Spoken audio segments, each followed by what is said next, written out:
Hey, Tom. You are not muted at this point. We have this is what I commissioners get. coming on. Oh, it's actually working. Good. Okay. This is unbelievable. And we just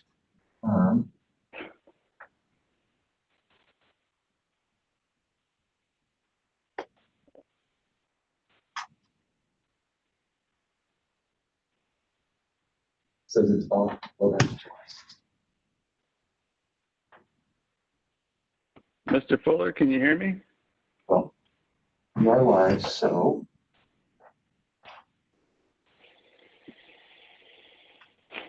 I don't know how to do this again.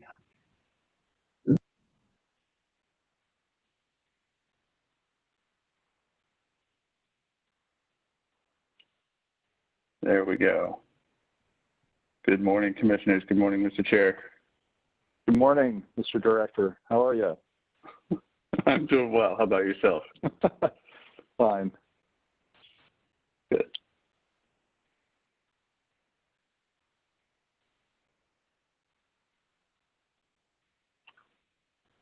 I think we are looking for Tom to get the live feed going, and at that point, we will be ready on your mark whenever you are. Okay, I'm ready to go whenever Tom is ready to give us the thumbs up that we are live. Great. Mr. Fuller, I believe we are ready to start. Is that correct? We have all the commissioners on. I see Orlando and Martin and you. Chris? I see. I haven't. Commissioner Callery.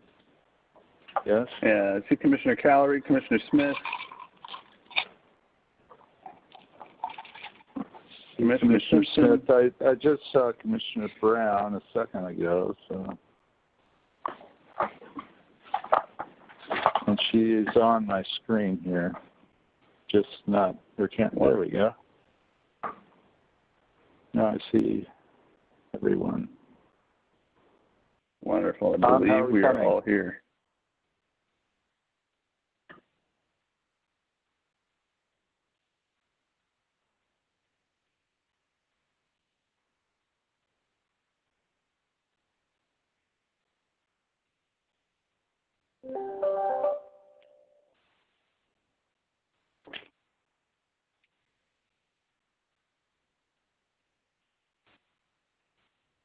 Okay.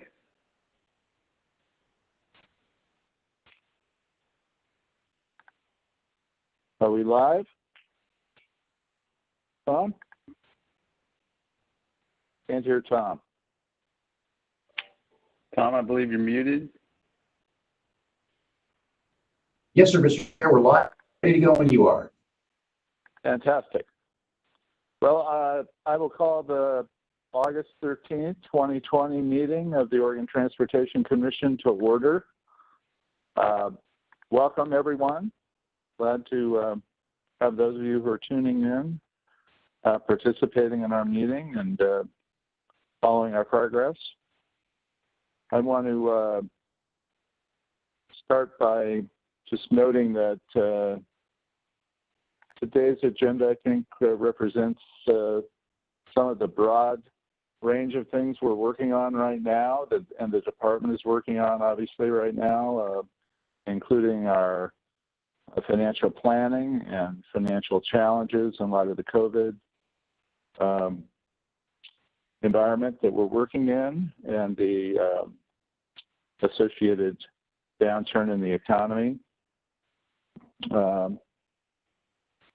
Quite a bit of conversation today on projects, on equity and communication. So look forward to a strong meeting and a varied agenda. I want to thank everyone, members of the public who have commented. We've received those comments and reviewed them, so we appreciate your participating in that way and this time where we're meeting virtually. I'm hoping that we'll be moving to live meetings as soon as possible, but for the short-term future, at least, it looks like we'll be meeting virtually. And we have meetings again in September, October, and then on December 1st. So those are our upcoming meetings for the balance of 2020. We have a closed caption capability on our system here. So there's a slide up if you're looking at the visual presentation. So we offer live customizable closed captioning for those of you who are interested in using that. Just take advantage of that, and there are several things you can do to adjust what you're looking at in terms of the size of the caption and font and a range of other options available by using this function. So encourage you to do that. If not, we'll help you be involved more fully in the meeting today. So with that, I will turn it over to Director Strickler to provide his director's report.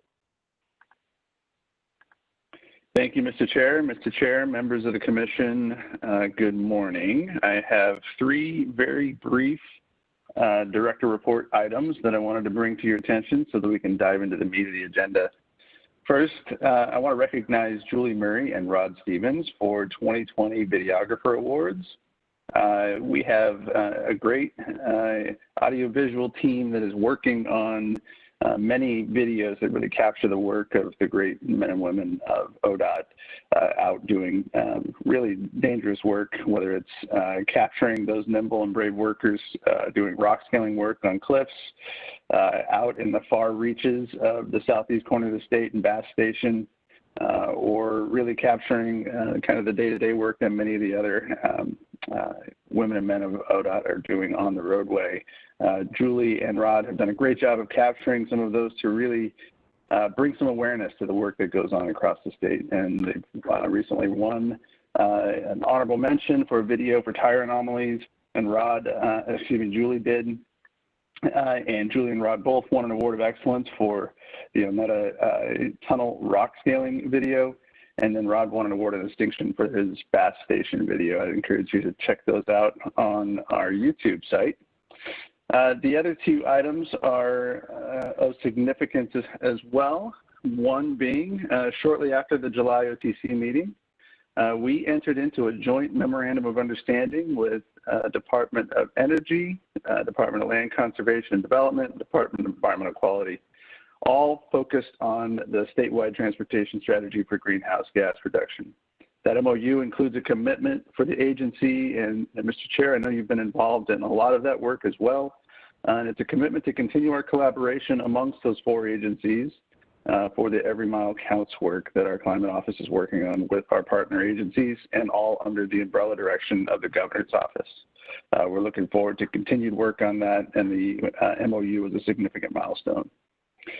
And then finally, I want to recognize Mr. Gregory Johnson, and I know that we've had some conversation, but I feel it important to really put him out at this point as a point of recognition for the Interstate Bridge Replacement Program Administrator work that we hired him for. Mr. Johnson comes to us from Michigan area with a Bachelor of Science in Civil Engineering and from the University of Michigan, and a Master's of Public Administration from Western Michigan University. So I'd ask that you not hold against him that he's an engineer. So like myself, I recognize what we can and can't be at times. But Mr. Johnson is a fantastic project delivery skill set. He has a fantastic kind of partnering skill set. We are really lucky to have him, and I only make the engineering comment in jest. He is a fantastic project manager and project leader and individual. We are really looking forward to working with him. He will be leading the efforts for both states. So he was jointly hired by ODOT and WashDOT to lead the program development efforts.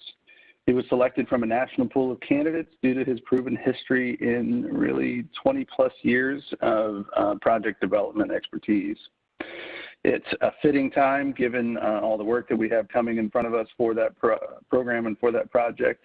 And while Mr. Johnson will not be managing the early efforts that I'll talk about in a moment, he certainly will be well apprised of what's going on. The work that we're doing in the near term, starting Monday, we will begin to see lane closures for the interstate bridge work that's coming forward, the interstate bridge trunnion replacement.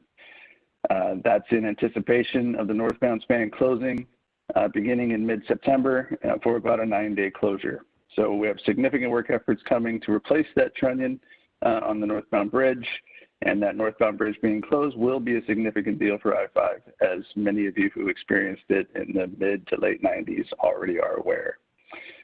We are looking forward to that work, and we want to make sure that everybody recognizes that work is going on, and we are encouraging people to stay away at this time because that will make it much easier and much smoother and more efficient for those conducting that work. Mr. Chair, members of the Commission, with that, those are my remarks. Thank you, Mr. Director. Any questions from the Commission to the Director? Okay, I just want to, again, acknowledge and welcome again Mr. Johnson in his role. I agree completely with the Director. Great hire. He'll do a terrific job, and we look forward to working with him. And also to Director Strickler and Amanda Peets and Jerry Bohard and others who've been involved in the STS work that we are doing interagency with the 3 other agencies of state government. I think that's a great work effort that's going on, and a good model, I hope, for future efforts that are interdepartmental in nature. Those kinds of cooperative efforts are going to be necessary in order to achieve some of the objectives that we've been discussing in the Strategic Action Plan and elsewhere. So congratulations to them. And finally, to all of the ODOT employees who are involved in project work and other work which puts them at risk, I just want to thank them for all of their good work and for taking it on in a safe and responsible manner and getting it to completion. So hats off to the entire ODOT workforce. So with that, we'll turn to our next subject, which is the Federal Aid Highway Program redistribution funding topic. This is a decision item for the Commission, and I will turn it over to Travis Bauer, one of our Assistant Directors. Travis?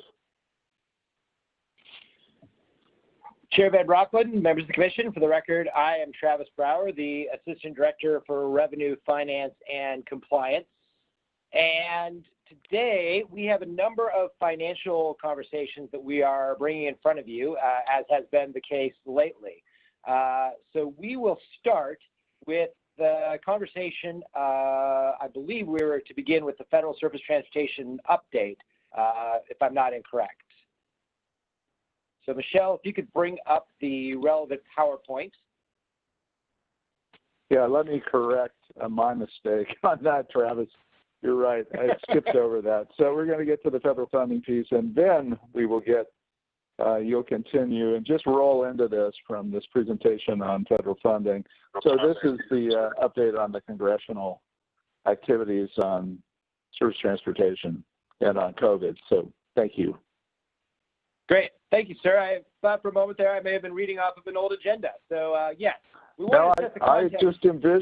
I just envisioned you'd solved all those federal, those troublesome, pesky little federal transportation congressional action problems, which have really not been all that contentious from what I can follow. So I don't understand why we're not done with that.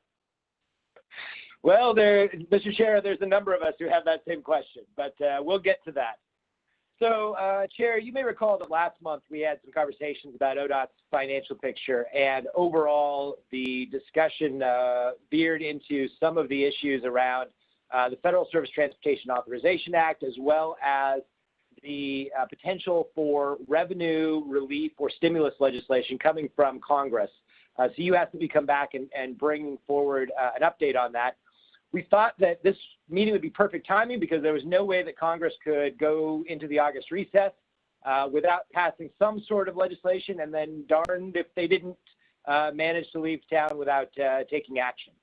So there was no action yet taken on any of this, which we had been hopeful to be able to bring you an update on where we were that would help clarify our current revenue situation. And yet, even without any action, this is still a very highly relevant topic, both to the redistribution conversation we're going to have right after this, as well as to our long-term STIP discussion, as you'll see. So for context, back in 2009, at the height of the Great Recession, Congress passed and the President signed into law the Recovery Act, which provided tens of billions of dollars of investment in the transportation system. That brought about $500 million to Oregon for investments across all modes of transportation.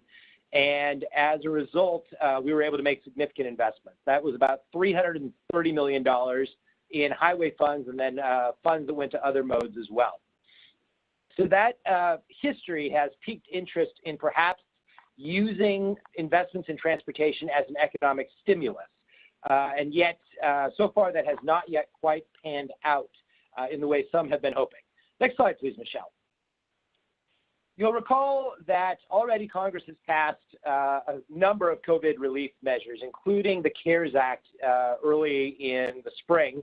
That was a $2 trillion comprehensive pandemic response bill. It also included some transportation provisions as well, including $25 billion in relief for transit providers, given the incredible drop-off in revenue that transit providers saw, as well as the money for Amtrak. There was general state relief funds of about $150 billion. And yet this is where the only place that we have seen to date any direction of funding to local governments or state governments to address the pandemic response. Next slide, please. There has been some additional action, particularly at the House of Representatives. The House took up and passed the HEROES Act in the spring, or perhaps it was early summer, that provided a significant additional infusion. It's about a $3 trillion proposal. It included $15 billion in additional relief for transit agencies and also about $15 billion in relief for state DOTs. What we've seen is that across the nation, there's been a significant drop-off in revenue coming in to state departments of transportation for their highway funding. And so AASHTO, our state DOT trade association, requested that Congress provide a $50 billion backfill to ensure that we could keep projects on track and also be able to maintain and operate the system and operate our agencies as well. As you may recall, we've talked in the past that Oregon has seen a drop-off in revenue.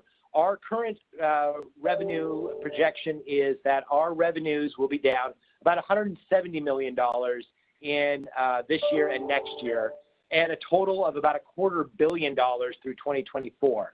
So a substantial drop-off, although I would say we have not been hurt as badly as some agencies that are more highly reliant on the gas tax.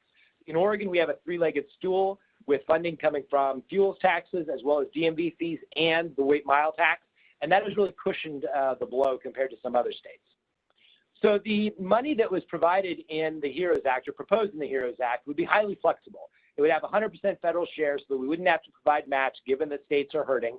It would also be treated as state revenues, which is important to note because what that means is that that money could be used either for projects or for maintenance and operations or for agency operations. And given the conversations we have had recently about the agency's operational budget, there would be some policy decisions that the Commission would have to make if this money were to come through about the amount that would be invested in projects versus maintenance and operations of the system and the agency, as well as some discussions about how to share with local governments as well.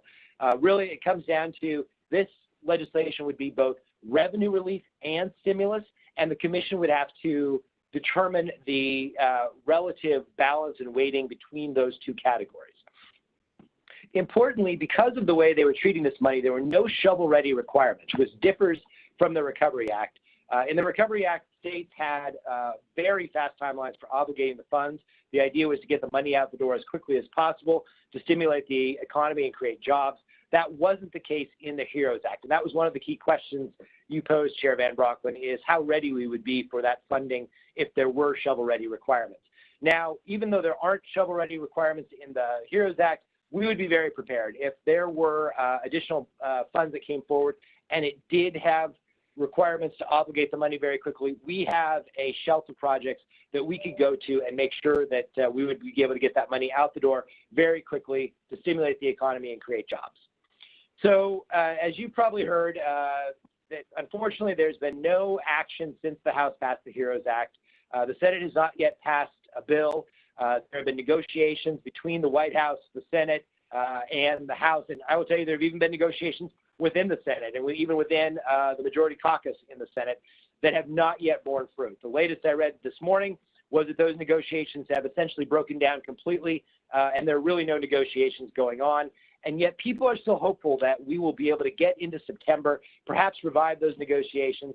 And I think people still hold out hope that perhaps as the effects of the virus start to fade at some point, and as Congress looks for ways to stimulate the economy, that we might be able to receive some additional funding for transportation for that stimulus effect.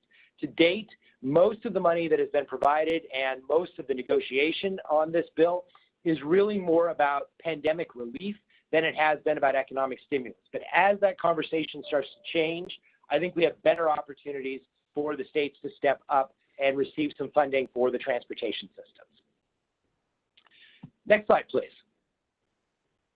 So that is the first half of the conversation. The second half of the conversation that is tightly related is about the reauthorization of the FAST Act and the Federal Highway Trust Fund. You'll recall the FAST Act was passed in 2015. It was a 4-year bill that expires in 1 month and 18 days. And so we are really at the last few weeks of the FAST Act. And after that, Congress will have to take some action to renew that legislation, extend it either for a long period of time or a short period of time if we're going to keep money flowing to the states. Next slide, please. The challenge with that is that the Federal Highway Trust Fund is in really bad shape. We are seeing a funding model that is essentially broken. Michelle, if you could go to the next slide, that'd be great. The expenditures coming into, yes, that's right. The expenditures that have been coming into the trust fund have been significantly eclipsed by the revenue coming in has been significantly eclipsed by the expenditures ever since 2008. Really, this is an unsustainable model. And what we've seen is that Congress has had to repeatedly put money into the trust fund in order to keep it solvent and avoid cutting funding substantially. Of course, COVID-related driving decreases have exacerbated these funding deficiencies. We were expecting that the trust fund would be able to make it through sometime late into 2021, but the latest projections show that it will reach insolvency several months sooner than expected, probably sometime in the spring. Next slide, please, Michelle. This slide shows you the revenue, expenditures, and the balance in the Highway Trust Fund. What it shows you, the expenditures have been consistently above the revenue bars that you see there, except where Congress has transferred in funding on a number of occasions from the general fund sources. As a result, that balance has been declining and will go negative later this year. And in order to keep funding from falling, Congress will need to put somewhere in the range of, say, $12 to $15 billion into the trust fund every year to keep our highways and transit programs at their current levels. Next slide, please. So that gives you a sense of the challenge that faces Congress as they're beginning to work on reauthorization. Luckily, Congress in both chambers has been working on reauthorization of the FAST Act. In the Senate, the Environment and Public Works Committee, which has jurisdiction over the highway programs, has passed out a reauthorization of those highway programs known as America's Transportation Infrastructure Act, or ATIA. That is a 5-year, $287 billion bill that includes both continued funding for existing programs as well as a climate change title, new grant programs, and a heavy focus on resilience. Next slide, please. And of course, in the House of Representatives, they've also taken significant steps to Travis. Yes, sir. Sorry, just a quick one before we go too far. And I don't know if folks are aware. I know historically around the resilience piece, there hasn't been a lot of focused to this part of the country. A lot of it is disaster resilience from like the southeast portion of the country, I believe. Do you think that that's going to hold precedent on this and this time around? Have you heard anything about that? And sorry to just cut you off, but I've always been curious about that one. Yeah, quite all right, Commissioner Simpson. You know, it's interesting at the federal level. The federal government has always been sort of the payer of last resort that comes in and bails out local and state governments after there has been a disaster. And that model, of course, is very expensive. So I think the goal that Congress is trying to achieve in this program in the highway arena is to focus on resilience up front to make our systems so that they are more resilient and can respond better and not have quite the bailout effect on the backside. So invest money up front to reduce those expenditures on the backside. I think that's something that many people can get behind. And I don't know all the details of how that funding would play out in this legislation, but I believe it's generally flexible so that different states that have different challenges for resilience could address those in different ways. That's generally the way the Highway Trust Fund programs, the federal aid programs have worked with ability to address state needs, given that every state has different resilience needs. Yeah, I was just asking because of all the activity over the past year of the West Coast shaking and even off the coastline. It just gets me a little queasy. Yes, certainly. And that would be one of our key resilience areas in the state. We know that we face the challenge of the Cascadia subduction zone earthquake, that we have begun to harden up the state highway system but have not yet achieved that. And in addition, we know we're going to have to adapt to climate change, which is going to bring severe rainfall events. Our culverts, our bridges, all those pieces of infrastructure are not necessarily sized correctly for a change in climate. So there are multiple areas that we could invest in Oregon. So the House also obviously has gotten into the act on passing a reauthorization of the FAST Act. Congressman DeFazio from Springfield is the chair of the House Transportation and Infrastructure Committee, and he has put forward a very robust $500 billion reauthorization package. It's a very comprehensive bill. It would include some of that extra relief funding for state DOTs in year one, and then begin some new policies in year two. Again, with this bill, a heavy focus on climate and resilience. So you can see that consensus across the two chambers. This bill was combined with other legislation to create a $1.5 trillion comprehensive infrastructure relief package. Next slide, please. So what's important to note about both of these bills is that they would both create significant increases in funding for the state of Oregon.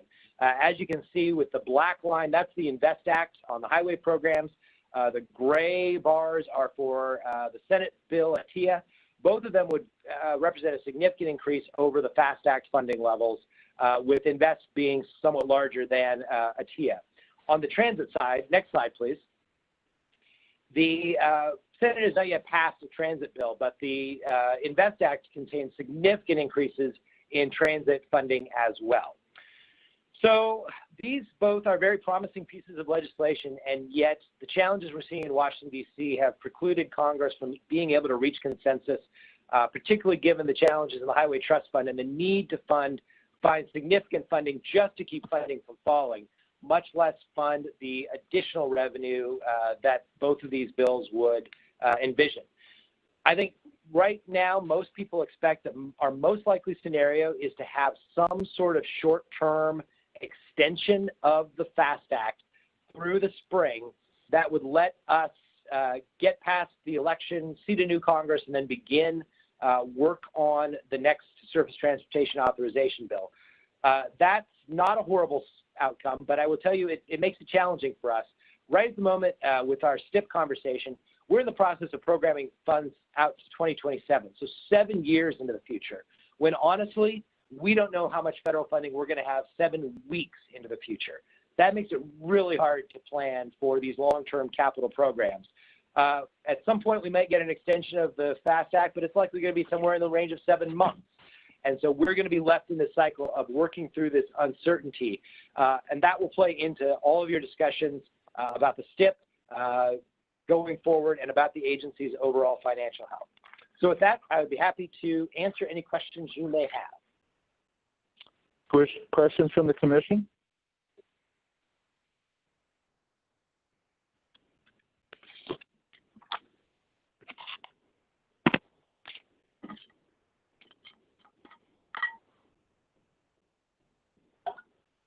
I think I already asked mine.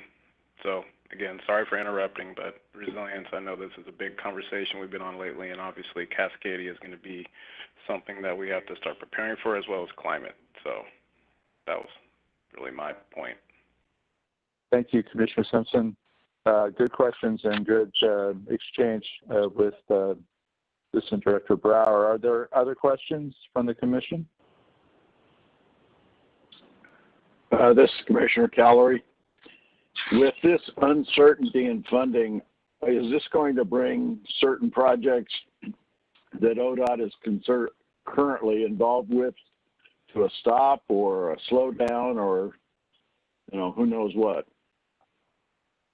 Commissioner Keller, that's a great question, and I should have addressed that in the conversation. You know, we at ODOT have always taken an approach to managing our overall capital program and our federal aid program in particular that is conservative and has risk mitigation factors built in to generally avoid that. Other states sometimes, when we see a federal retrenchment or uncertainty at the federal level, have had to cancel projects, step back from their construction programs. But the way we have built our program has given us the opportunity to continue moving forward with projects. We, I think, are able to continue projects for now.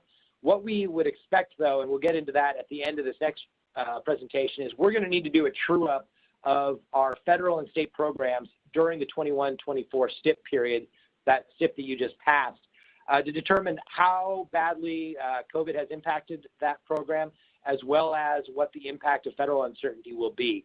So we'll be bringing that conversation to you later, but for now, we're confident that we can continue moving forward and not have to cancel projects at this point, though there may need to be some reallocation in the future.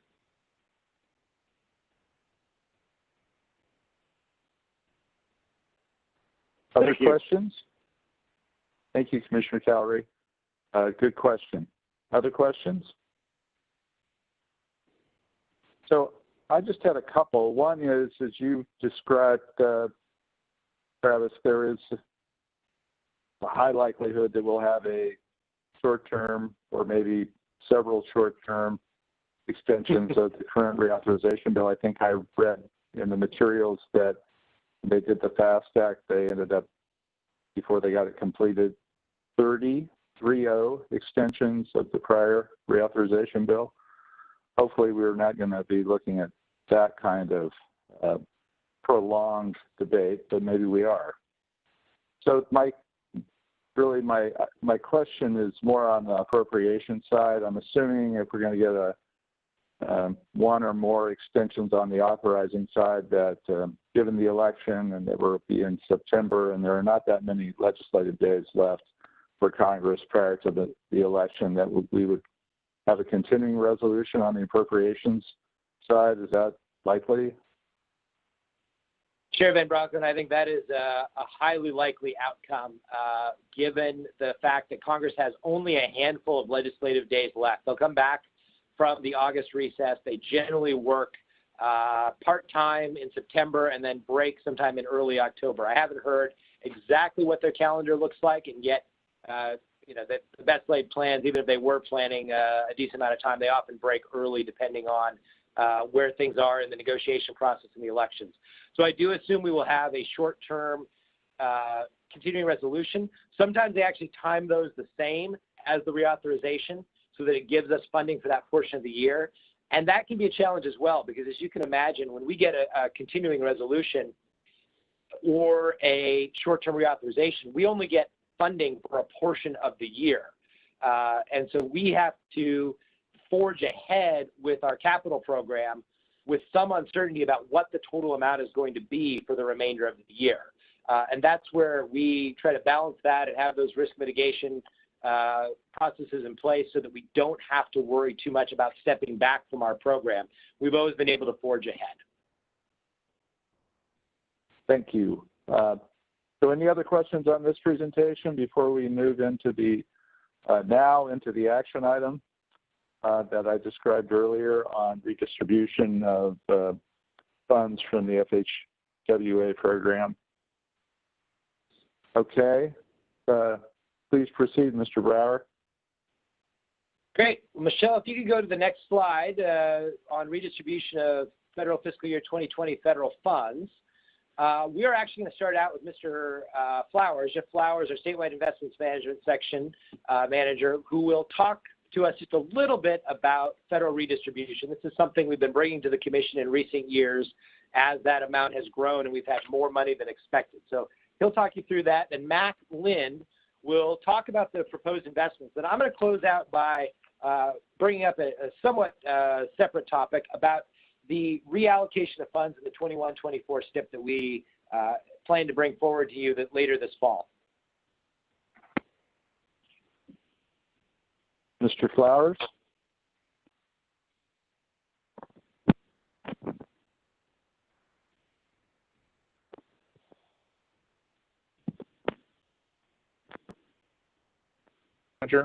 Here to provide. Can you hear me now? Yes. Okay, thank you. Good morning, Chair Van Rockland, member of the Commission. Morning. For the record, I am Jeff Flowers, the Statewide Investment Management Section Manager. I'm thrilled to provide you a quick overview of the August redistribution process before Mac and Travis share some additional information. August redistribution is a process that we go through every year with FHWA, where the FHWA reviews how states and federal grant programs are doing with their obligation of federal funds for the year.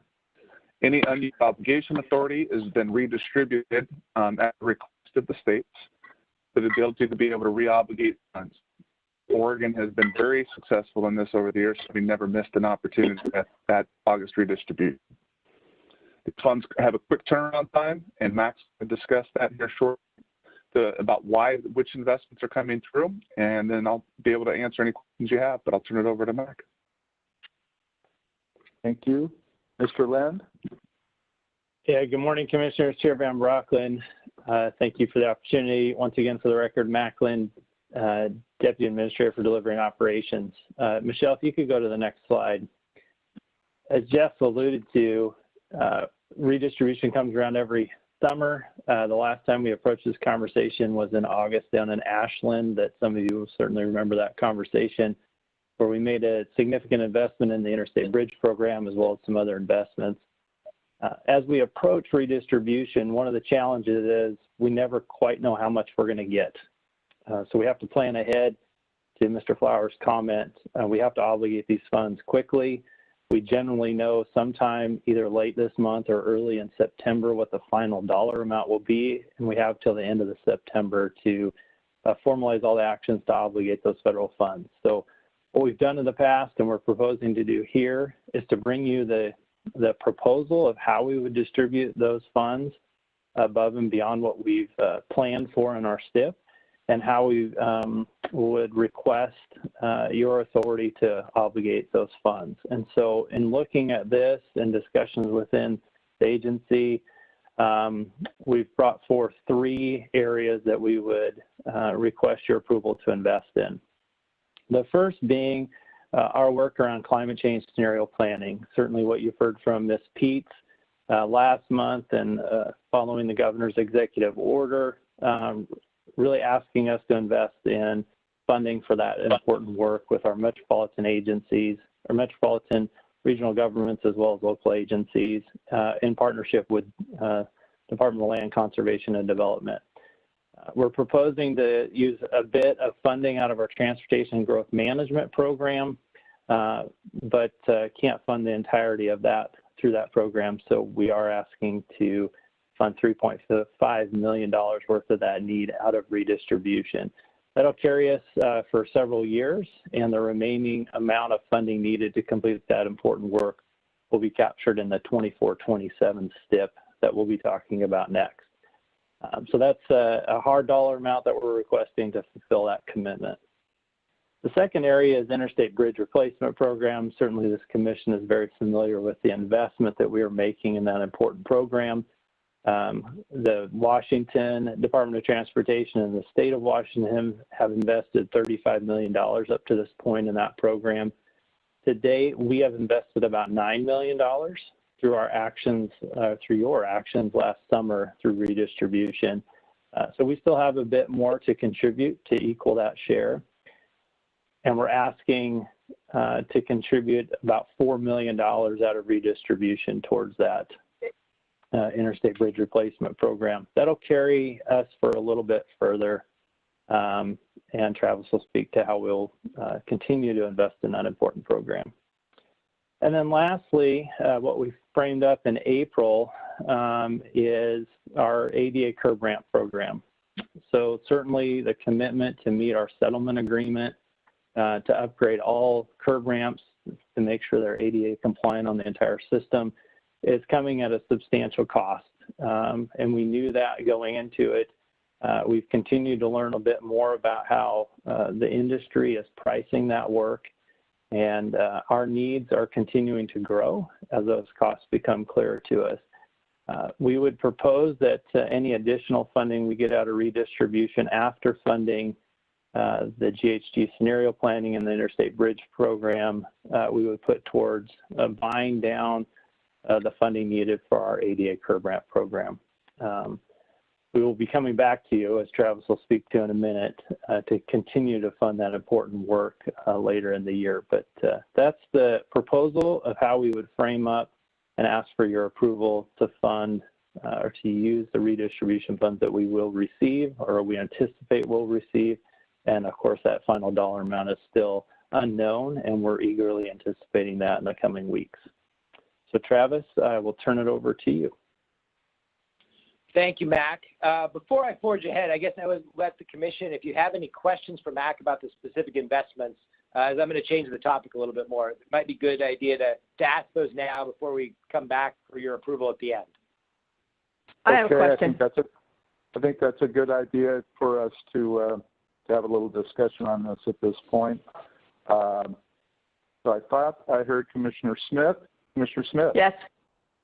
Yes. I know we don't have any, certainty, but do you have any guesstimate of what the remainder of the redistribution would be for the curb ramp project? Commissioner Smith, this is Travis. We expect, based on what we've heard from FHWA and what we have heard in the past, or what we received in the past, FHWA has told us that redistribution should be fairly similar to the level last year when we received about $20 million in redistribution funding over and above. So that would leave about $12.5 million for ADA curb ramps if it's at that level. I guess I thought the commissioner's question was about what's the cost to complete. Oh, not your question. Okay. Well, then I'll ask it. Yeah, Chair Van Brocklin, members of the commission, I think to that question around what is our total investment in ADA still needed, and quite frankly, that number continues to evolve as we are bidding projects this summer and learning more about the cost of doing that business.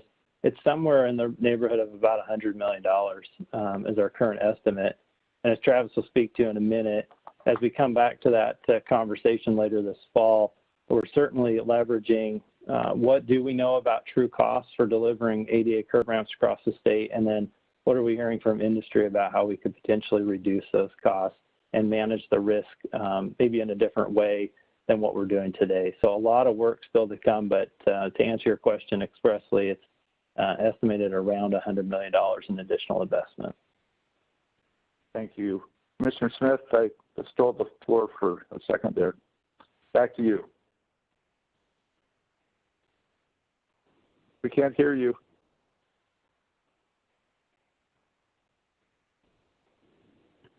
I didn't have anything else. That was my only question. Okay. So just this is so Commissioner. Oh yeah, Commissioner Callery, please. Just for clarification, the ADA curb ramps negotiated agreement, is that for only ODOT infrastructure? It doesn't include any city or county components that might be out of compliance? Yeah, Chair Van Brocklin, Commissioner Callery, yes, you are correct. That's just ADA curb ramps on or along the state highway system. That was the settlement agreement that we reached. Follow-up, Are you aware of any negotiated agreements with any of the cities and counties in Oregon? Yeah, Chair Van Brockland, Commissioner Callery, yes, we are. Bend, I believe the city of Bend was one of the first ones that I'm aware of several years ago that was under an ADA settlement agreement. The city of Portland is the more recent one that we're aware of, I think from late last year. So we are aware of other litigation and other investments that counties and cities, mainly cities, are taking across the state to improve their ADA curb ramps. One more thing, I guess, to answer your question, while it's curb ramps on or along the state highway system, we ODOT are generally the ones contracting to get that work done. But we are leveraging with cities and counties, mainly cities, if there's an opportunity for them to accomplish some of those curb ramp efforts through their own means, whether they can manage the contract, maybe they've got a project around the corner that can help build those in an efficient and effective manner. So we do have some cities that are partnering with us to deliver some of this work, but it is on or along our system. And we are in a conversation, especially with the city of Portland, city of Salem, and some others, city of Eugene, around how are we all collectively approaching the building of these curb ramps. It's a massive amount of number in the state. So how are we learning together? And our settlement agreement with some of the factors and things that we have to do as part of that really puts us on the leading edge, somewhat nationally as well, around how do we approach this work. So probably went a little deeper than your question, but hopefully that adds a little more context. No, thank you. I appreciate your context and the breadth of what we're trying to accomplish around the state. Thank you. Mac, I have a quick one. Commissioner Simpson. How are we prioritizing which ADA projects get tackled first? I mean, are we setting precedent on rural communities, underserved areas where a lot of ODOT assets, you know, go right straight through, or are we focusing on the highly populated or dense areas? I'm just curious how we prioritize one project from another. Yeah, Chair Van Brockland, Commissioner Simpson, great question. Today we've kind of taken the shotgun approach. We wanted to make sure we got projects going in all 5 of the regions. To, one, build some capacity internally with our staff as well as externally with the contracting community, as well as take an opportunity to try to figure out what's going to work best in what size of community we're working in and trying to replace these curb ramps. I will say we've generally started, I think, in many of the smaller communities because we know it gets a lot more complex, especially we get into the heavily urbanized area, given the traffic control requirements and just the other complexities that come with that. So our initial volley of projects really is this summer. We've done some work, as I've mentioned before, in the past couple of years, some pilot projects to try to increase our success rate, if you will, with industry. And this big slate of projects, the 16 or so that are going out to bid this year and several have gone out, really are a shotgun approach across the state. As we turn the corner into the next couple of years, that's where we're going to see a lot more investment in some of those heavily urbanized areas. And to get to your point, where are we targeting that investment a bit more?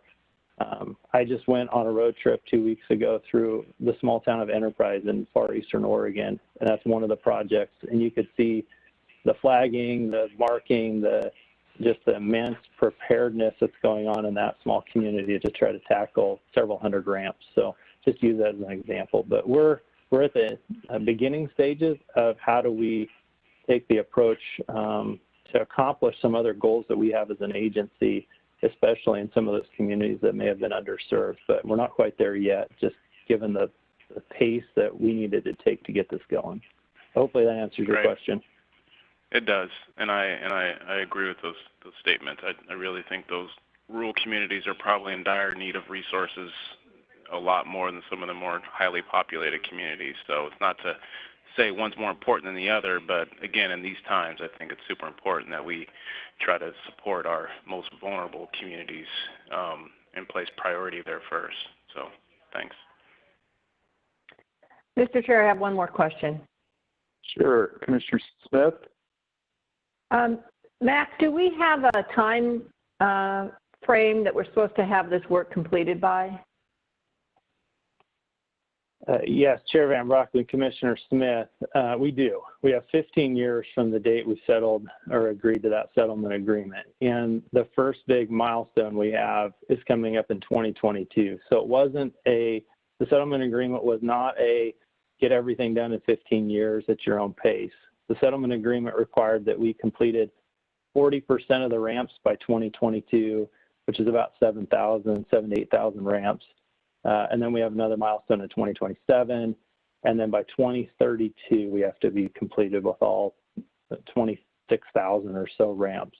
And that's been a bit of the struggle, is how do we ramp up as quickly as we need to accomplish that many ramps and get, I think, our practice as well as industry prepared to do that in an efficient, effective manner. And I think that's some of the challenges we're seeing. We're getting good bidding climate right now. We're getting a lot of good competitive bids, if you will, but the prices are still fairly high. And that's anecdotally we're hearing, could we take a different look at how we manage risk with industry, because they're pricing it fairly high given the exact tolerances of this work. And I think that's some of the growing pains we collectively in this state will be going through with our partners. Are we on track? Chair Van Brockland, Commissioner Smith, I would say at this point, the plan is on track. But the funding required to execute that plan is a bit in question, if you will. And that's why the allocation of additional funds through this action are important, as well as what Travis will speak to in a minute. While the number is large, it's a commitment we've made. And that's some of the risks that's adding to our program, is estimating how much it's going to take and can we stay on track with that commitment. But certainly our goal is to meet that commitment by the end of 2022, but it is definitely stressing us, so to speak. So if we got some of this new stimulus funding, we could potentially use that for this program? Yeah, Chair Van Brockland, Commissioner Smith. Yes, I would imagine, based on what Travis was just walking you through and the bills that I've seen, nothing would stop us from being able to use some of those funds to do these ADA curb ramp projects. They're certainly federally eligible. And if the one bill is passed that Travis spoke to, where there's no state match required, a little more flexibility about how we can use those funds, it may actually help us even further in the ability to push these projects out even faster. So yet to be seen, but to answer your question, yes, we would be able to, in my opinion, is we would be able to use those funds.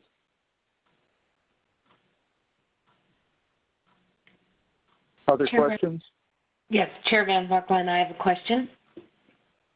Mr. Can Brown. you hear me? Thank you. I can. Okay. Good morning. Good morning. I'm going to switch gears a little bit. I want to talk about the climate change scenario planning and using the Transportation Growth Management Program funds.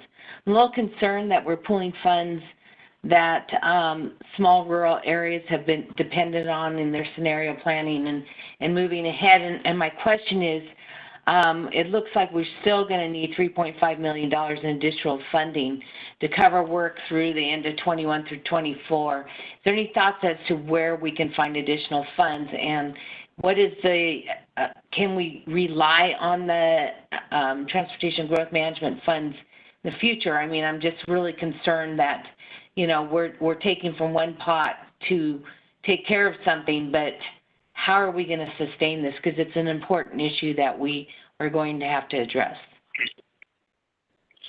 Commissioner Brown, this is Travis. I think I can address that. So in the last STIP cycle, the Commission increased the amount of funding going into the TGM program. I believe it was from $4.25 million a year to $5 million a year. I'm pretty sure it was a $750,000 increase in that funding on an annual basis. So the discussion with DLCD and ODOT about finding the funding for this, that is a joint DLCD ODOT program in transportation growth management, was that we would use only that additional increment for these first few years. What that means is we're not cannibalizing the base funding that rural areas and some urban areas have used in the TGM program for important planning work that they have been doing.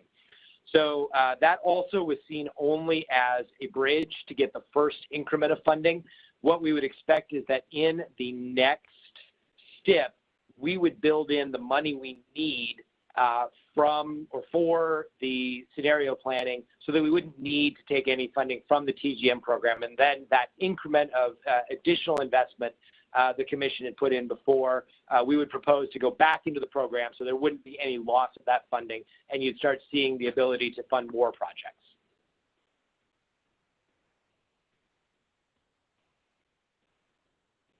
Other questions? Okay, we may have more, Travis, after you've completed your presentation, but why don't you continue now? Yes, I'd be happy to, Chair. Next slide, please, Michelle.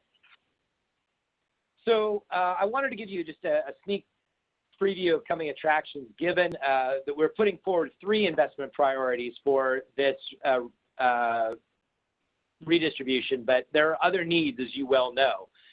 So you'll recall that we've talked about the fact that the Commission always assumes some reduction in federal funds when the Surface Transportation Authorization Act expires. That's about a 10% reduction that's been built into the STIP.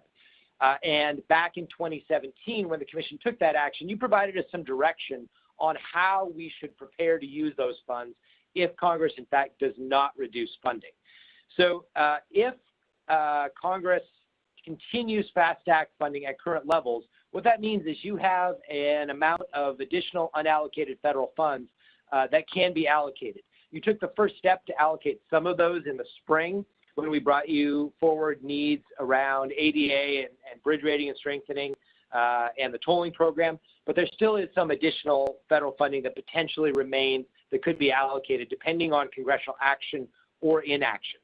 So our current plan is to come back to you starting in October to have a conversation about how we can true up these needs, because things have changed since the Commission provided that initial direction on how to allocate those funds. What we would do is come back to you at that time. We would have another State Highway Fund revenue forecast that takes into account the impacts of COVID and the recession, as well as a little bit more knowledge of what congressional action or inaction has been on revenue replacement and stimulus legislation, as well as the long-term reauthorization. So we would come back and have a conversation about how we reallocate funds in the STIP, both the unallocated funds as well as funds that may already be in there to meet the critical needs through 2024, which would include, but not be limited to, ADA curb ramps, bridge rating and strengthening, where we also have a federal mandate to take some steps, implementation of tolling, the Interstate Bridge Replacement Program. There could be other needs as well. So this is not your last bite at the apple, in a sense, to meet critical needs in the next several years. We will be back in front of you for a larger conversation once we have a better sense of what our overall funding picture is that will allow us to true up our funding sources with our needs for the remainder of the 21-24 STIP period. And with that, I will stop and be happy to answer any questions and then ask for your approval of the redistribution. Okay, thank you very much.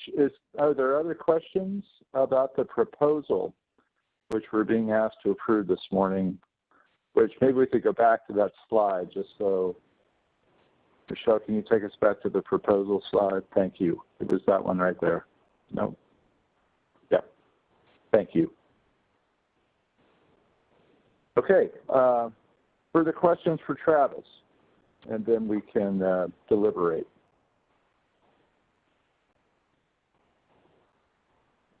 I guess I'd ask if the Commission is comfortable voting on the proposal, which is in front of you on this slide, 3.5 to the MPO GHG scenario planning, $4 million to the Interstate Bridge Replacement Program, and then the balance, whatever that may be. And I think last year we had about 20 million, and probably, who knows, but somewhere between 18 and 20 million might be about right for total. So that would leave the balance 12.5 if it's a $20 million number for the ADA curve ramps. So any further questions or discussion about the proposal? This is Commissioner Callery. Commissioner Callery. My concern is about the GHG scenario planning for MPOs and other entities. I realized that during the presentation it was said that there could be additional funding available out through the 2024 STIP or 24-27 STIP.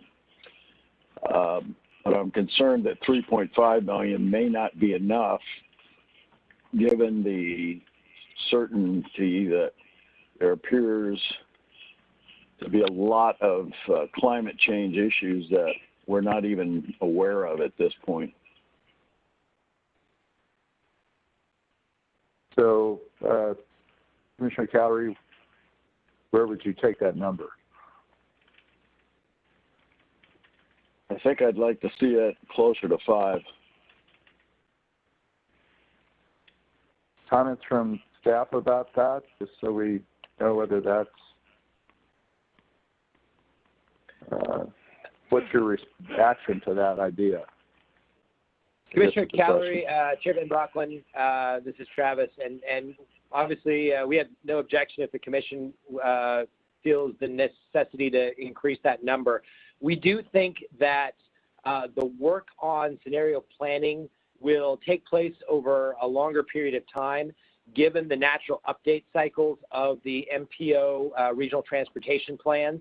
And so we think that this probably is a relatively solid number. Of course, if it was not, then we could come back to the commission and ask you at any time for a STIP amendment to reallocate funding. We do believe that we have estimated, not on the high side, but at least on the reasonably likely side, that we should be able to come in under this amount. But you're welcome, if you feel it important, to increase this number to provide an extra margin of error there. That would certainly be acceptable. I would like to understand. I could probably, personally, I think, scooting it maybe to 4 would be idea. I think 5 is a big jump, but I first wanted to ask maybe Mac as to, what is an average ADA project value, and what type of, what's the employment count that goes into just the average installation of an ADA curb ramp? Chair Van Brockton, Commissioner Simpson, I'm looking at my notes here that staff gave me. I think in terms of the average cost per ramp, we can get to that number, but I think at one point we were estimating around $20,000 per ramp, and I think given the bids we're seeing, it's closer to $40,000 a ramp, which is why we're bristling a bit at just the cost of this.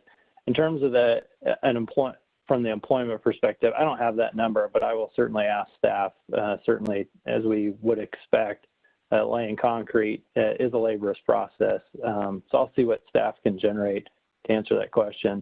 But to your point earlier, we are certainly having an impact in those communities as we're accomplishing, several hundred ramps at a time, even in some small communities in rural parts of the state. But I will certainly follow up with staff. I will say the number that you all feel comfortable supporting in this redistribution towards ADA curb ramps is not the final amount. It does not buy us the overall need. It continues our investment and allows us to continue moving forward with that plan to work. Without a significant investment, we really are at a place of slowing down and pausing and putting in jeopardy our ability to meet that settlement agreement. So while the number may feel a bit arbitrary in this conversation, we know we're going to be back in front of you, to Travis's point, in October with a bigger ask and a more complete ask as we look at that STIP reallocation. Mr. Chair? Thank you. Thank you. Commissioner Smith? Yeah, to me, it's a balance of all of these important needs and a timing component, which is, and I'm not sure I understand how much time we're going to expect to expend these funds. So we need to balance it so that we can expend the funds within the time allotted and that they can spend it all in that time. So to make sure that we prioritize things so, you know, however long this funding lasts, all the money can get spent. So what I'm hearing perhaps from MAC is we may not, if we increase the MPO GHG scenario planning money, they may not get it all spent in time. And maybe I'm reading into that. So to me, help me understand why you chose that number, and is this designed to get the money all spent within the time period allotted?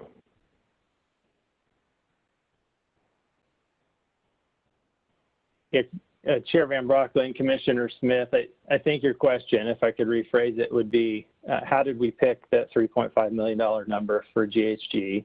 How fast can we execute and deliver on that funding?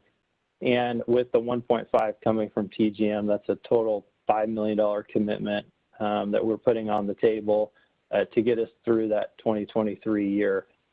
I'm wondering, given that there's questions about this, I know I see Amanda Peets on the line. I'm wondering if we could potentially ask her to weigh in here, given her immense engagement in this. Chair Van Broccoli, would you be willing to do that? Yeah, of course. Yeah. Amanda, are you on?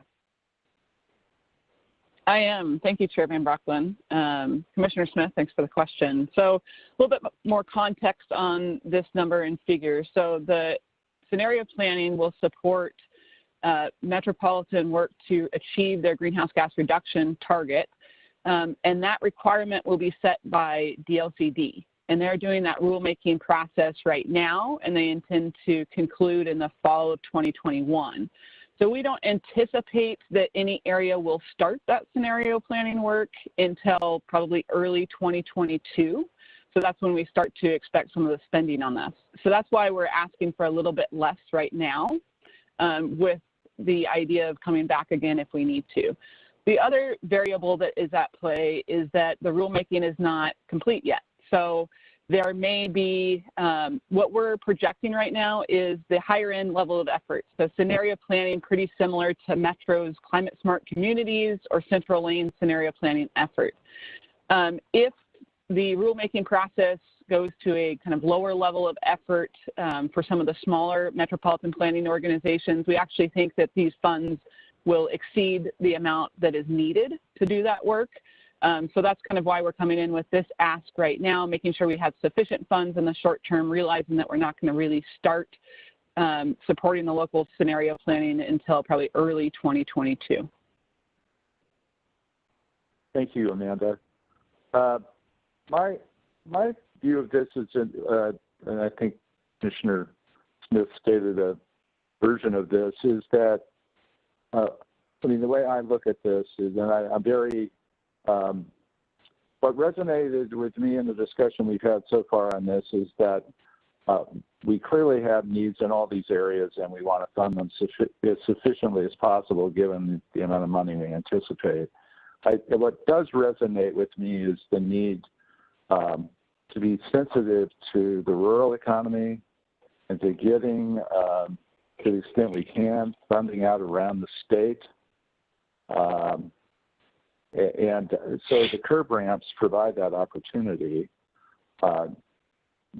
My thinking on this is that we go with these numbers today, but with the directive to the department that if things change, and there's a lot of fluidity in funding right now, because we're seeing impacts from the economy. We're seeing these discussions in Congress. We're in the middle of an election year and a fall campaign.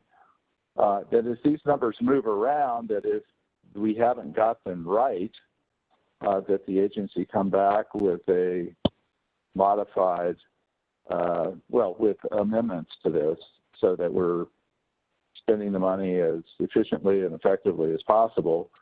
And we were also taking into account new information as it becomes available to us. So I kind of view this as a place to start, but maybe not where we end up in the end.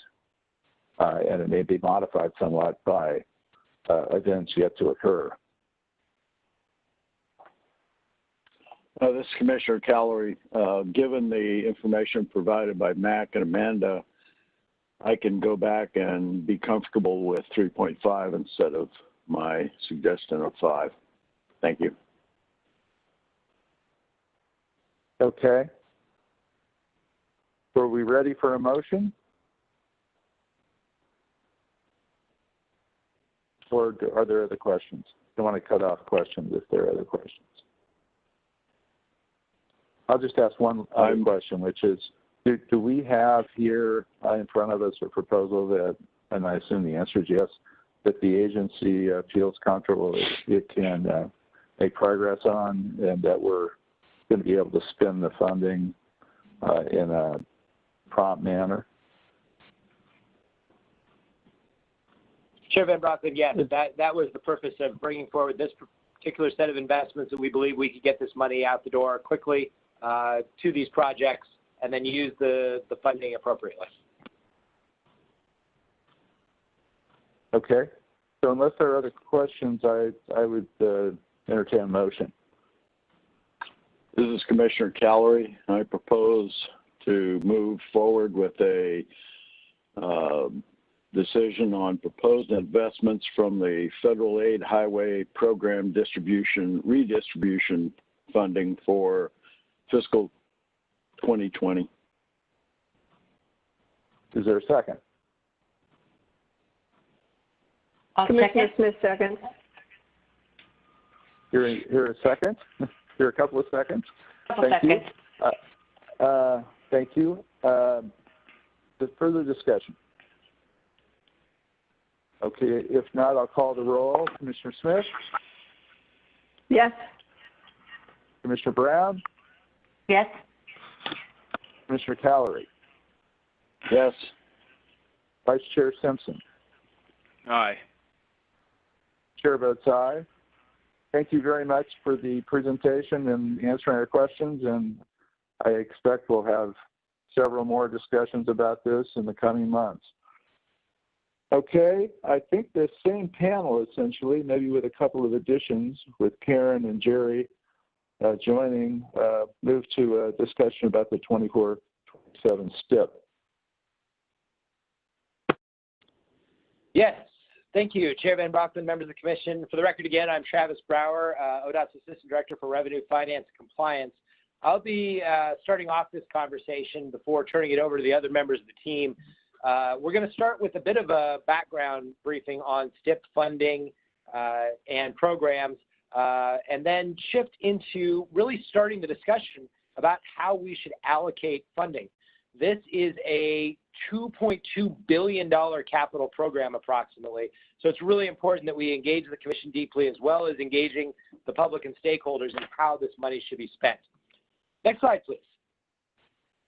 So the overall process that we're going to be going through over the next several months will work through allocating all of the money in the STIP. We're really posing a big question to you to answer over the next several months about how should the state allocate those funds among the various programs and categories to meet our goals. How much money do we need to dedicate to non-highway and local government programs? What's the appropriate funding level for highway programs? And among those highway programs, what's the appropriate split between Fix-It Safety and the Enhanced Highway program? So really, we're looking for your direction on this over time, and we're going to start trying to get that today so that we can start bringing back some scenarios for you. Next slide, please. Today, as I mentioned, we're going to give you a brief STIP program and funding overview. We're going to try to operate at about the 30,000 foot level. Some of you may be more interested in flying at the crop duster level and getting a higher level of detail. If that's the case, we would be happy to sit down with you and talk through any questions you have, any additional detail. We had a good conversation with Commissioner Smith earlier, I think it was last week, as there's a lot of detail that we could go into, and much of it would be boring even to some of us who live and breathe this.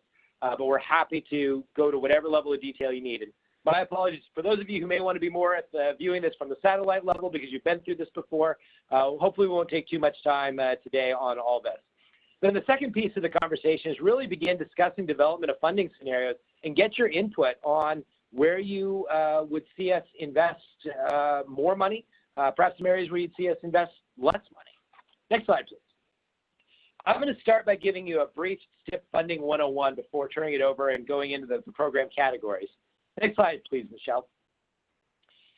There are a couple key takeaways that we wanted to leave you with today. If you catch nothing else from this funding overview, the first is that you as a have a lot of flexibility and discretion and authority to direct federal funds to priority investments. However, that flexibility doesn't really extend to the state highway fund side because those dollars are directed by state law to specific categories and programs. Yet it's really important to note that even where Congress or the legislature or federal or state law directs funding to specific programs, the Commission still has some discretion. Even in those areas, you have some discretion to determine how funding is allocated among recipients and to prioritize investments. So I would give you, for example, the CMAQ program. That is a congressionally required program. It's congressionally dedicated to certain groups of activities that reduce air quality problems. And yet the Commission went through a process several years ago, painful as it may have been, to determine who should be eligible for that funding, how much funding should each entity get, and what activities were eligible under that.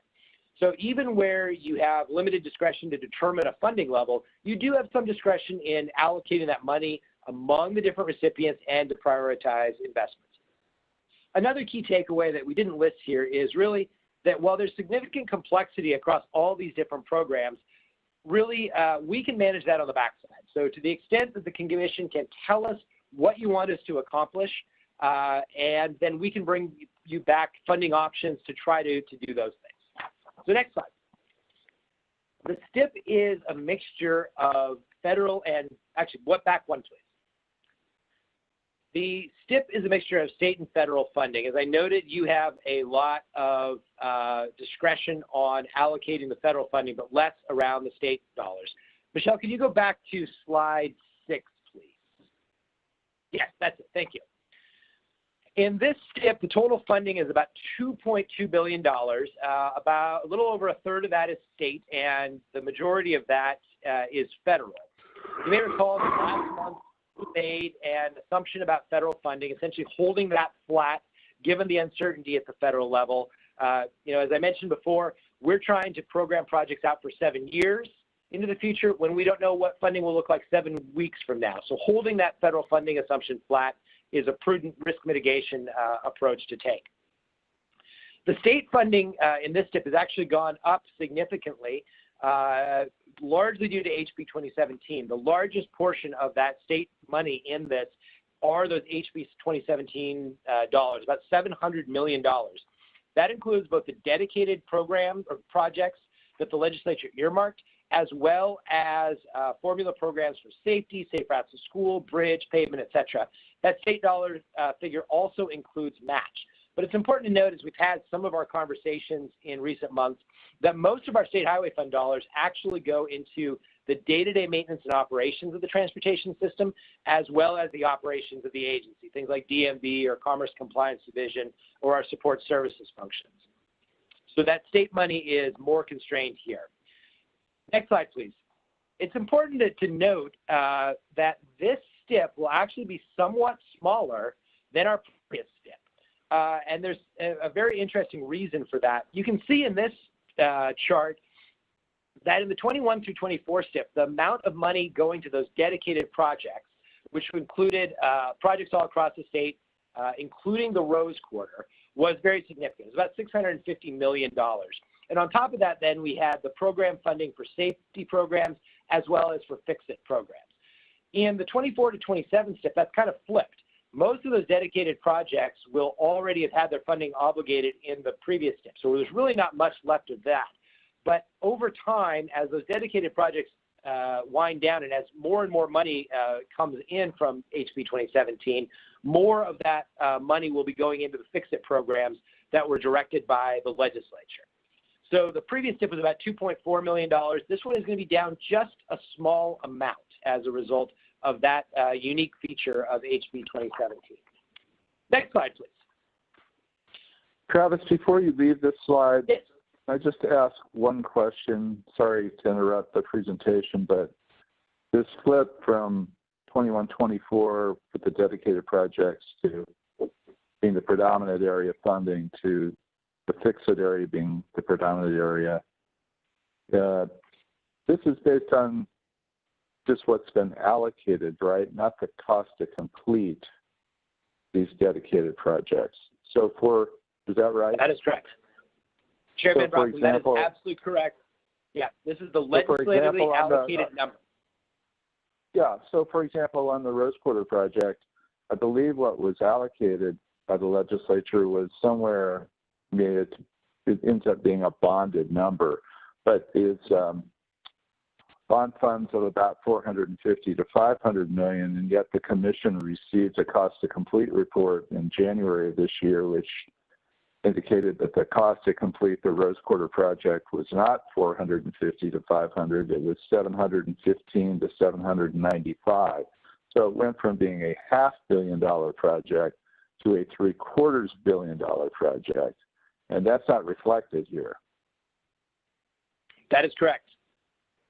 That is absolutely correct. So that any additional funding for the Rose Quarter or any of these projects for which the legislative amount was not sufficient to complete the project, those additional funds would have to come from some other source within the STIP. And so we'll be hearing this afternoon about tolling, and I just want people to keep that discussion we just had in mind with respect to actual cost to complete versus budgeted costs in 2017, and they're potentially very different numbers.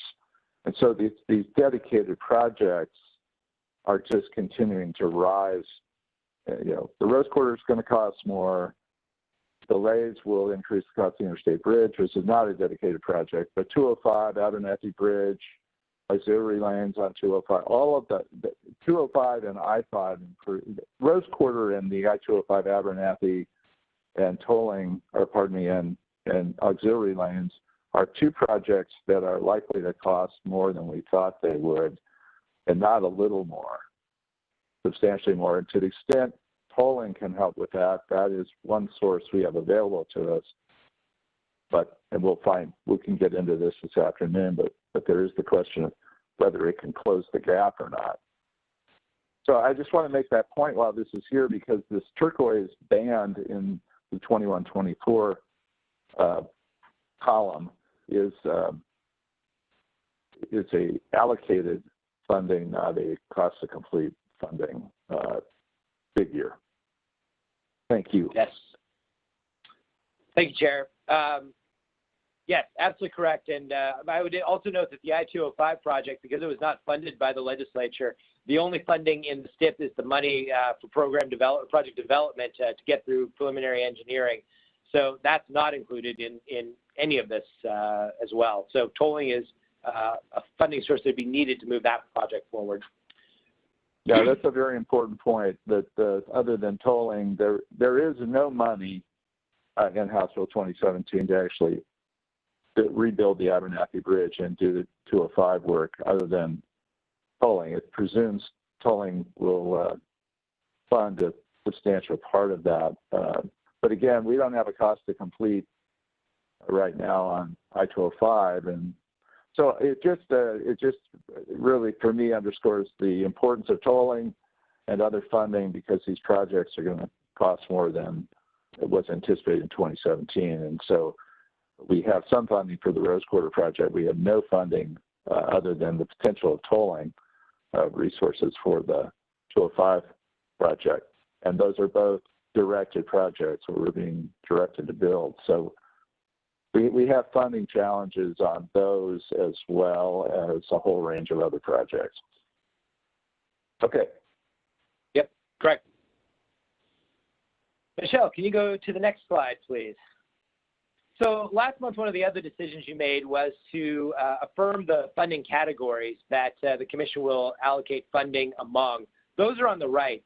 And this chart is to show you that there is some complexity in the way funding comes in and is directed.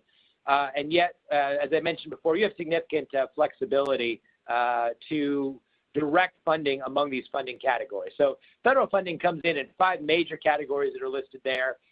There's also subcategories within those. And some of those, like CMAQ and Highway Safety Improvement Program, directly go to a particular category.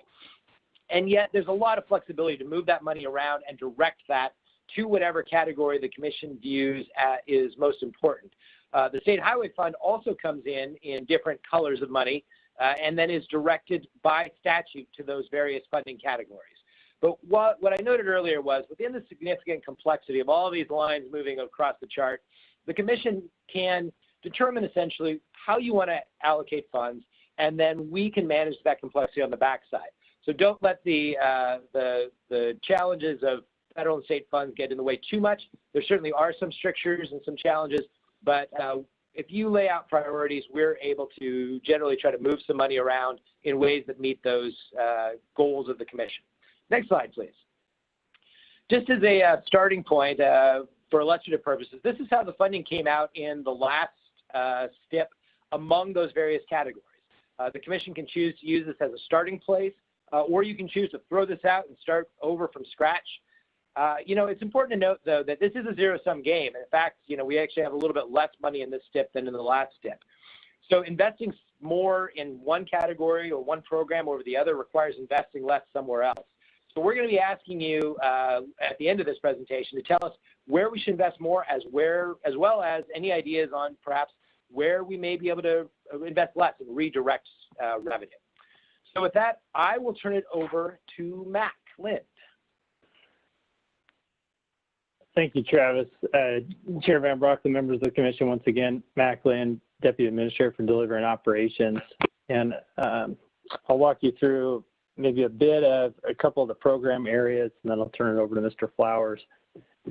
Michelle's still got this slide up, which I appreciate, to reiterate Travis's point he was making earlier. And this is the example of what the Commission approved in the last STIP, but to draw maybe a finer point on what's going to shift or what has to shift in this 24-27 conversation is that House Bill 2017 funding. So the Commission 3 years ago certainly had a lot of debate around how much to put in that enhanced highway category, and the influx of House Bill 2017 named projects heavily influenced that conversation. As we look to the 24-27, we're going to see on the fix-it category that House Bill 2017 portion of funding grow substantially, to Travis's slide earlier that Chair Van Brockland, you were certainly mentioning. So I bring that up because it will be a different conversation simply by the mechanics of House Bill 2017. And we wanted to just reemphasize how much debate the Commission had 3 years ago around that split between these categories. As Travis mentioned, certainly this is a zero-sum game. So if you're going to increase one area, you got to decrease another, but there are some mechanics behind the scene around House Bill 2017 and the allocation of funds that requires. So I just wanted to reiterate that point. Michelle, if you could move to the next slide, please. Go ahead and jump to the next one. Thank you. So I want to touch on maybe some of the biggest areas of those categories that you all affirmed last month. And certainly our fix-it category is one of the bigger ones, as you've just seen. It's largely funded by federal dollars, and in the past it was almost exclusively funded by federal dollars. But as I mentioned earlier, House Bill 2017 and the legislature made a significant investment in preserving our assets. While a significant amount of funding is dedicated to those earmarked projects in the early years, in this STIP cycle, we certainly start to see the effect of the House Bill 2017 funding. I will say I believe some of our biggest industry partners, especially our paving suppliers, paving contractors, have been waiting for this moment after the passage of House Bill 2017 of where is the investment in those types of projects. And we will now start to see that increase now that those named projects are being delivered. Michelle, if you can go to the next slide, please. So fix it is a broad term, but generally we capture it in these 5 program areas. And how we invest in each of these areas obviously gets into the details, but at the 30,000-foot level, as Travis mentioned earlier, this gives you a view of what do we mean when we talk about fix it. Certainly pavements and bridges are our bread and butter. It's about $100 million a year that we invest in both of those program areas. In January, when we were in Lake Oswego with the commission, you heard from Justin Madre and Ray Mabey, our program managers for pavements and bridges, talk about the investments that we make in these areas, as well as the disinvestment choices we're having to make. And I'll reiterate the point both of them were making. Our pavement cycle is now at a 50-year cycle. So roads will be paved every 50 years on average statewide. And our bridge cycle is encroaching on the 900 years. So certainly that strategic investment conversation we've been having with all of you informs our investments in these areas, but do not want to miss the point that it is that disinvestment for these assets. Seismic is a new program area, although we've invested a lot of money over the years as well as energy into our planning for that seismic event and our lifeline routes. House Bill 2017 did dedicate funding towards our seismic portfolio and our seismic efforts, which is greatly needed, and we're certainly utilizing that funding source. Obviously, culverts is a hidden problem in this state, certainly on the west side where it rains a lot, and our culverts are aging at an exponential rate. So certainly we're investing a significant amount in culverts, but it's a disinvestment as well. And we are definitely taking an approach, unfortunately, of when it fails, we'll fix it. Not a very proactive approach given the amount of funding that we're putting towards it. And operations is a bit of a category that's a catch-all, but really it's around how do we keep the road open through some capital improvements, as well as having it operate safely. So it's a lot of signal replacement projects, upgrading of signs at a systemic level, and dealing with some of our unstable slopes and rockfall slide areas, as well as our ITS improvements. So what are we doing to increase the effectiveness of the facility, especially in those urban areas with some of our ITS investments. Some of the biggest improvements we've also made are in the rural snow zone areas to provide better real-time data to travelers for safety purposes. So quite an extensive mix of investments in these areas, and certainly pavements and bridges drives much of the conversation as we try to manage those significant assets across the state. Next slide, please, Michelle.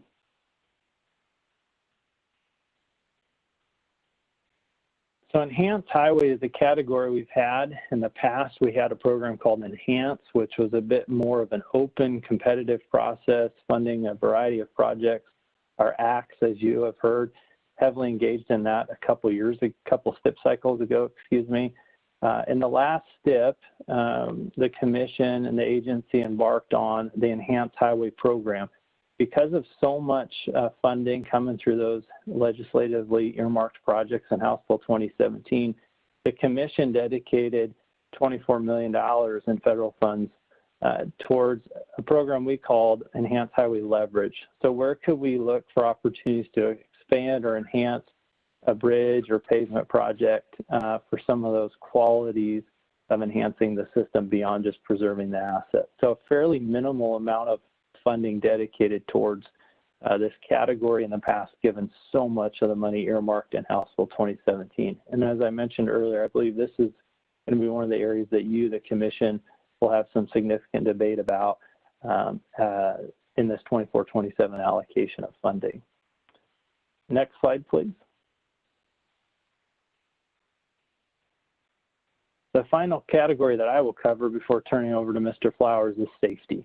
certainly a prime focus and value not only of the agency but of the Commission as we work to reduce fatals and serious injuries on all roads in the state. This is our jurisdictionally blind safety program where we're allocating funding and picking projects on ODOT facilities, county roads, and city streets to reduce those fatals and serious injuries. It's a highly successful program lauded by our city and county partners and viewed nationally as one of the success stories. But certainly we could be doing more and would like to be doing more to reduce or increase safety, excuse me. House Bill 2017 did add additional $10 million a year for safety improvements on state highways, so we certainly leverage that dollar source, that funding source, and will be. And we also have our rail highway crossing safety funds in there as well, which is a mixture of several different funding sources. So safety certainly is a comprehensive program area and one that we certainly have a lot of federal requirements on how to use those funds, but certainly look for opportunities to leverage that investment from the House Bill 2017 dollars. So I just walked through fix-it, operations, and safety, some of the bigger categories, if you will, within that allocation you all will be considering, and some of the scenario development. I'll pause for any questions before turning it over to Mr. Flowers. Okay. Questions?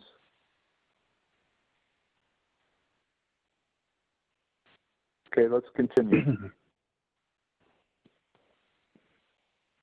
Mr. Flowers. Good morning, Chair Van Brock and members of the Commission. Jeff Flowers, Statewide Investment Management Manager, and I'm here to provide you on the local government program category. These programs are to provide funding to our local partners. Some of these allocations come from agreements that ODOT has with partners, as well as federal requirements that require us to use money in specific geographic locations throughout the state. To provide some more context, the STBG for cities and counties, as well as the local bridge allocation, come from our agreement with AFC and LOC. STBG funds are allocated to the cities and counties not in the three large metropolitan areas of Portland, Salem, and Eugene. That is a yearly allocation that is determined based on how much they receive, and most people refer to this program as an exchange program. The local bridge committee, or the local bridge program, has a committee which is made up of, as well as local partners, as they work to allocate the funds towards local bridge improvements throughout the state. STBG for TMAs and TAP to TMAs. TAP are a transportation alternative program, which has a geographic restriction in certain spots, which require us to give some of the money to our three metropolitan areas, same STBG funds, and those are the three TMAs of Portland, Salem, and Eugene. The fund allocations are provided to the three TMAs, and they, as an agency, work on their own process and priorities to figure out how they want to allocate the funding to their projects.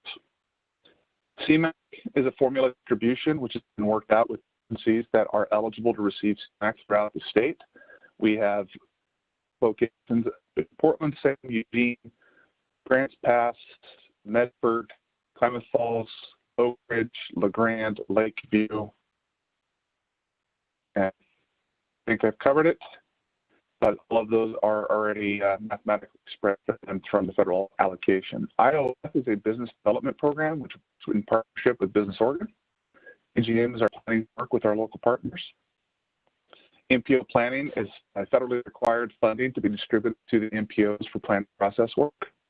And the LTAP is the local transportation, local technology that we work with as far as with our local partners. Can you go to the next slide, please? This slide kind of provides an idea and checkbox about where the program funding levels are provided from. See, CMAQ is provided by Congress, as is the STBG, TAP, and PL funds for the NPOs, local bridge and STBG funds for cities and counties from and LOC.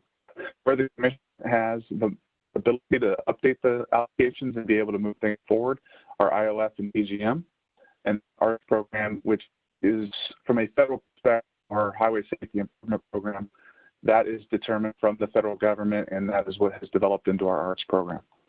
that is a quick overview, so I will pause there real quick before I turn it over to non-highway with Karen Criswell.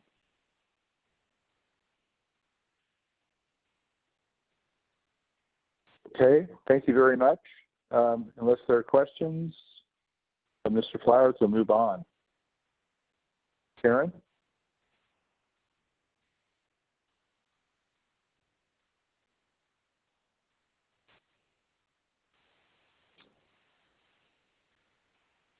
Karen, are you there?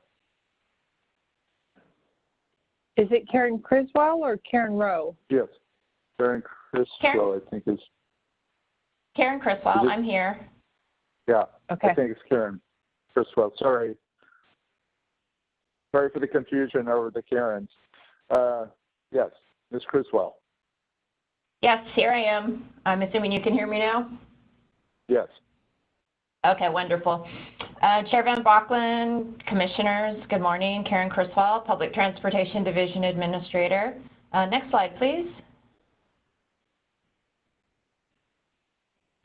So I'm here to talk to you about the non-highway programs that are included in the STIP. There is a combination of multiple funding sources that include FHWA funds, state highway fund dollars that are directed to bike ped projects, and FHWA funds that we flex into FTA funds.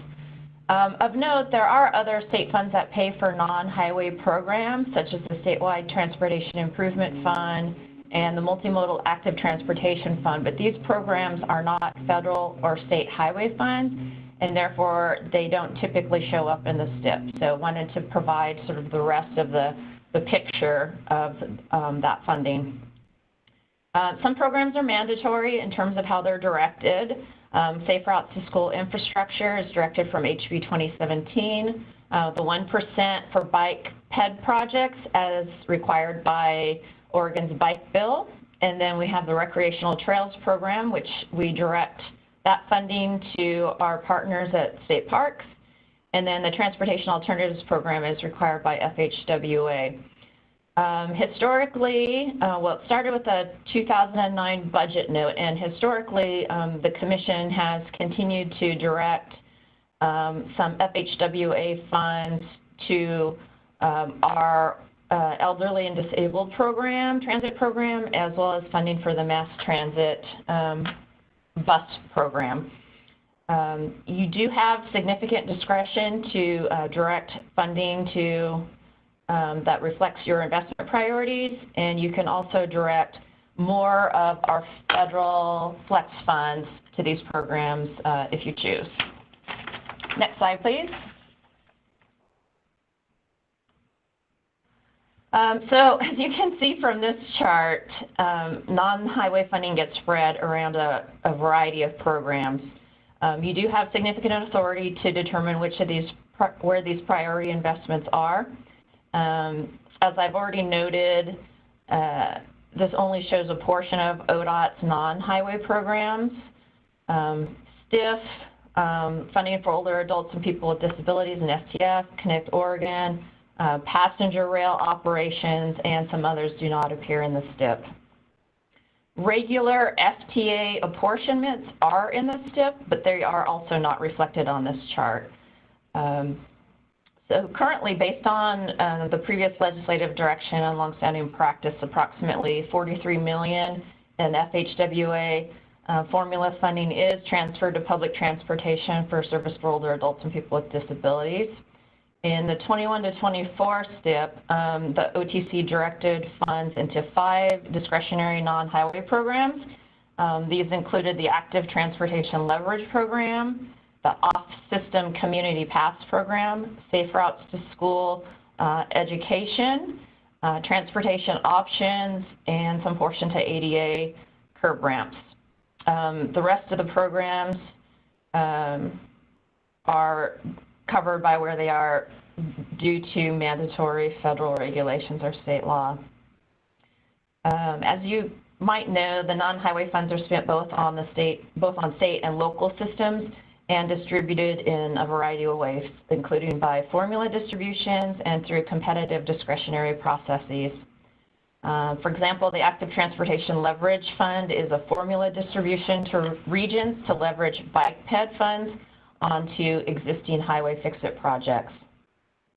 Whereas the Safe Routes to School Infrastructure Program is a competitive program that predominantly funds projects on local roads. And then additionally, we only have one pot that is the Bike and Ped 1% that is targeted to standalone projects that fill gaps in the statewide bike ped network.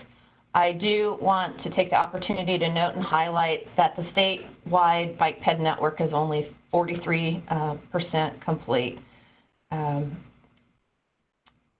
And I think that is about it for the things that I wanted to highlight for you. I think maybe there's a couple of other contextual pieces with STIP from HB 2017.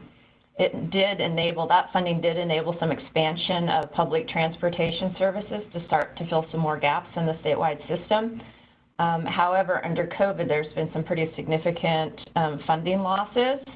And with legislative action during this first special session, providers are now able to use STIP funds to maintain existing services. Even without COVID, within a few years, due to population growth, it is anticipated that we will start to dip below and our numbers will start to decrease again in terms of transit trips or rides per capita per Oregonian. The same is also true with the state, or the condition of the statewide fleet. We are currently hitting our goals in terms of keeping the fleet in a state of good repair, but within a few years we will start to see some increasing challenges with continuing to hit that mark. And with that, I'll pause to see if there's questions before we go on to Ms. Bohard. Okay, questions for Ms. Criswell? All right, Ms. Bohard.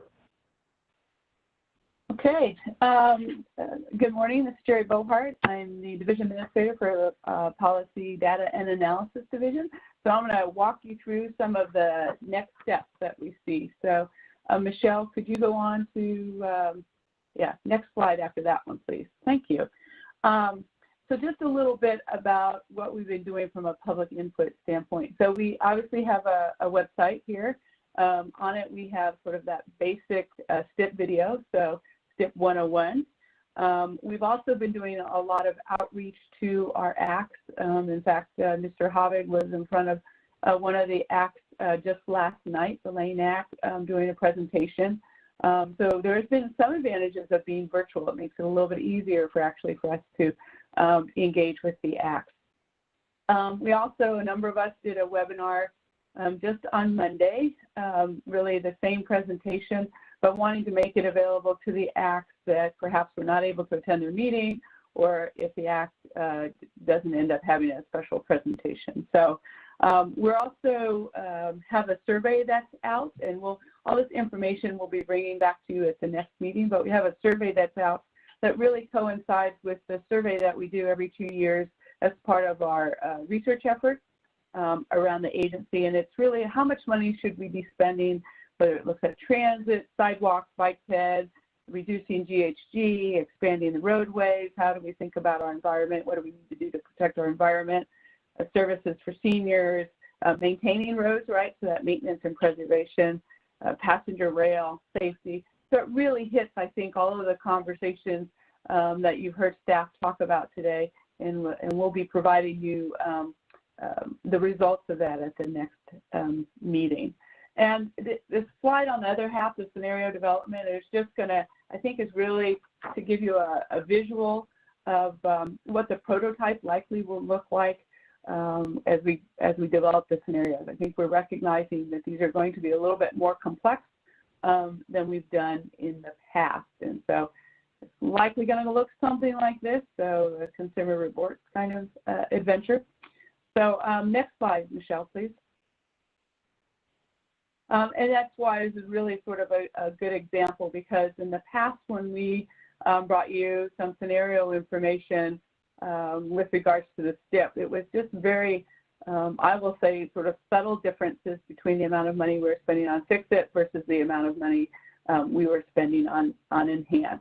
So without all the complexity that we really envision coming forward this next go around.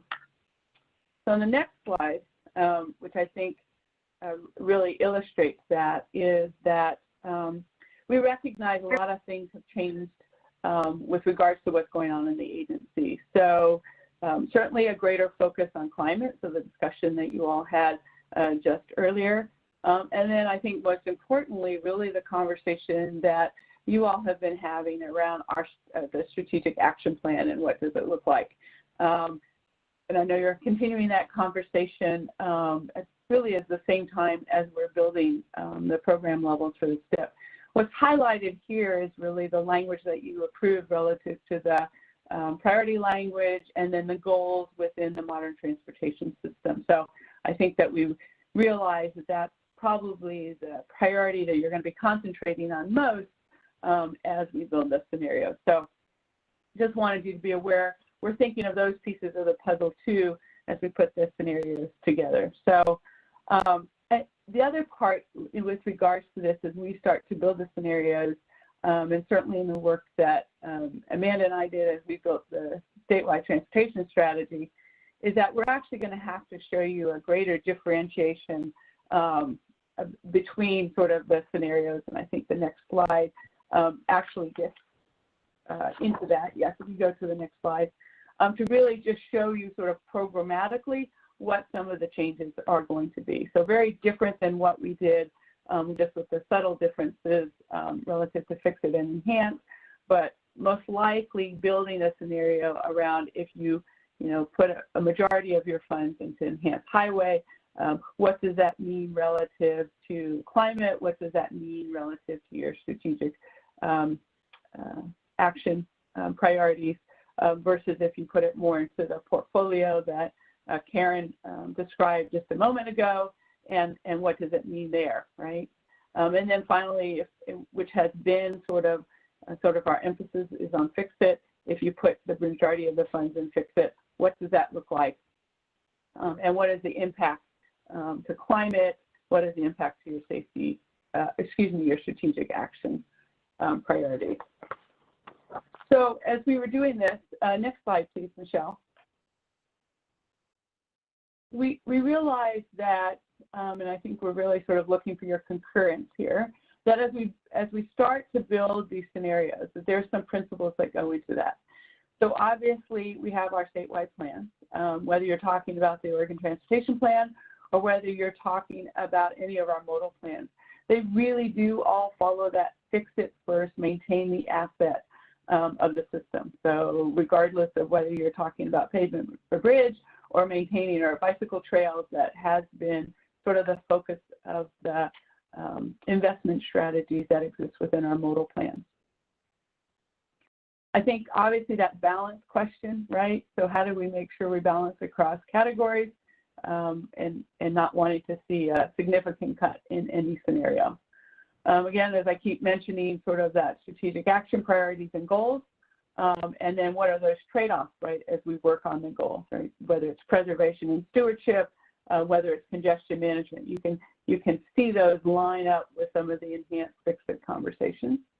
Obviously, what the public has to say is very important, and we're going to make sure that we bring that back to you and really try to think about how that plays into our scenario development. More to come on that, obviously, because we haven't seen what that looks like.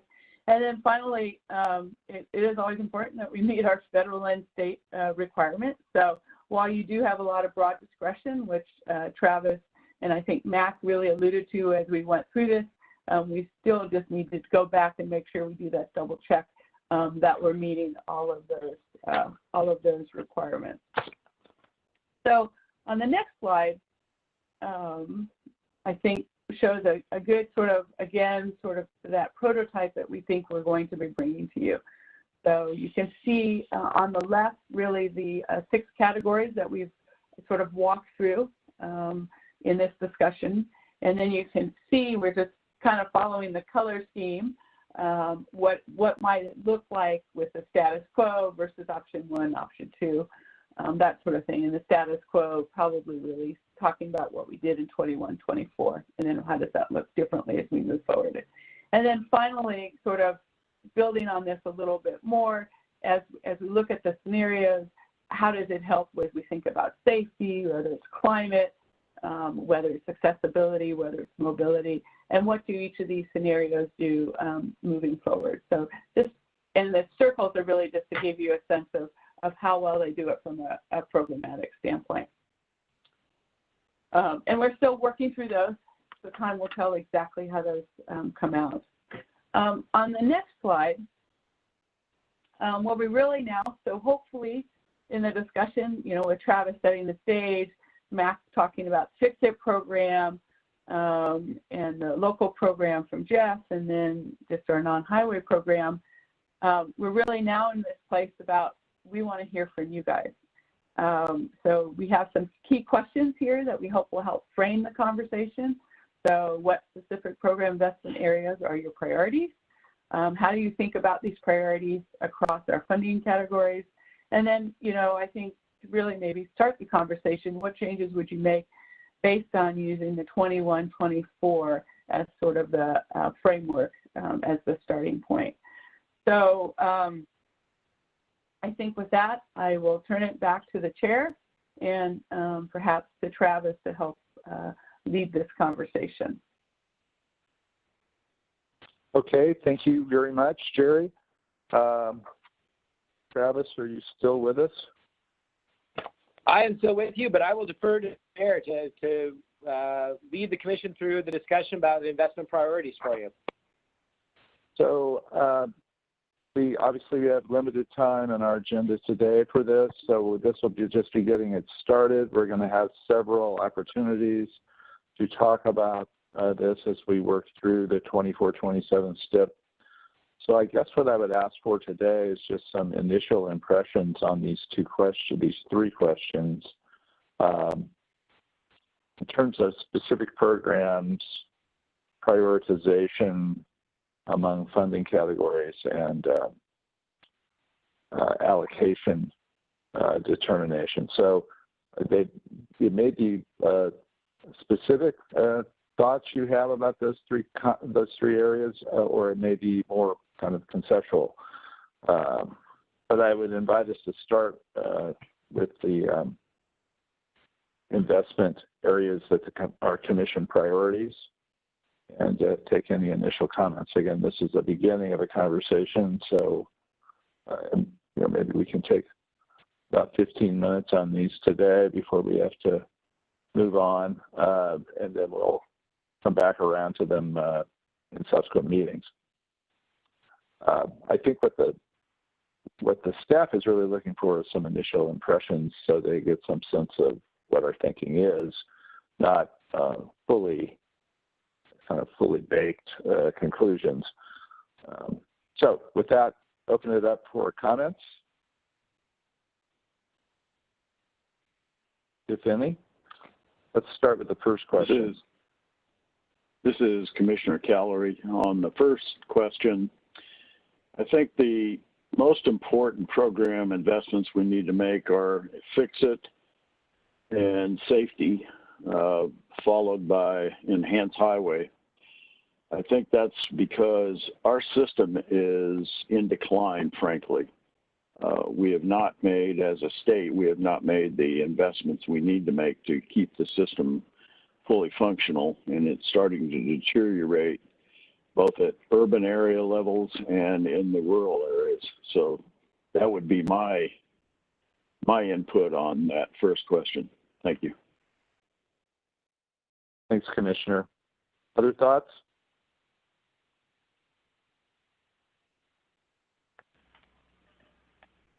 Commissioner Smith? Yes, Commissioner Smith. No, go ahead. I think Alanda was started first. Oh, okay. Vice Chair? I was just going to support Commissioner Callery's points. However, as it relates to more of the urban communities that are more highly populated, I do believe there has to be more emphasis around enhance, and I don't know how we balance that out and giving our budgetary constraints and uncertainty at the federal level. I think it's very early to even, to me, kind of like start entertaining these, but I do think that fix it and safety are obviously going to be super vital, but enhance in those highly populated communities are going to be super important, and how we connect those with other public agencies in some way that can minimize folks' dependence on utilizing the highway system, just from single occupancy vehicle use, which will probably expand the lifespan of the asset itself. And so I just wanted to throw that out there because I feel like there's some ways where we can probably be more creative, but I don't want to undermine the importance of the system in other communities around the state, as well as the significance of maintaining the system as it is, just because we have so much uncertainty around the future of our financial well-being as it relates to investments. So I just wanted to at least kick that out there. Thank you, Vice Chair. Commissioner Smith? Yeah, I generally agree the priority needs to be fix it. We have limited funds, and unless we get a infusement of capital through some kind of federal funding, we really need to focus on fixing our crumbling infrastructure. And I think the non-highway programs are really important because that will go a long way for climate change and reducing greenhouse gas emissions. And I think, unfortunately, enhancement, in my mind, needs to be lower on the list just because we have so limited funds at this point, and I think we need to preserve what we have. If we were to get an infusion of capital, then I think we could look back and say, okay, where can we do enhancement that really improves the system through the lens of greenhouse gas reduction.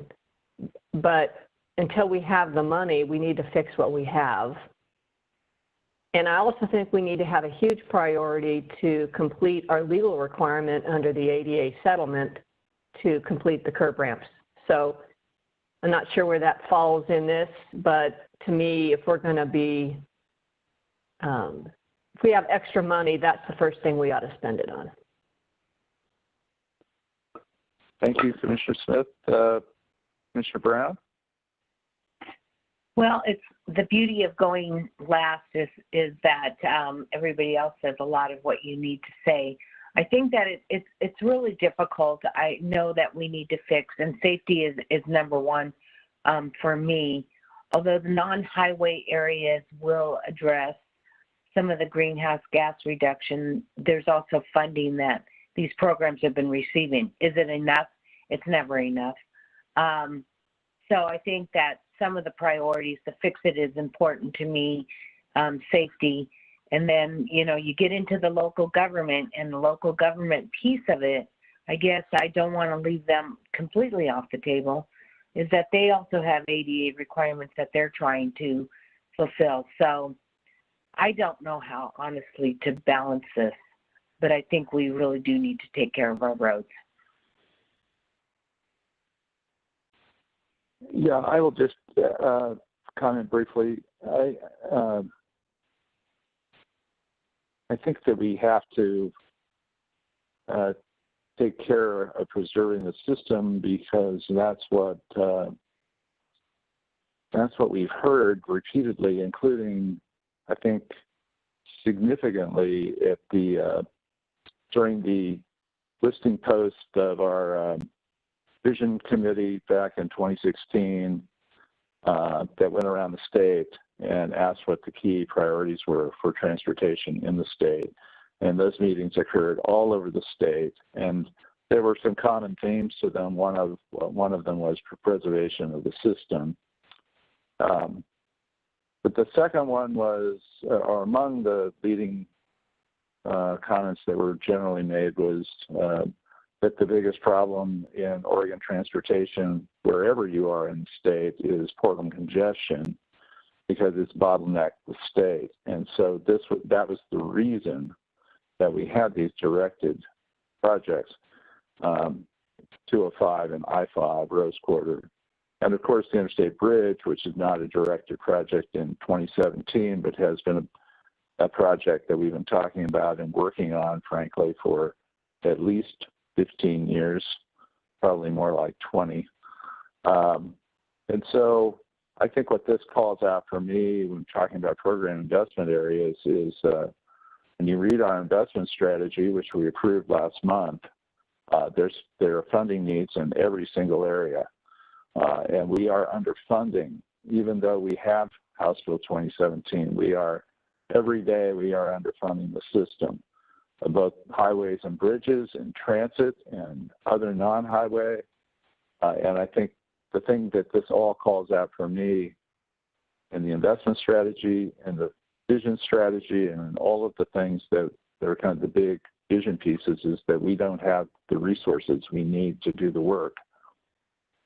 And to get the resources, I think we have to initially do two things. One is we have to reestablish our partnership with the federal government where they get in the game again on capital investment and operating of our systems, transit, highway, et cetera. The second thing we need to do, I think, is we need to toll. House Bill 2017 directed us, mandated that we toll.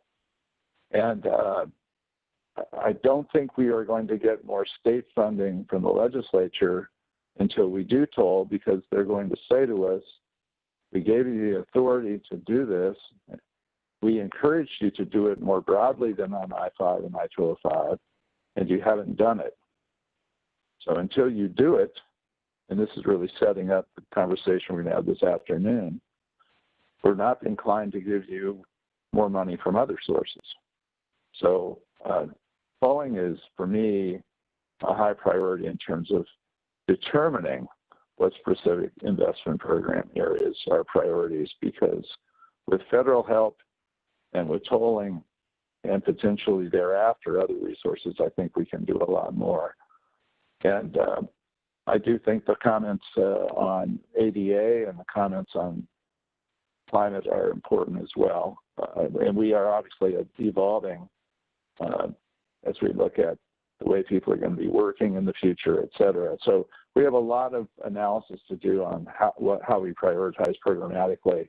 But I think we're going to have to be a commission that is spending a lot more time talking about funding and working with others to assert the need at federal level and to coalesce with other states to make sure we get something going on infrastructure, because the federal government cannot stand on the sidelines and watch this stuff fall apart.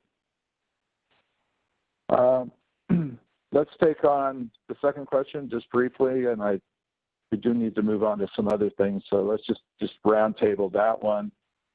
So this is funding categories. Thoughts on funding categories? And I guess here, what we're looking for is traditional sources like gas tax versus things like road user charges, tolling, and other sources. So, Chair Van Brockman, this is Travis. I think that to a significant extent, you've actually sort of answered both of the first two questions. When we were talking about funding categories, we were really thinking about the STIP funding categories, and you just had a really good discussion about the relative importance of those. So we'd be happy to take any additional comments and feedback. This has been great input as we start thinking about the funding scenarios, or allow you to move along, depending on your desire. Okay. I guess then what I would just take is other comments from the Commission on any of these questions. Chair Van Brockman, this is Jerry. Just really quickly, Michelle, could you go to the last slide? So I think actually what would be the most helpful, if you have anything at this point, is there any information that we really need to give you as we bring forward the scenarios that would help you in your decision making or is there anything that we need to do, perhaps meeting with you one-on-one? So if there's anything more that we need to do from a next step standpoint that would allow our September meeting to be more successful, I think that's the final input we might be looking for. So would the commission like to have individual meetings with staff on these questions? This is Commissioner Callery. What's your pleasure? Commissioner Callery? I would like to have it. Yes, I would like to have an individual meeting. But I do want to make a comment, especially on the climate change issue. I think what Oregon is doing is fine. We need to move forward with it. But in order for our efforts as a state to be effective, this needs to be either a West U.S. or national program.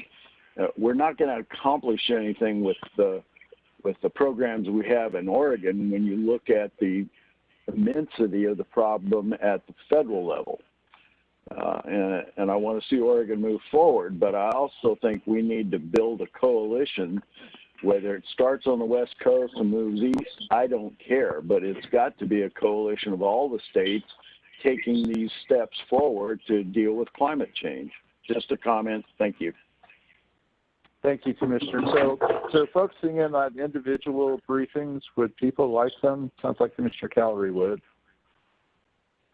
I think they would be helpful, but it's going to be hard because we haven't even got through 21 through 24. But maybe we look back at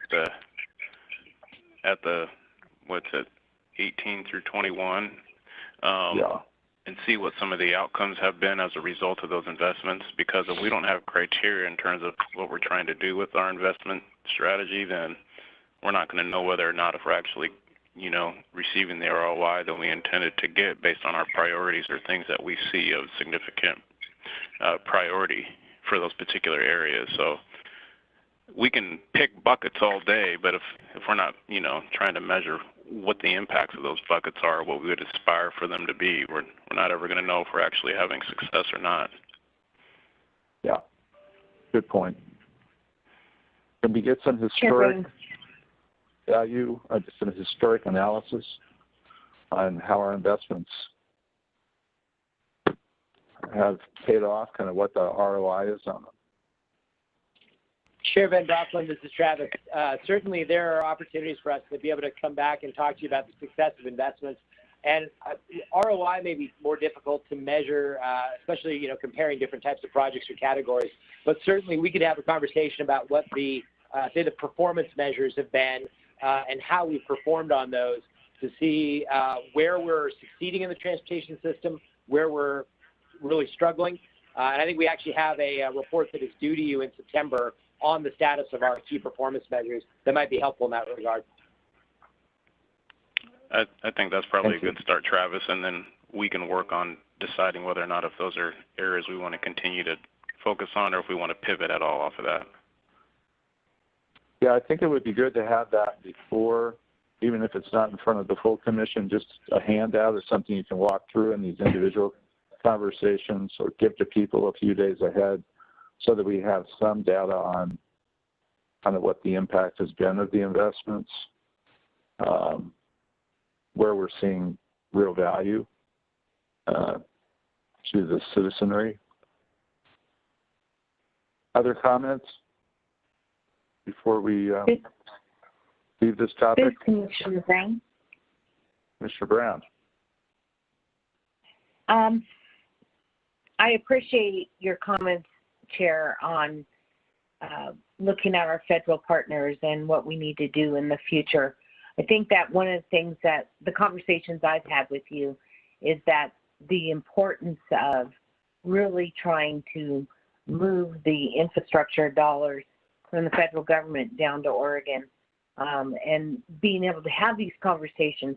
I think my frustration is one that I've experienced my entire career, and it started with the ADA and then the federal mandates on transit and the way we had to comply.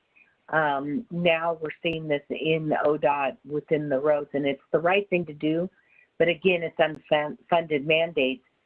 And we really need to make our congressional delegation understand some of the barriers that we're experiencing.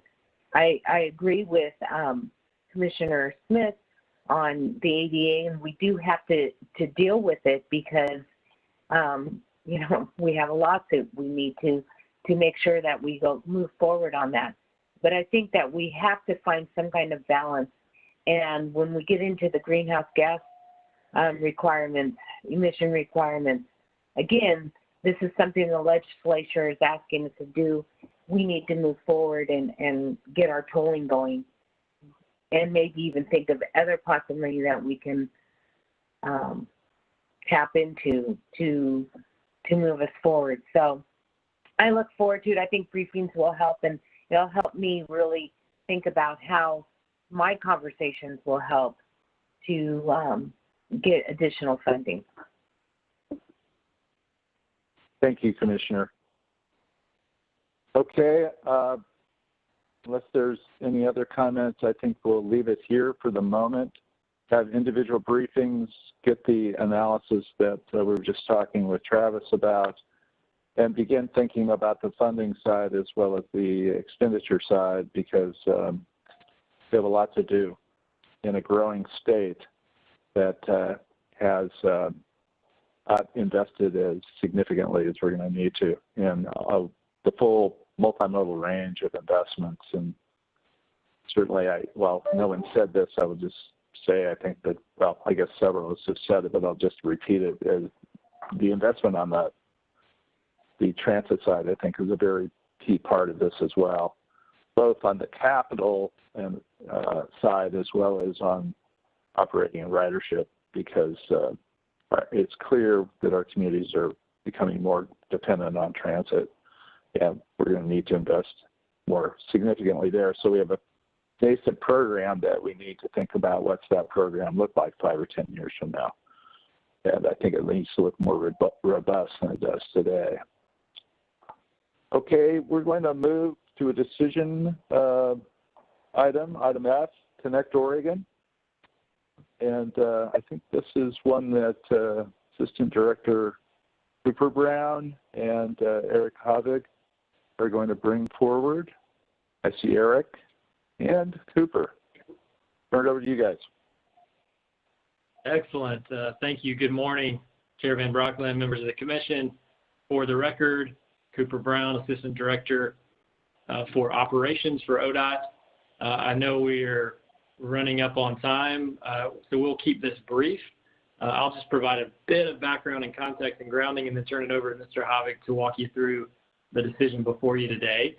But I will turn your attention back to a couple decisions that the OTC made in regards to Connect Oregon program, more specifically to 2 intermodal projects.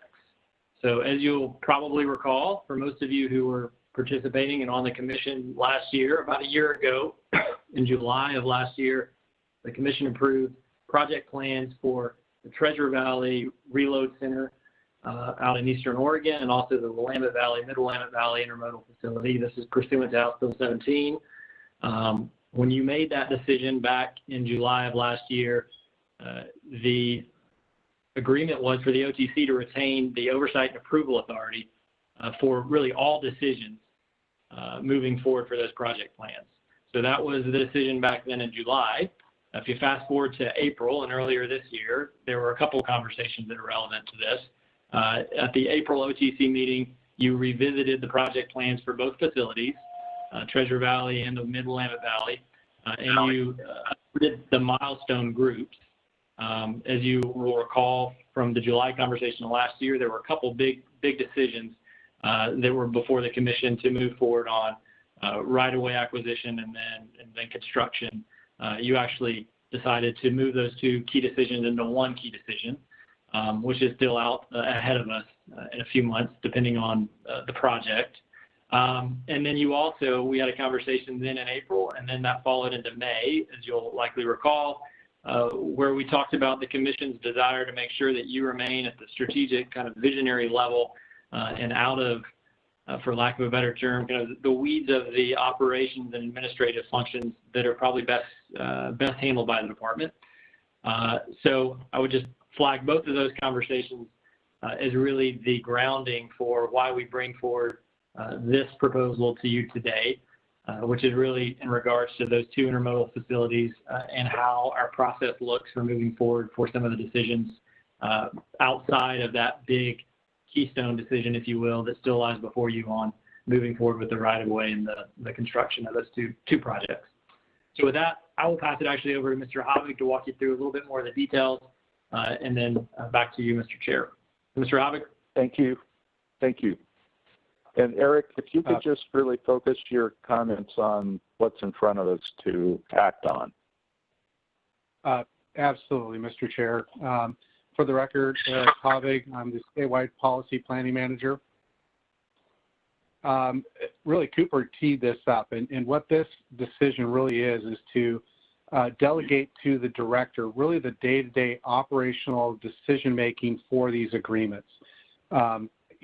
You've been around project delivery as commissioners. You know there's ups and downs. There's always kind of things that happen as you move through a project delivery process, and this really removes the commission out of those day-to-day things.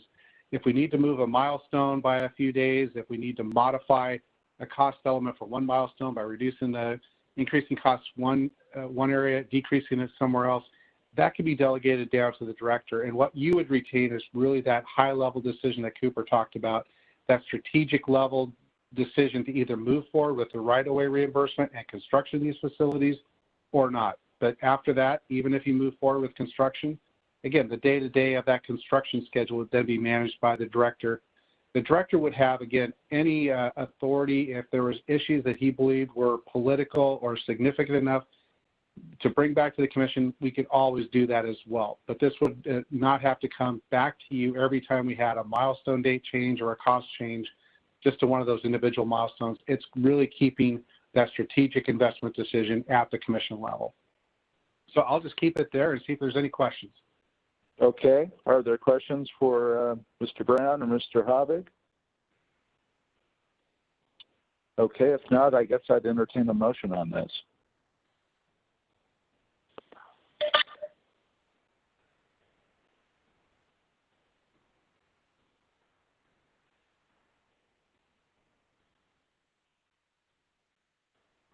Is there a motion? This is Commissioner Calorie. I move for approval of the OTC to retain authority for expenditures of $5 million or more on the Connect Oregon projects and to delegate authority to the ODOT director to make all other appropriate decisions. Is there a second? Second. Mr. Brown. Oh. Sorry. Commissioner Brown and Commissioner Simpson, second. Discussion. All right. If there is none, I'll call the roll. Commissioner Simpson. Aye. Commissioner Calorie. Aye. Commissioner Brown. Aye. Commissioner Smith. Aye. Chair votes aye as well. Motion passes. Thank you all very much. Thank you, Mr. Brown, Mr. Havig. I'll now turn to the director, who now has new responsibilities. You're welcome. Thank you very much. Through the consent agenda. And we now thank you. I'm going to just call this out for a second. Thank you for taking right-of-way acquisitions out of my life. Mr. Chair and members of the commission, bless you, my friend. Yeah, I was going to say, Mr. Chair, and to all members of the commission, you're very welcome, and we'll see whether or not that is an ongoing statement I get to make. I'd ask you now to consider the consent calendar items, and as the Chair just mentioned, since we don't have any declarations in this consent calendar, I'd ask for consideration or a motion to approve in block items 1 through 8 on the consent calendar. Is there such a motion? Commissioner Smith, so moved. Commissioner Smith moves approval of the consent calendar. Is there a second? Second. Commissioner Calloway. Commissioner Calloway seconds. Is there discussion on the consent calendar? If not, one comment. Yes, Commissioner Calloway.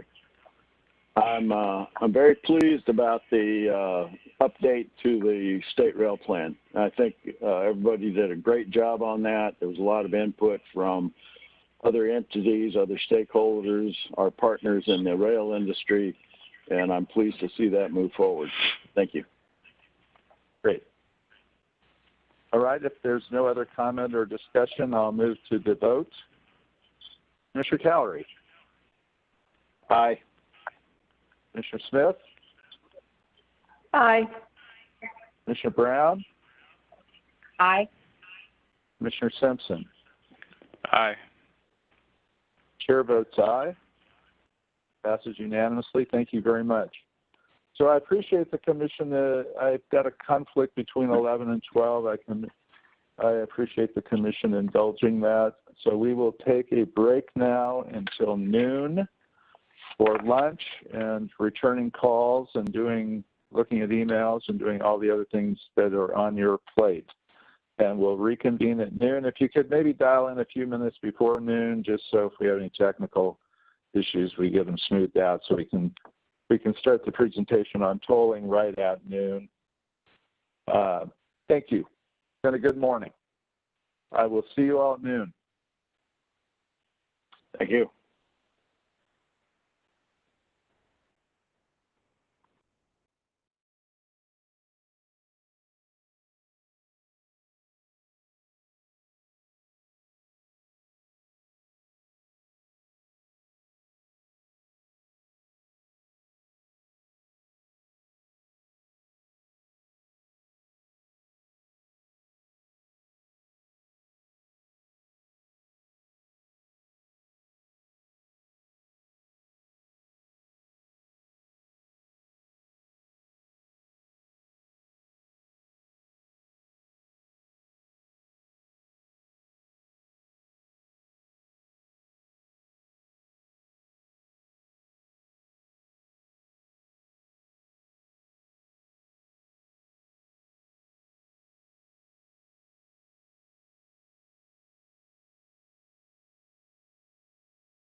Ooh, hang on a second. Hello, can you hear me?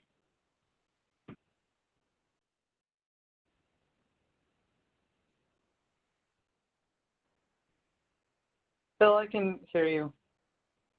This is Della. Thank you. Hi, Della. We're on break right now, right? Perfect.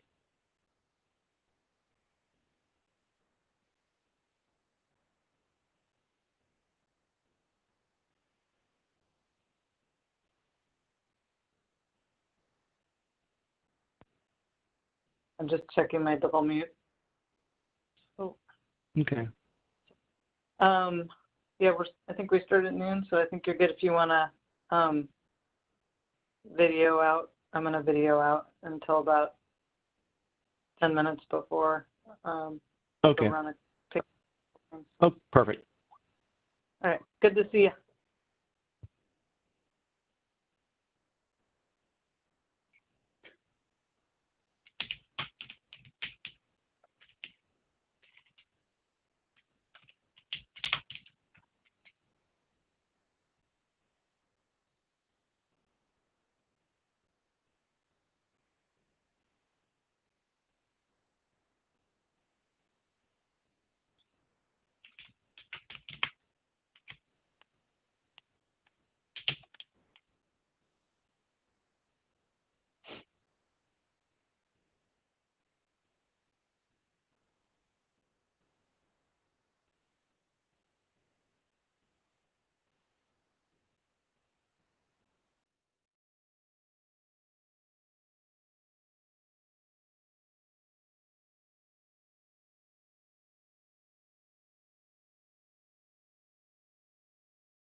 Tom?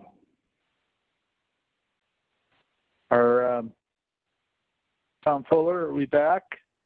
Yes, sir.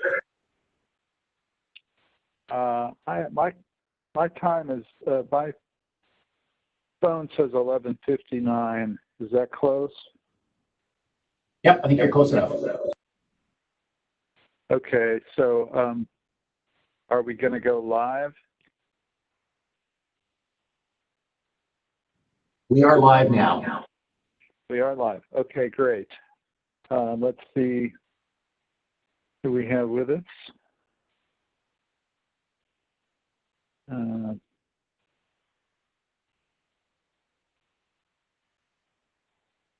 Okay. See Commissioner Brown. Commissioner Brown, can you hear me? Commissioner Callery? I'm here. Okay, great. Commissioner Smith, I see on. Sharon? I'm here. Great. And Mr. Simpson's on. I saw him on. Lando, can you hear me? Yes, sir. All right. Well, then, I think we're ready to go. Director Strickler? Okay, good. All right. I'm here. So, excellent. So we're going to reconvene. Hope everyone had a good break. And we will now turn to a presentation by the Urban Mobility team. Brendan, are you quarterbacking this, or is Lucinda? I am, Mr. Chair. I'll provide some opening comments and a couple of visuals, and then turn it over to the toll program director. Fantastic. Okay, well, please proceed. Well, thank you. Good afternoon, Mr. Chair, Commissioners. For the record, Brendan Finn, Urban Mobility Office Director. I'm joined by Deputy Director Della Mosier and Toll Program Director Lucinda Broussard. Thank you for having us.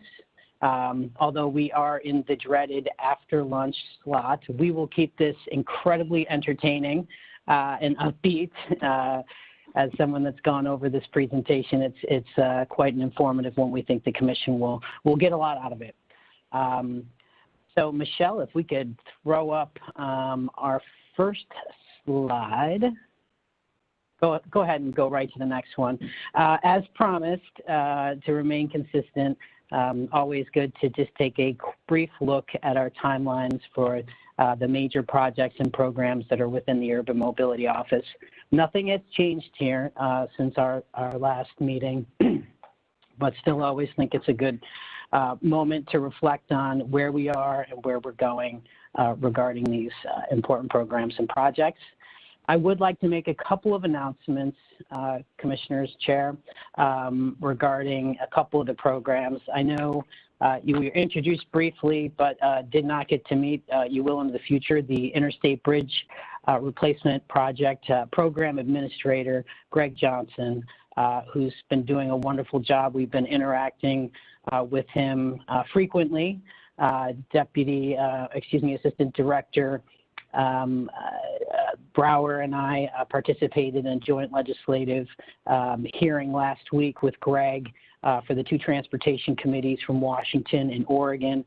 Very great reception. Greg did a wonderful job. So he's really hit the ground running. We look forward to, in future meetings, we're going to focus on the toll program today, having Greg on for you to be introduced and find out what's going on with the program there. But I would like to make an announcement regarding the I-205 Abernathy and Seismic Improvement Project. Deputy Director Mosier has been very admirably and diligently taking over the reins in an interim role as the project director for this project. We now have on a permanent person in that role. Very happy to announce that Mandy Putney will be in that role for the Urban Mobility Office. We're very excited to have her on that team. We know that this is not a new name to the commission. With all of her accomplishments that she's had at Region 1, we're very excited to have her on board, kind of rounding out our urban mobility team. So that's an exciting thing I wanted to let the commission be aware of, and you'll be seeing her in upcoming meetings. So next slide, please. Thank you, Michelle. Now this graphic, this map, this visual will require a little bit of a narrative. After this, I will turn it over to Toll Program Director Broussard. This is a reflection of a lot of our ongoing work and some of the direction from the Commission to really have a comprehensive regional mobility program that manages congestion and increases mobility. This is to show, and you've heard me say this before, that our projects and programs are not in isolation. They're connected with other efforts around the region to create this management of congestion and this urban mobility plan, this regional mobility plan, and they're connected in with a lot of efforts that are happening with Region 1 and our other regional partners. This is a depiction, although maybe a little confusing and busy, of how all these pieces fit together. We talk a lot about how that happens, and we've got the direction from you to make sure that's in accordance with our plan. But we wanted to provide something that we thought was kind of a comprehensive visual of how those pieces were all fitting together. What's not included in this visual, because it would probably be a little bit too busy, is our completed and planned bike and pedestrian connectivity efforts. These are obviously very key components to our overall regional mobility program and commitment to being consistent with our climate goals. It does, I'd like to point out, reflect our commitment to transit. I'd like to point out the planned bus-on-shoulder pilots. You can see one there on the Glenn Jackson Bridge with our partners up there at CTRAN to the north. And then to the south on I-5, just north of the Boone Bridge, you'll see another pilot that's we're doing with our other transit provider, SMART. I'd like to give a shout out to Region 1 Administrator Winsheimer for his work and commitment to this effort. Been doing great work.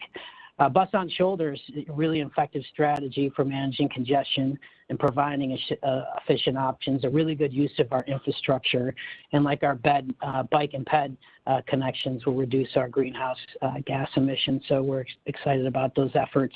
And as mentioned in previous briefings, Deputy Director Mosier and Project Director Channel for the Rose Quarter project are planning this possibility to happen with the improvements that we'll be doing at the Rose Quarter. As you can see through this, and I won't go into too much detail, this also coordinates in with some of the planned improvements with our regional partners at Metro, and then our big transit provider within the region, TriMet, as you'll see the South Quarter and the Red Line improvements. But before turning it back over to Lucinda, I want to bring your attention to the toll corridor limits that we have within this map. You'll notice the current toll corridors, because those are the ones that we've been working under. They're a bit in the X'd out portions there that you'll see on 205, and then up near the upper portions between Going Street and Multnomah Boulevard on I-5. Due to the direction that we've gotten from you, we've put forward for introduction these expanded and potential corridors that align with your strategic direction for the agency and for our office around equity, modernization, and sustainable revenue. The expanded corridors limits are granted within our statutory direction within House Bill 2017. The potential corridor limits reflect a direction that I know Vice Chair Simpson will be a little bit more familiar with, as we had lots of discussion about those at the Value Pricing Advisory Commission, which he chaired with former Commissioner Sean O'Halloran, to take a little bit more of a comprehensive view throughout the whole region on a congestion pricing system. So I wanted to throw those out there as an introduction, as a reflection of some of the direction, goals, and strategic direction that the commission has given to the agency as well as to our office as a whole. So as I mentioned at the outset, this is a living document. It's meant to drive continued discussion on the present conditions and the future of our system, and how we look at how we manage that through various approaches. So with that, Mr. Chair, I know this is something that you've been involved in as well as your other commissioners. I want to happy to answer any questions regarding this, get any feedback before we turn it over to the toll workshop. So questions or comments from members of the commission? This is Commissioner Calorie. I have a question that occurred to me some time back and never brought it up again. On the bus on shoulder pilot projects, how do we deal with that when, let's say, a motorist has to go into the shoulder for car problems or fender bender type thing? That's a great question, Commissioner Calorie. And there's someone that's actually on the line here who's implemented a bus on shoulder project who probably is better equipped to answer that than I. Sorry, Director Strickler, to put you on the spot, but I know you implemented a program in Southwest Washington, so you may be better on the logistical challenges of that to answer that than I. Happy to address the question. So Chair Van Brockland, Commissioner Calorie, there are multiple kind of safety criteria checkpoints that go into a bus on shoulder program. Some of them involve who gets priority and when. So in the event of an emergency services always have priority. Buses would then need to transition out of that shoulder back into traffic. In the event of a broke down vehicle, it's kind of the same. They still have first priority to that shoulder space because that's kind of paramount to the safety of the facility. The benefit here, though, is what you have in a bus situation, and not to say that not every driver out there comes with a level of professional acumen to drive, but in the bus scenario, you have professional transit drivers that are really adept to transitioning in and out of traffic. So one of the fears that comes up is how do the buses do that in a safe way, and as they cross ramps and other considerations, doesn't that introduce a safety incident and more crashes? Quite honestly, what we see in experience across the country, and my experience in Southwest Washington was one of the same, that we actually don't see a really high incident of that. In fact, very few crashes because of it, because of the trained personnel and because of the priority access that the buses would give to other users that need it. Last thing I'd say is that the buses typically aren't operating at speeds that are more than about 15 to 20 miles an hour more than the traffic next to them. And so again, low speed, queue jump opportunities, increases reliability to buses, but the priority really does go to those emergency needs and errant vehicles that need to pull off to the shoulder first. Thank you. I appreciate the answer. Thank you, Director Strickler. Thank you, Commissioner. Other questions for Brendan or Chris?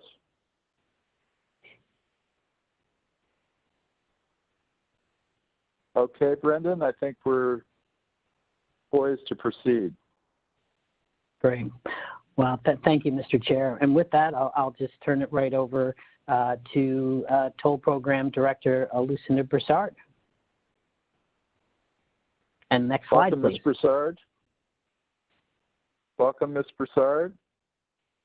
Looking forward to hearing your thoughts on how we do this. Okay, so hold your hat. Good afternoon, Chair, Vice Chair, and Commissioners. I'm Lucinda Broussard. I have with me today a partner, Phil Miller. He's with WST, but he's part of the toll program team. Mr. Miller is a professional engineer, and he also holds an MBA. I think that that's important because what we're talking about is tolling, and tolling is not only technology. There's some customer service, there's business. So Mr. Miller has a great grounding for all of this. His experience in the toll agency or toll industry has spanned from legacy systems where there were toll booths, toll collectors, we call them ACMs, which is automated coin machines, and you used to toss your money into the basket.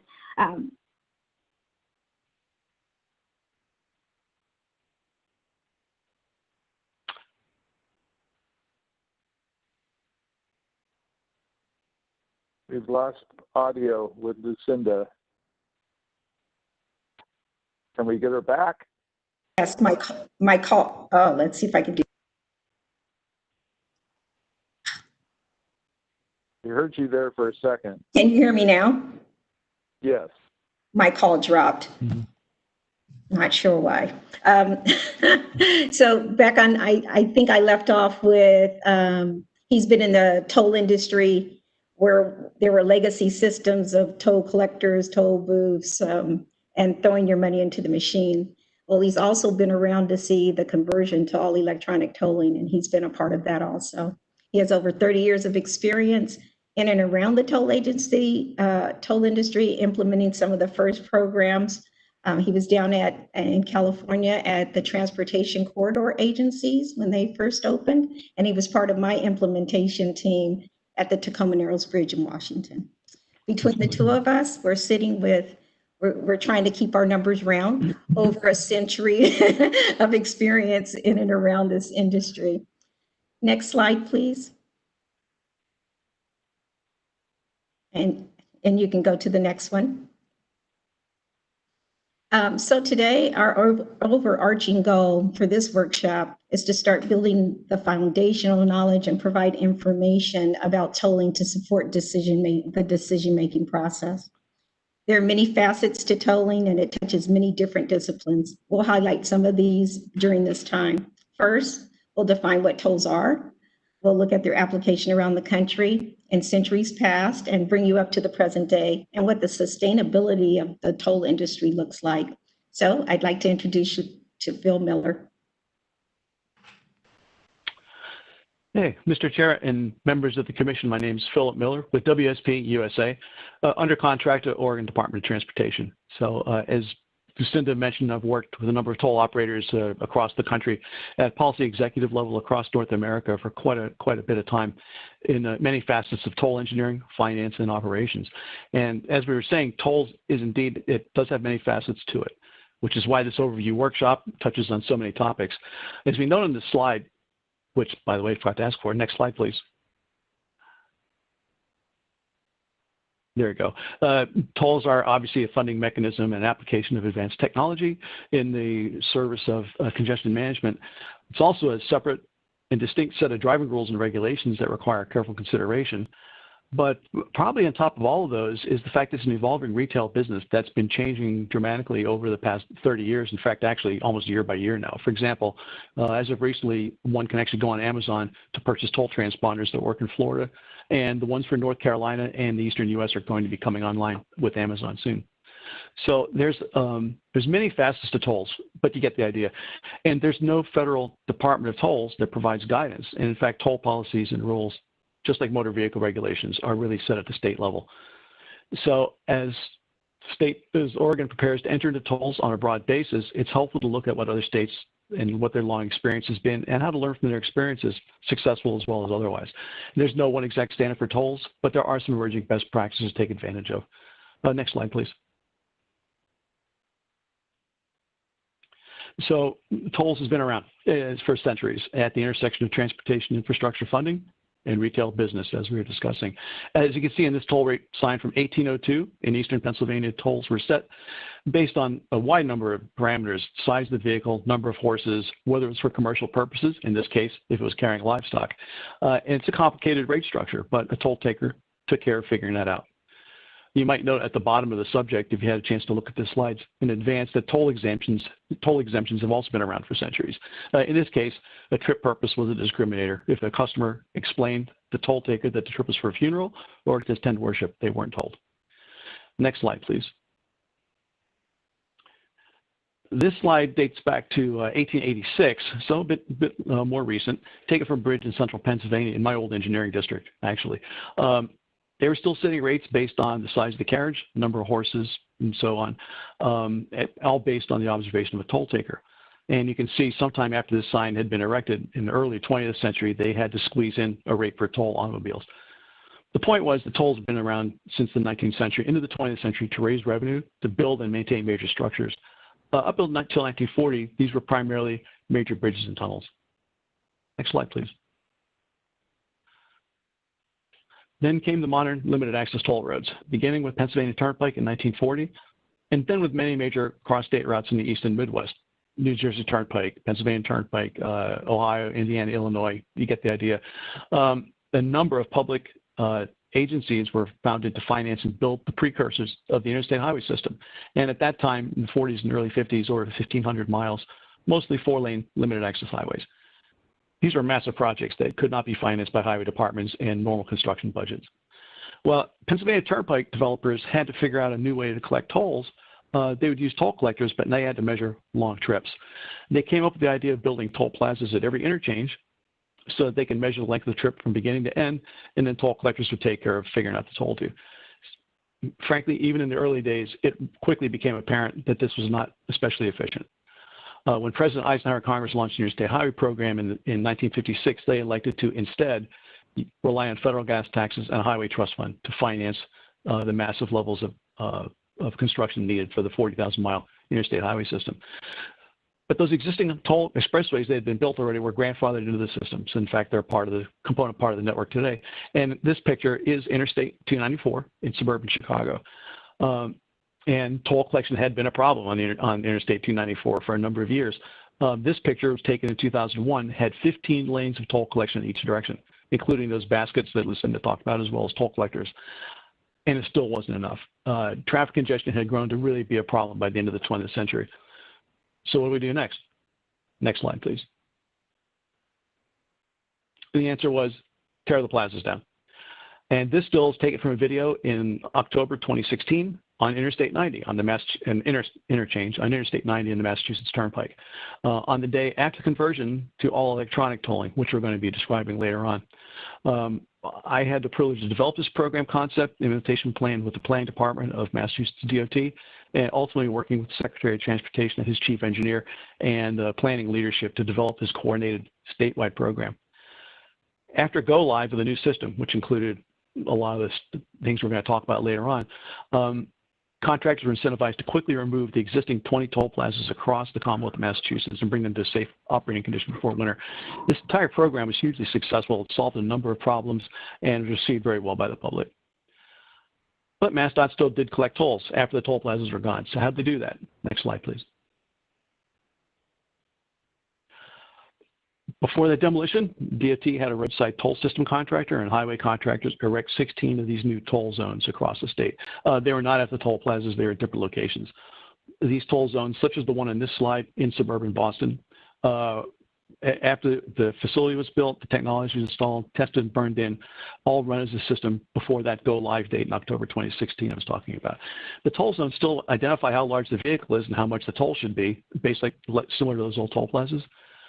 But obviously there's no toll collectors and there's no requirement for a vehicle to stop, unlike in the past. Rather than a toll collector identifying the vehicle self-identifies either with a transponder that we're going to talk about later with electronic tolls or by its license plate. And revenue is collected via a pre-existing account or by means such as invoicing or online payments. The toll road basically, in effect, becomes another utility for its customers.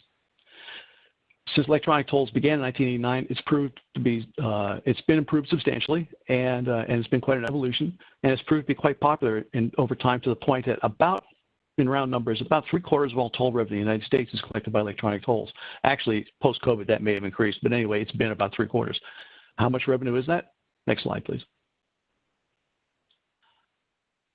It turns out, if you can read the numbers on that slide, it turns out it's about $20 billion a year in gross toll revenue, and it's been about that level since 2018 and 2019.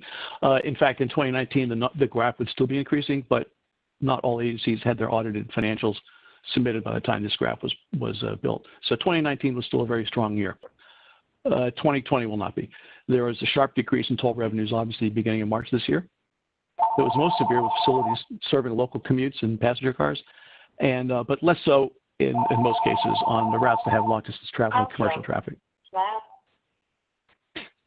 Anyway, since April and May, traffic has returned fairly quickly. In some cases, it's actually come up to 100% of pre-COVID levels. Industry-wide, that's not true. Traffic and revenue is still off some percentage, 5 to 15%, depending on the road. Nonetheless, there certainly was a sharp drop in revenue in the second quarter, and no one knows exactly what's going to happen. But anyhow, so how did all this uncertainty and this drop in revenue impact the toll agencies? Next slide, please. Well, it turns out the impact was not that bad, at least in the short term. Now, when I say not that bad, to be sure, all toll road operators across the country are being extremely cautious in their plans and doing everything possible to cut operating costs, just like we all are. But as of July, the rating agencies have been reasonably supportive of toll road municipal debt, at least partially because of the financial management that's required with toll debt and the strong liquidity. That means, in plain English, they've had to have debt reserves of cash available with their financing and funding plans. As a result, agencies such as Central Florida Expressway, by where I live here, as well as the Illinois Tollway in Chicagoland, have not had to make major changes to their long-term capital programs. CFX is still planning about to issue roughly $2.5 billion of highway projects over the next 5 years for work that's needed to be done to support the economy and transportation in the area. Illinois Tollway, who's been putting out over $1 billion a year of construction projects into the suburban Chicagoland area to rebuild its old system from the 50s and to make traffic and safety improvements on it. And they don't anticipate changing that schedule. The point is, the toll road industry has proved resilient in withstanding change in economic conditions, but it's had also done that by being responsive to public changing needs and customer demands. So with that, your toll program director, Lucinda, will discuss how she wants to direct DOT staff and resources to get this program going. Next slide, please. So thank you, Phil. That was a quick 218 years. I would say that the toll industry is full of technology, innovations, lessons learned, tenacity, and passion. And that's what's defined us this far. It's part, as I said, art, part science. This is a lot of school of hard knocks sometimes, of learning how to do new things, but definitely applying them is what we've learned to do. And as Phil mentioned, it's refining and renewing itself. So it's always trying to find the next spot to go to. And that's where we're going. And to that end, we have to get started. So this was my start slide. And I'd like to think of this as we're embarking on a road trip towards implementation. This will include mini stops, some pit stops. We got mile markers, roadblocks, curves, and long stretches. You want to go to the next slide, please? But we're going to have a roadmap to get there. So this is our ConOps that we're working on right now, and it actually outlines where we're going with the program and what the boundaries, what it looks like. It describes the proposed function and operations of the toll program and how the program would operate. It also gives a perspective from the customer, the owner, the operator, and other involved stakeholders. So it's relational in the document. We provide a day in the life. And once we set up all the technology, all the systems, all the operations, then you put a customer in and see how that works. So that we've done that through day in the life scenarios. And there's another element to this document that I think is really important. And that's that we've added some potential strategies for economic justice. It's different across the country. I would say that we are at the forefront of doing something new in the toll program by having the Equity and Mobility Advisory Committee. I can't think of another place that even has that, but that's something that we're doing new. So we have that in there, but we also have something for the unbanked and the underbanked, which is every toll agency deals with that. So we're trying to identify where we can help in that area too. We have our destination. We're trying to get to implementation, and then we have our roadmap. Next slide, please. And I debuted this slide last month, and I know it's really tiny and it's hard to see. I want to say that it's tiny, hard to see, but there's a lot of decisions and policies that have to be made, and that's what this is trying to depict. So I'd like to use the analogy or our theme of we're on a road trip, and this would be our sites and landmarks that we're after, and some of our stops. So as we go along the way, what you can't see is that I've tried to bold out what we're talking about today, which is interoperability. We're going to hit on that. We're going to hit on contracts and customers, enforcement. We're going to talk a little bit about toll rate setting, very high because we're just doing an overview. We're going to do a little update on the NEPA process, or the National Environmental Policy Act, and the work that we're doing there. The blue star, I think that stands out that's dealt well here, is the action item that we'll talk about after the workshop. So as you can see, this is a multi-year process. If you can go to the next slide, please, Michelle. Multi-year process, which equates to a very long trip. Next slide. So this is our update slide.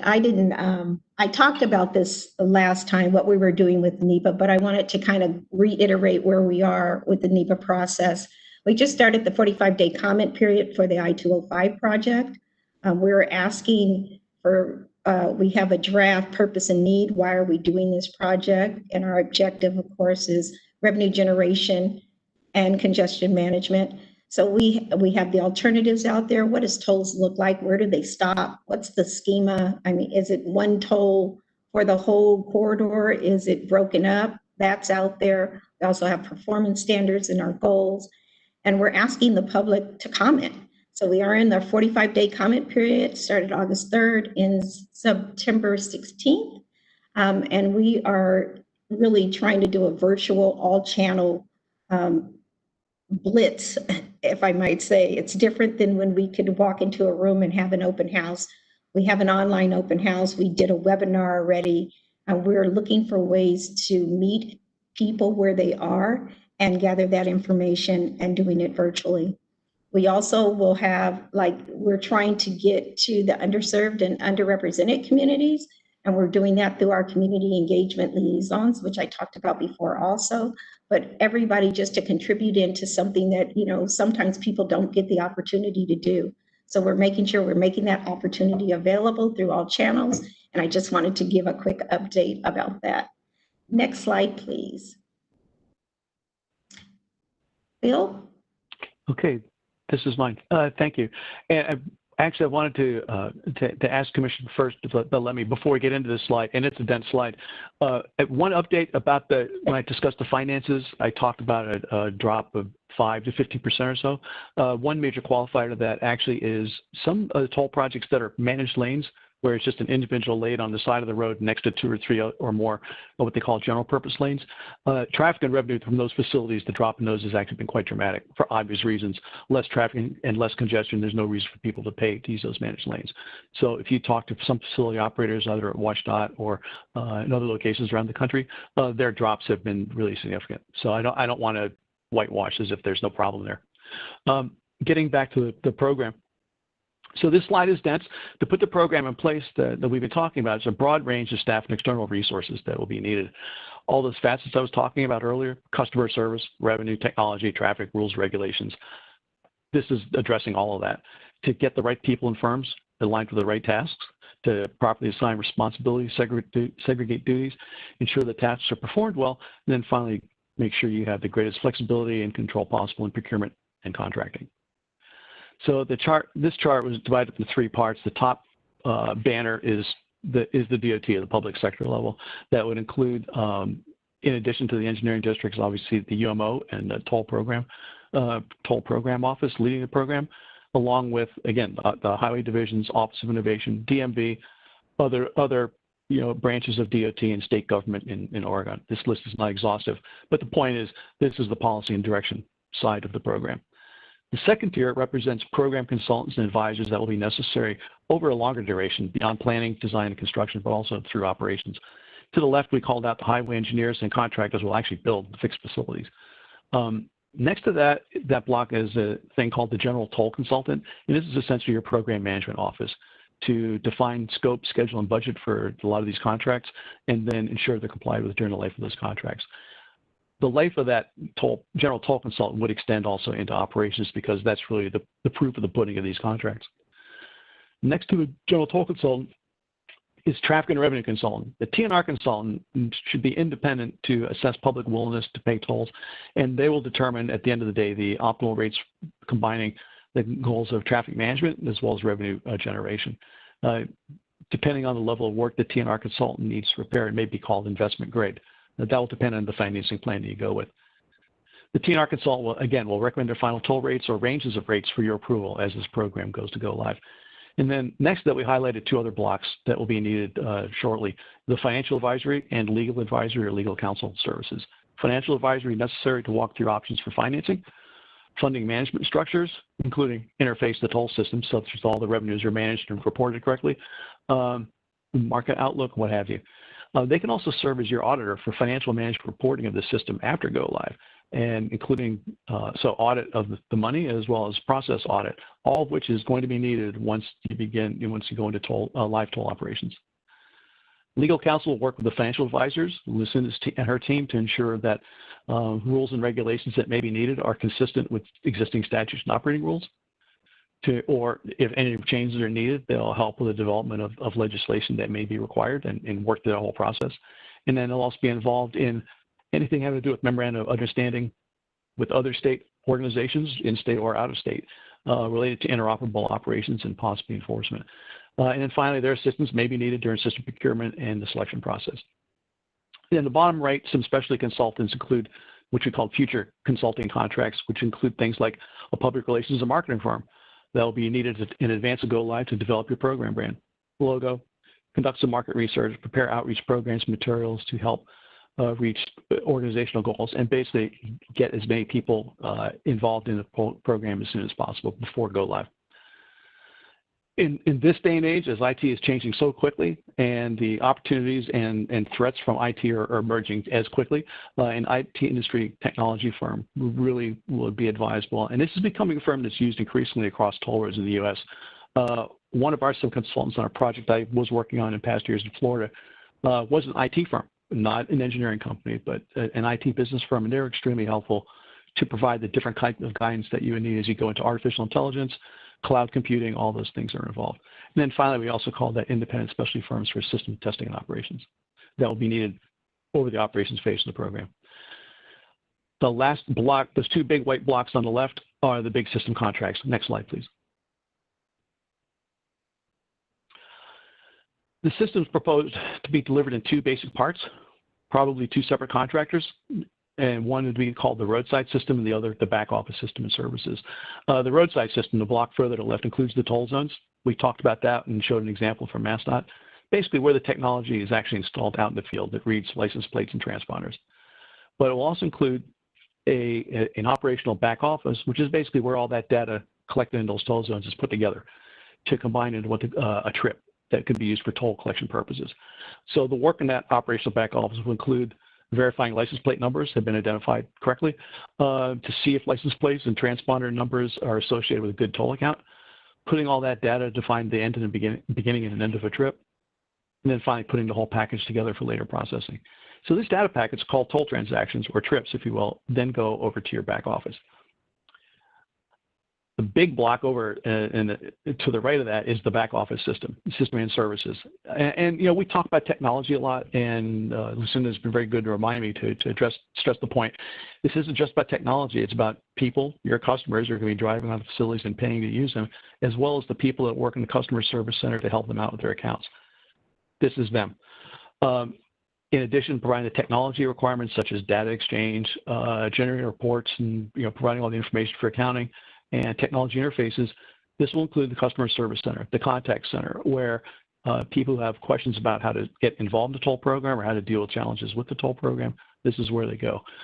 It will include, the contact center will include phone, web chat, SMS chat on cell phone apps, and it may include a walk-up center. And these are all details to be determined. But this is where the interaction with people happens because there's no toll booths anymore. So quite a bit different details. Each of these two contracts does have some commonalities, and they're both somewhat analogous to highway design, build, operate, maintain contracts in that they start in the beginning with the design of the program all the way through to several years of operations. In fact, contract terms up to 10 years are not unheard of. Next slide, please. So Lucinda asked me just provide some brief bullets, and we'll try to keep them brief, related to the commonalities in all these procurements for these roadside and back office systems. And that's what these next two slides have to do. This is called performance-based contracting. And all these system procurements are based on some type of best value or blended scoring approach, requiring submission and evaluation of separate technical and price proposals. Technical price proposals will typically address not only qualifications, but preliminary design to show how they meet RFP requirements. And that's all usually evaluated separately and then blended with price, usually with some sort of numerical system. price, to my knowledge, are always open and evaluated separately, as we were saying. First, to ensure that bid and performance bonds and all the documentation and insurance and all that's provided correctly, that prices are completed fully, and then also to check for reasonably balanced bids. And so for that reason, on bid opening dates, bid prices are typically not read aloud at these opening sessions. For one thing, it's often not that easy to tell what the bottom line is because maintenance and operation costs and options are also included. Next slide, please. Selection ends up being made on a number of points, including these 6 here that we just called out: qualifications, the project manager and the team, compliance, a proven approach, but some flexibility for the future, and then obviously price is still always considered.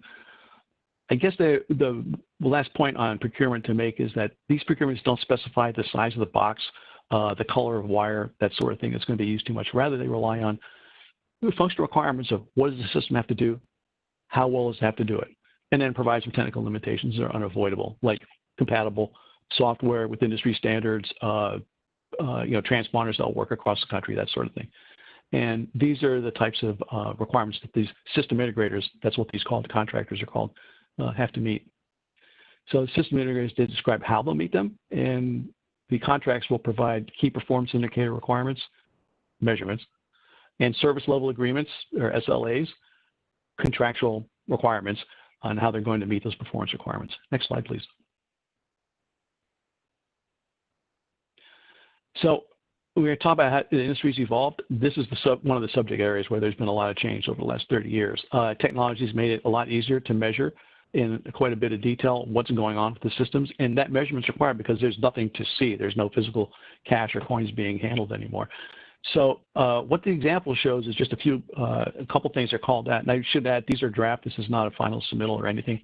But this is kind of indicative of the sort of numbers and the sorts of things that are measured on toll projects currently. The highlighted block includes the items related to the accuracy of electronic toll collection detection, seeing the transponder, reading the right number, handling the number correctly, that sort of thing. And accuracy ranges of 99.99 to 100% are the kind of numbers that are normally expected. And this is tested during development of the program, tested for final acceptance of the program before contractors receive final payment, and then it's audited and tested periodically through the life of the program.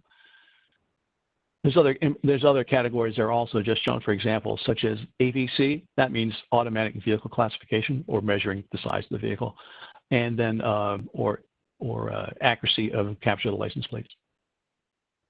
Next slide, please.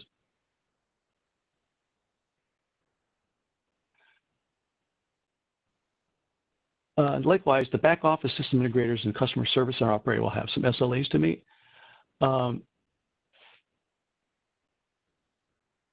The first block of categories, the highlighted block, the first one relates to customer service. The highlighted block relates to how fast financial information is handled and posted. And then there'll be a lot of other categories related to system uptime and maintenance. It's a long list of items, and it's always a challenge to find a good balance between good enforcement of customer service requirements versus unnecessary reporting detail. So finally, the SLAs are linked to some kind of liquidated damages and compensation or penalties, but these really depend on operating philosophy and measurement of compensation for the contract, and the program's not there yet. But I'll tell you, as an example, I approached a colleague at the Illinois Tollway who manages their toll collection technology, and he was telling me the other day, their approach having to do with damages is to first take advantage of modern technology and predictive analytics to see before pieces of system fail, to intercept them and replace them in advance, and basically try to address problems before they get into a liquidated damages situation. The contractor, so they keep the contractual hammers in place, but all parties try to avoid using them. So next slide, please. So enough about contracts, but there's a number of other policy decisions points that'll be coming up. One is toll exemptions and discounts. An exemption, remember that slide from 1802? Exemptions are a clear and present challenge because they represent permanent loss of revenue, and once an exemption is provided, it's rarely, if ever, revoked. Discounts, on the other hand, are temporary, and they may be offered to various groups for various periods for various reasons, such as marketing and commuter credit programs. So next slide, please. Finally, on a decision, another decision point is going to be everything having to do with toll policy and toll rates. So there's going to be rates will be again established by the traffic and revenue consultant for your approval. Those rates are going to vary across 4 dimensions. The variable pricing related to time of day, which will be implemented to encourage drivers who are able to shift their planned use of facilities to off-peak hours, by method of payment, by length of trip, and by the class of size or of the vehicle. Well, just for the sake of presentation, this simple chart suggests a number of rates might be assigned for off-peak rates or for overnight rates, and then either a peak rate or peak range of rates that could be approved to allow traffic engineers some flexibility in adjusting those up or down as needed for peak periods. Almost universal practice in the U.S. has been to price toll transactions at the lowest possible rate in comparison with tolls that are collected by cash or by reading license plates. This is because the cost of toll collection with transponders from account holders with good accounts is very low.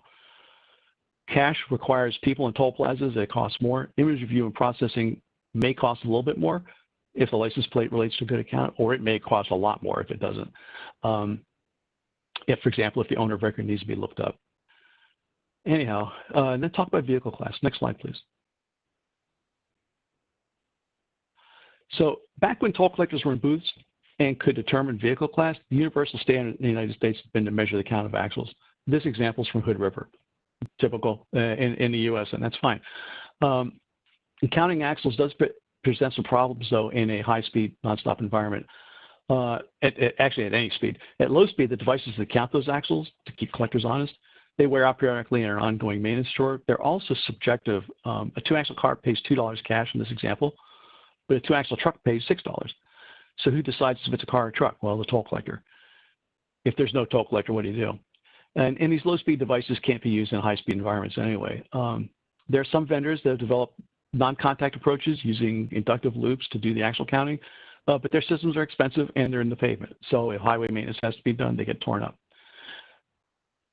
So we talked about, and a number of operators have been looking at other options, so other ways to restructure classification program.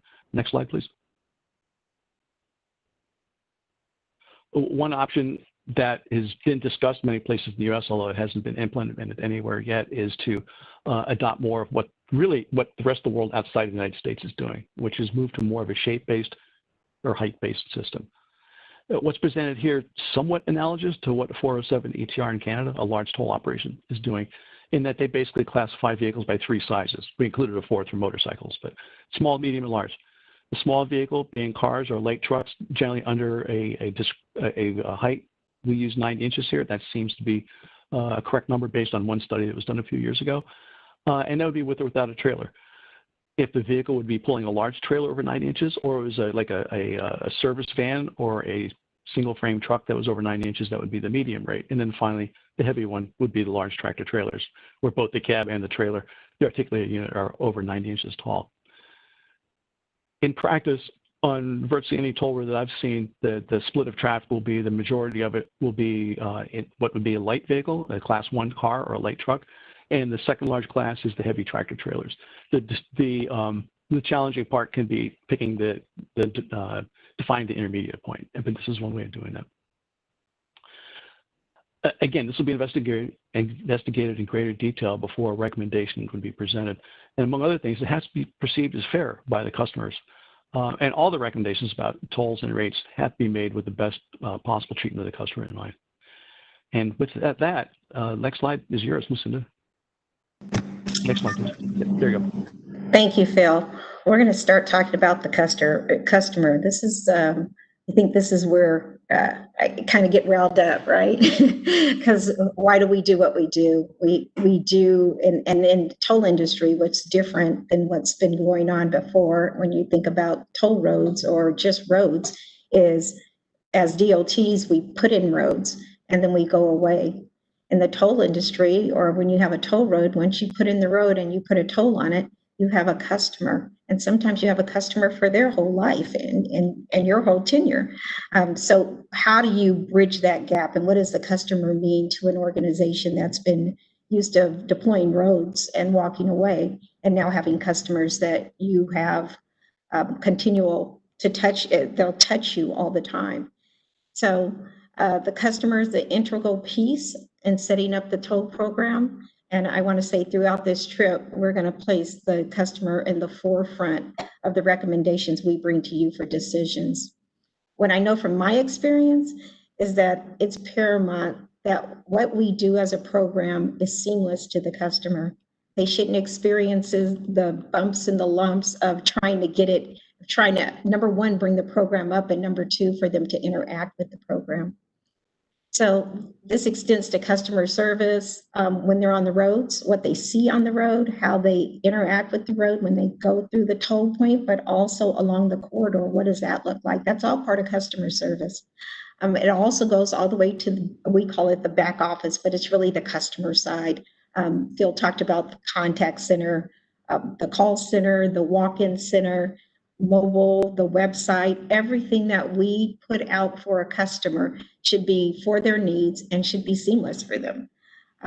So I'm probably going to harp there for a while, but I think that that's really important to understand, is that we now will have customers and not just people who use the road and call us because there's a pothole. You know, people are going to call us because the toll rate might be wrong, or their account might have something wrong on it, or they may want to open an account. So it's that constant, it's the ideal of having many avenues for them to touch us, and that we're available when they reach out to us. Next slide. I want to keep the theme of seamless going. And what you see here, you see Good to Go, Breeze By, and then Fast Track, which is on the car windshield there. Those are all transponders. Phil talked about reading the transponder on the road. The customer has to have a transponder in their vehicle for that to happen.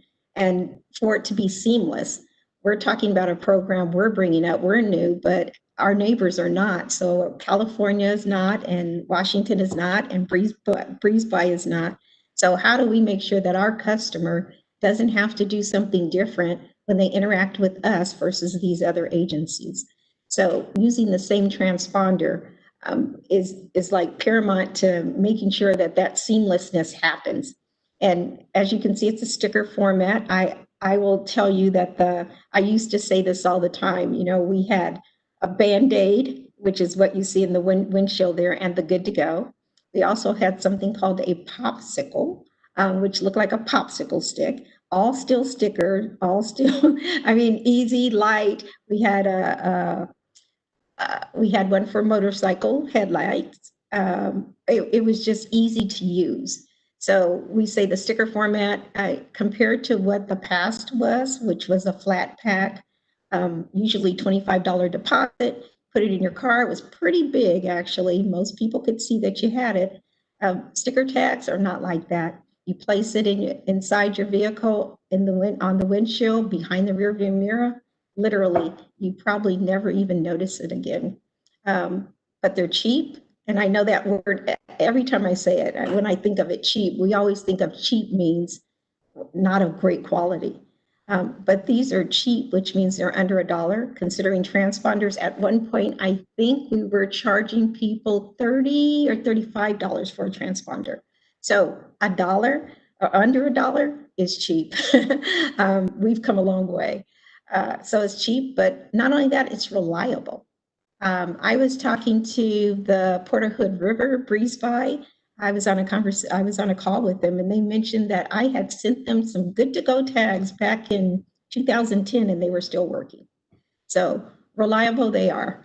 And that to me says something else to the customer. I don't have to keep getting something new to use your services. So again, that seamlessness of easy to use, cheap,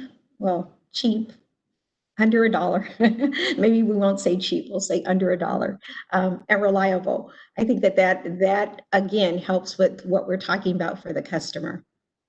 So technology, low price, reliability means our customers do not have to worry about having additional touches with us. That means that they can go on and live their lives and we don't have to be the stopping point of asking for another transponder, or mine broke, my battery went out. What do I do now? We don't have any of those concerns are now taken off the table. So And not only that, they tie into interoperability. As we talk about that, we'll talk about interoperability. Next slide, please. I wanted to put up this customer accounts because this is kind of the universal, this is what's going on in the industry. This is what has been going on in the industry for many years.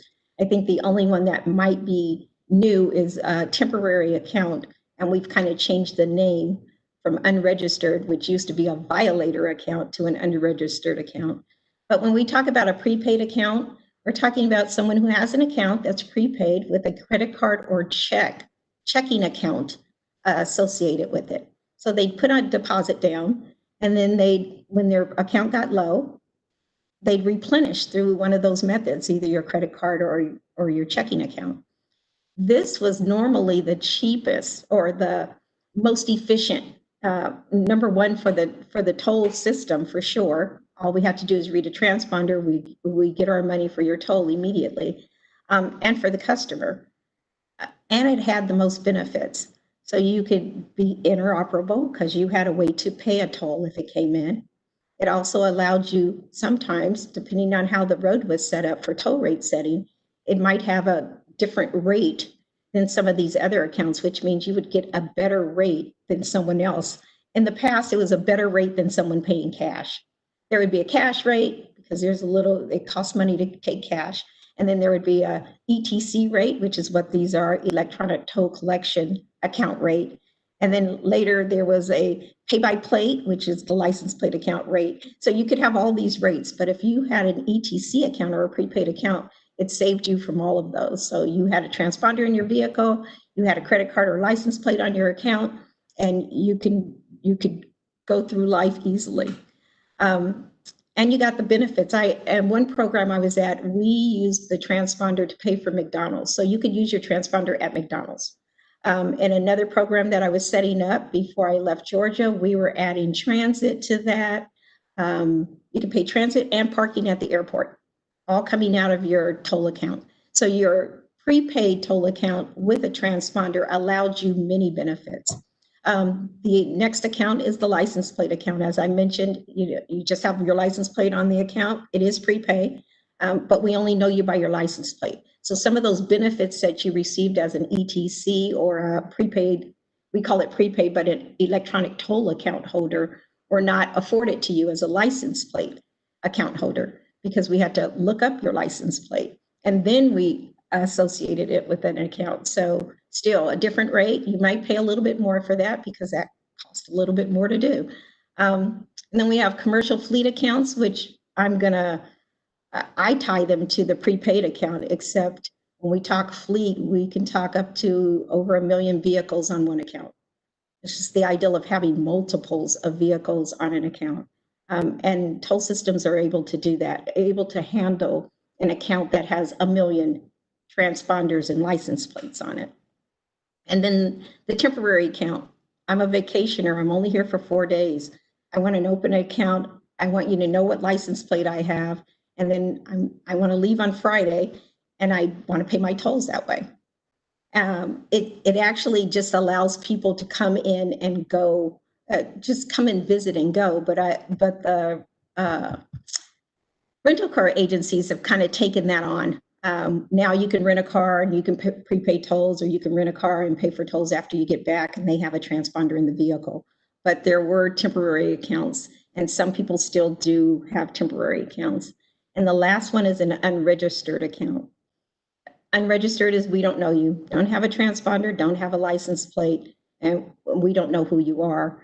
We've captured your license plate on the road, and we probably have to go to the DMV, get your registered information, and we have to reach out to you. So you're not reaching out to us, we're reaching out to you to find out who you are. Most expensive type of account because you have to do some more work. And right now we're calling them unregistered, and I can tell you that every place else you'll hear, that would be a violator account. They really don't call them unregistered, they call them violators. And we're trying to keep this, where does a customer end and where does a violator begin? And Bill will be talking about violations as we go through. Next slide, please.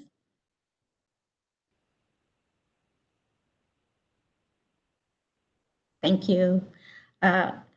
The next thing I wanted to point out was payment types. Payment types were always always a big problem. Do you take cash? Do you not? And cash is not just toll booth cash, but when someone walks into your customer service center, do you take cash? Do you not? Cash costs money to handle, and a lot of toll operations now are saying no cash, which is a problem for our unbanked or underbanked populations. So cash is something we need to consider how we would handle cash, but cash is definitely being questioned now in the industry. Of course, checks, credit cards, everybody takes those. Mobile payments. This is like coming, to me, this is like new technology is what this is. Not everybody wants to take a mobile payment. But when you think about your unbanked and underbanked, most people have phones. Most people use Venmo or some other payment app to pay their bills and get their stuff done. I mean, to me, it is, I can't get a credit card. I don't have a checking account. You're not taking cash. What are you doing for me? So I put mobile payments down here for consideration because that's something we want to definitely dive into. What does that mean? And how could we offer that? And actually to be equitable and bring more people into the program so they could take advantage of an ETC account, right? They can have an ETC account that may have a lower toll rate, but they can't do that in the traditional means. So if we're talking what the future looks like, and we're coming into the future and we won't be up until the future, mobile payments are something we do need to consider. The next is blockchain. Don't know. I think this is evolving, emerging, something else we'll probably have to deal with. Not sure how much that would help with the underbanked or unbanked, but it's definitely another payment method. And it's one that, you know, when you're talking about I'm charging you for a service, then you should give me many ways to pay you, not just one way to pay you, but many ways to pay you and many ways to get into your benefit program. If I don't have my check, because I don't have my checking account, if I don't have a credit card because I don't want one, not because I'm underbanked, because I choose not to have a credit card, I still want the benefits of the program. So this is just another, it's kind of another, blockchain may be another way that we get in. Next slide, please. And as I said, when we're talking about customers and customer service, no touch, where customers can self-serve is important, and web presence is paramount. You got to have web presence. Web presence allows people to open accounts, handle all their business, never see you, and take care of everything online. This is toll roads, so this is down in Orange County. This is transportation corridor agencies. I work down there too. Feeling really bad right now. Things have changed mightily though. But as you can see here, you can do anything online. You can take care of your whole account online, just like you can bank online. Toll systems and toll operations, toll programs should have that same ability where customers can self-service. Next slide, please. This is building this customer phone apps. It's coming of age in the toll industry. And the reason is right now you can look at your account, they can push you messages. You can do almost everything except open an account. That's what's emerging, where you can do exactly what you could do on the web on your phone. Most people have phones. Not everybody has a computer. So the ideal of how we reach a customer, how we serve our customers, how we invite people to come in to be customers is to give them different avenues to touch us so they can interact with us. And the mobile phone I think the mobile phone is the new everything. I keep saying one day it's going to be your transponder. I mean, everyone has one. It's the thing that's going to bridge us all together is this mobile phone technology. And the mobile apps are, I mean, there are some where you can take a picture of your license plate, it'll upload it for you. So it is the coming of age, and I think we want to be right there when it comes. Next slide, please. I love this map. I love this map because it says something about customers, although it says millions. So there's almost 40 million customers identified here, and that's just in those, just in 4 blocks, basically. Not all customers, but you'll see just some, because it doesn't take into account Georgia's customers. It's missing Washington customers, but you can see across the country, we're talking 40 million people are customers. And when you're talking about seamless operations for customers, what does that mean? If I'm an Easy Pass customer over in New York or anywhere on the Eastern Seaboard right now and about to be Florida and Georgia, what does that mean for me? If you can go to the next slide. It means that I can be interoperable. That means that if I live in Florida and I drive to New York, I can pay my toll with my Florida account. And the same way, and we're looking at the same thing here. If I'm in Oregon, I'm using the same transponder, same technology, that I can have a toll that I have in Washington paid through my Oregon account. I can have a toll that I have in California paid through my Oregon account. The idea that it's seamless means I can go anywhere and I don't have to do anything different. California is working on a hub, which is bringing all of the Western together. So Washington, I'm actually listening in because we don't have a program, but breeze by all together into one hub, which means that any place on this corridor that you go, it would just go through the hub, which is we send our license plates and transponder information, and they pay the tolls through the accounts that we have. It's seamless to the customer. Again, everything about what we do should be less touches for the customer, easy to access us. Not think about, I have to do something different if I leave home. When I leave Oregon, I have the same, I don't have to think about what's happening with my toll account. Or do I have to pay Washington? You know, I have to pay their toll, but do I have to come up with some additional money? Do I have to send something through the mail? Nothing. All you have to do is drive.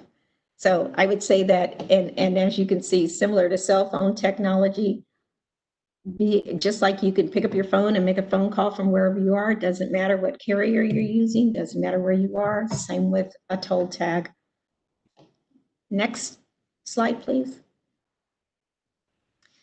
This one's really important. I would say data policy is kind of paramount for a customer. So a customer is demanding that you secure their data. And when you think of all the data that we have on a customer, it's not even, I would say the future of what we're going to have for customers is so much more, but what we have now is important.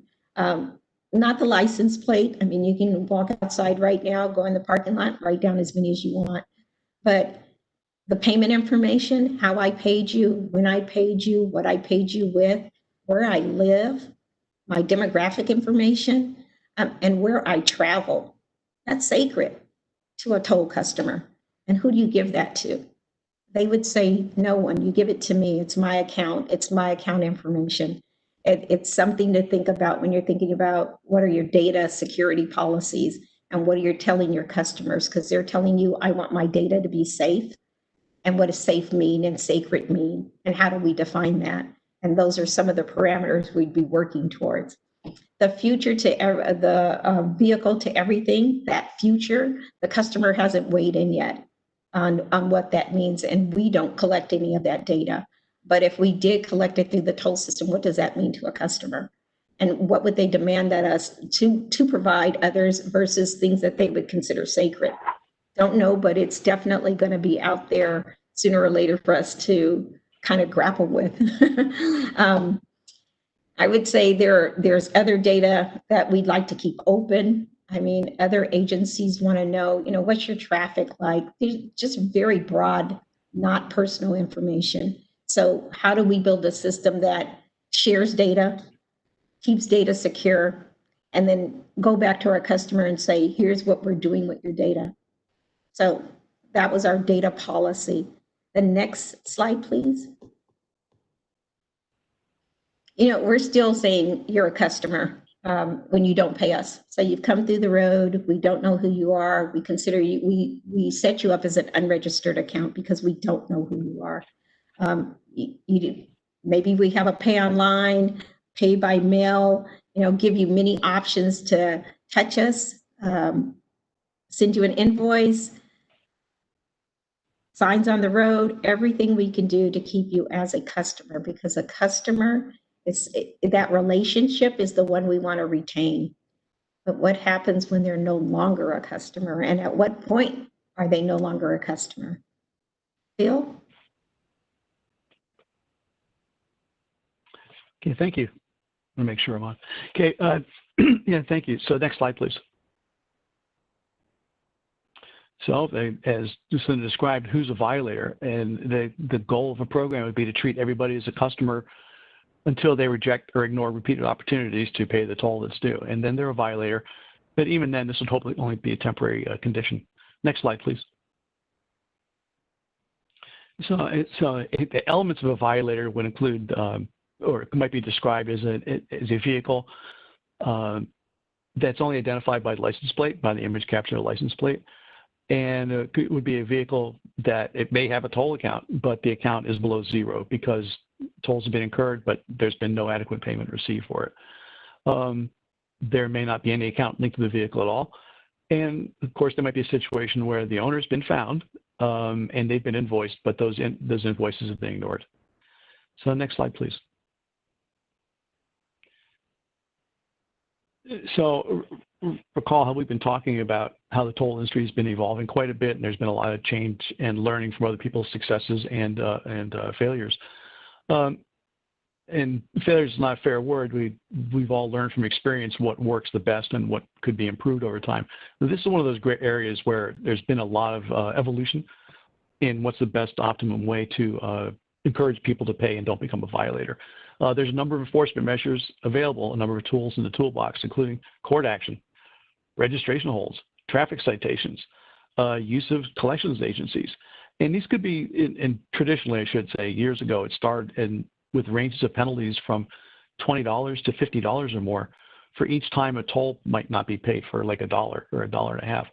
So these are not recommendations. These are examples of where the industry has been. Anyway, and there's a number of things to look at. And this program will have to be developed very carefully to try and, again, find the best balance of setting enforcement measures that are more appropriate and commensurate to the amount of the violation. Next slide, please.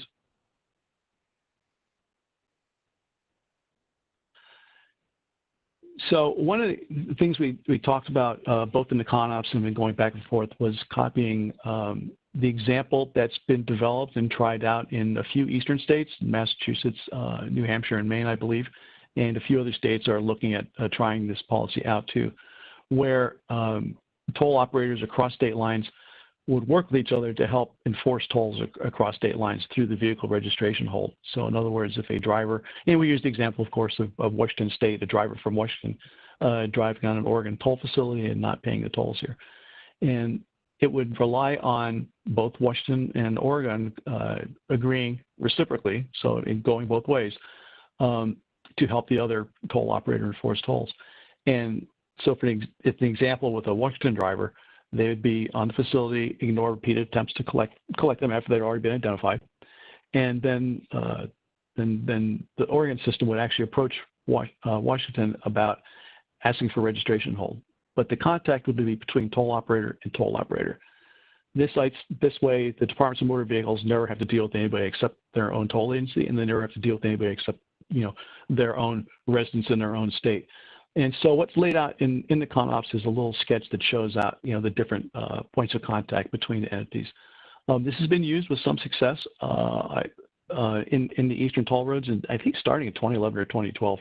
I'm not sure about that. It may be more recent, but it's still an evolved process, and it does obviously require a lot of negotiation and compromise and willingness to work across state lines. And different operators will have different concerns in trying to establish these agreements too. So there's always a lot of work to be done. And I think, in summary, I guess the whole point of going through all of these things related to violations, customers, accounts, toll rules, toll rates, contracting, all the issues all the subjects we've talked about, is that there's a lot to work through. There's a lot of policies and a lot of decision points to be considered that will be worked through over the next several years. And the intent today was to help just to provide an overview of what a lot of those things that will be coming in the future. So I'll hand this back down to Lucinda for a discussion about how all this will get boiled down. Next slide, please. Thank you, Phil. Thank you. Thanks, Michelle. So I don't know if I've showed this before, but I show it every time I go out. And it's kind of my ideal of what happens with feedback, what do we do with it? So I have another feedback loop that I usually show when I go out, and then I show this, that your information, the comments that you have float up. We're not keeping them to ourselves, we're moving them up and up all the way to the Transportation Commission. And I'd like to say before we come for any decisions, we will have worked through this with our stakeholders and we'll do community engagement, and we'll come to you and ask for decisions based on that. Next slide, please. So there are a couple of things we didn't talk about. We didn't talk about our hours of operations on the road. Phil kind of mentioned it when he was talking about the 4 tiers of toll rate setting. I thought we were going to demystify toll rate setting, but it is probably a lot more convoluted than that. But one of the things would be hours of operation, and then high occupancy vehicles or HOVs. Those are 2 things that we did not touch on today. So we'd like, of course, come back in the future. And these are, to me, some of these are just workshops in itself. Hours of operations will probably go right along with toll rate setting though. And HOV could also. So yeah, that's probably a series within itself. Next slide, please. So I want to say, thank you for taking part of this road trip with me.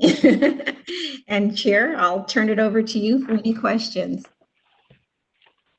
Okay, thank you very much, Lucinda. Are there questions?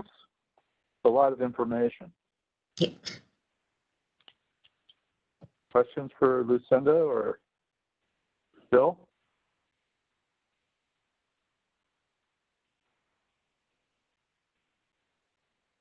No?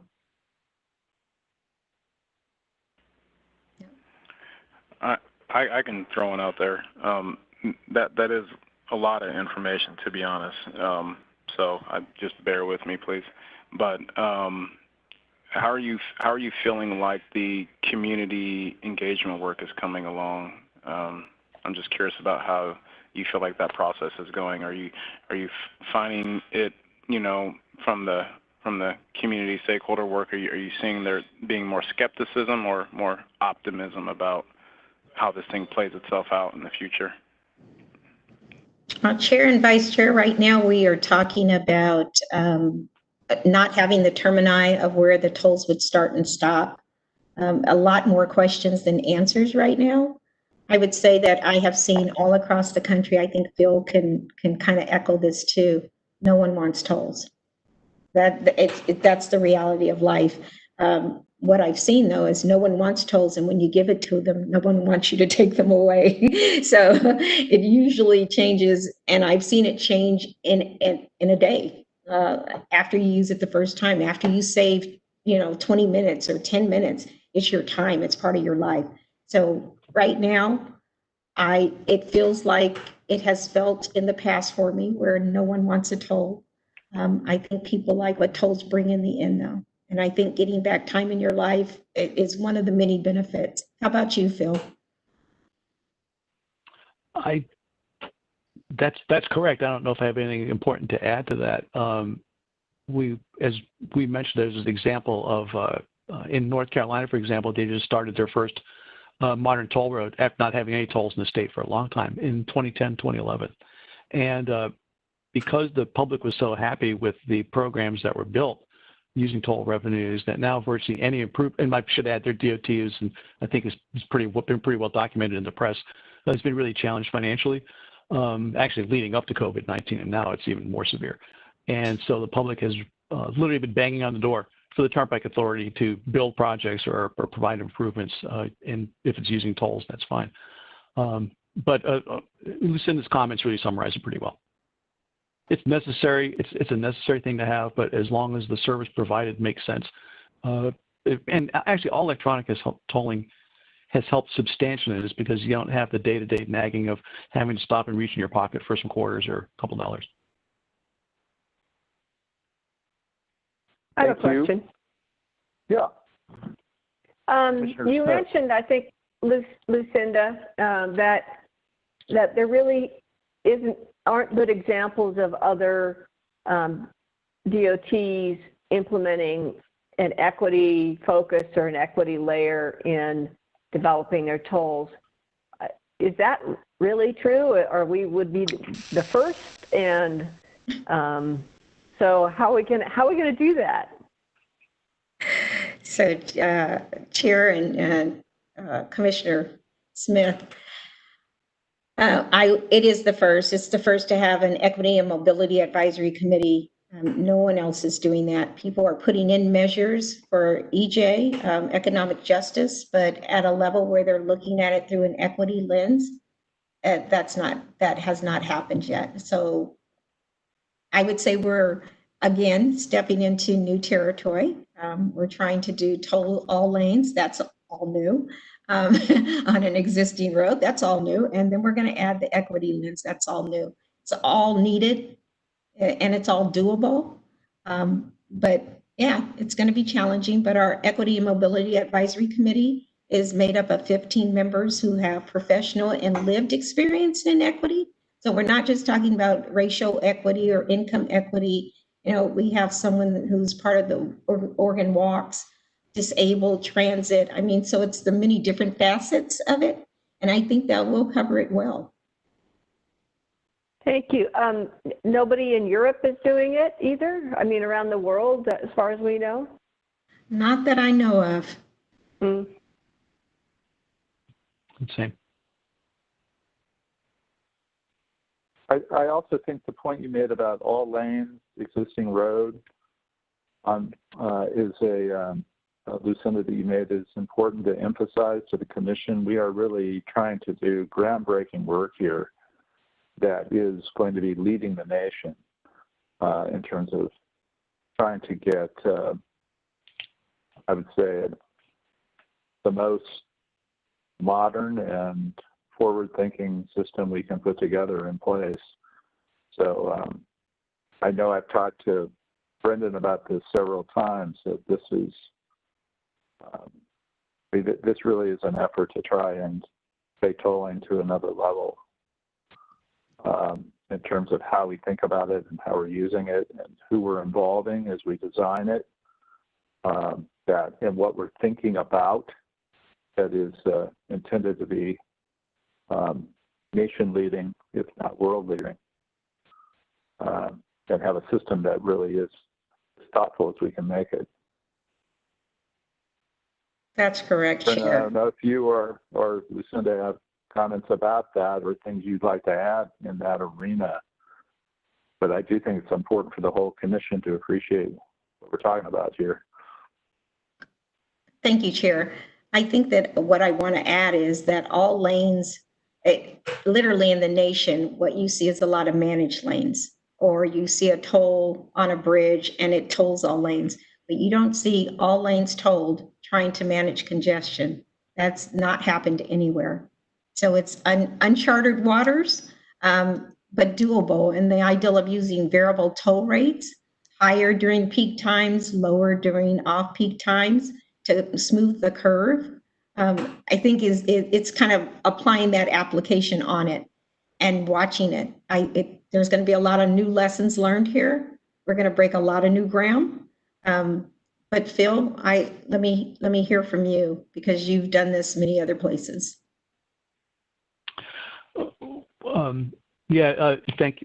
Thank you, Chair and Lucinda. We've done in tolls a lot of places, and every project's a little bit different.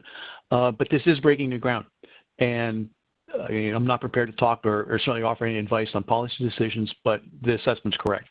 There have been cases where the existing interstate highway system has had new tolls put on it, but they had been in conjunction with new major projects. One of the most recent ones was the states of Indiana and Kentucky jointly building the Ohio River Bridges, which was a $2.7 billion toll project on Interstate 65.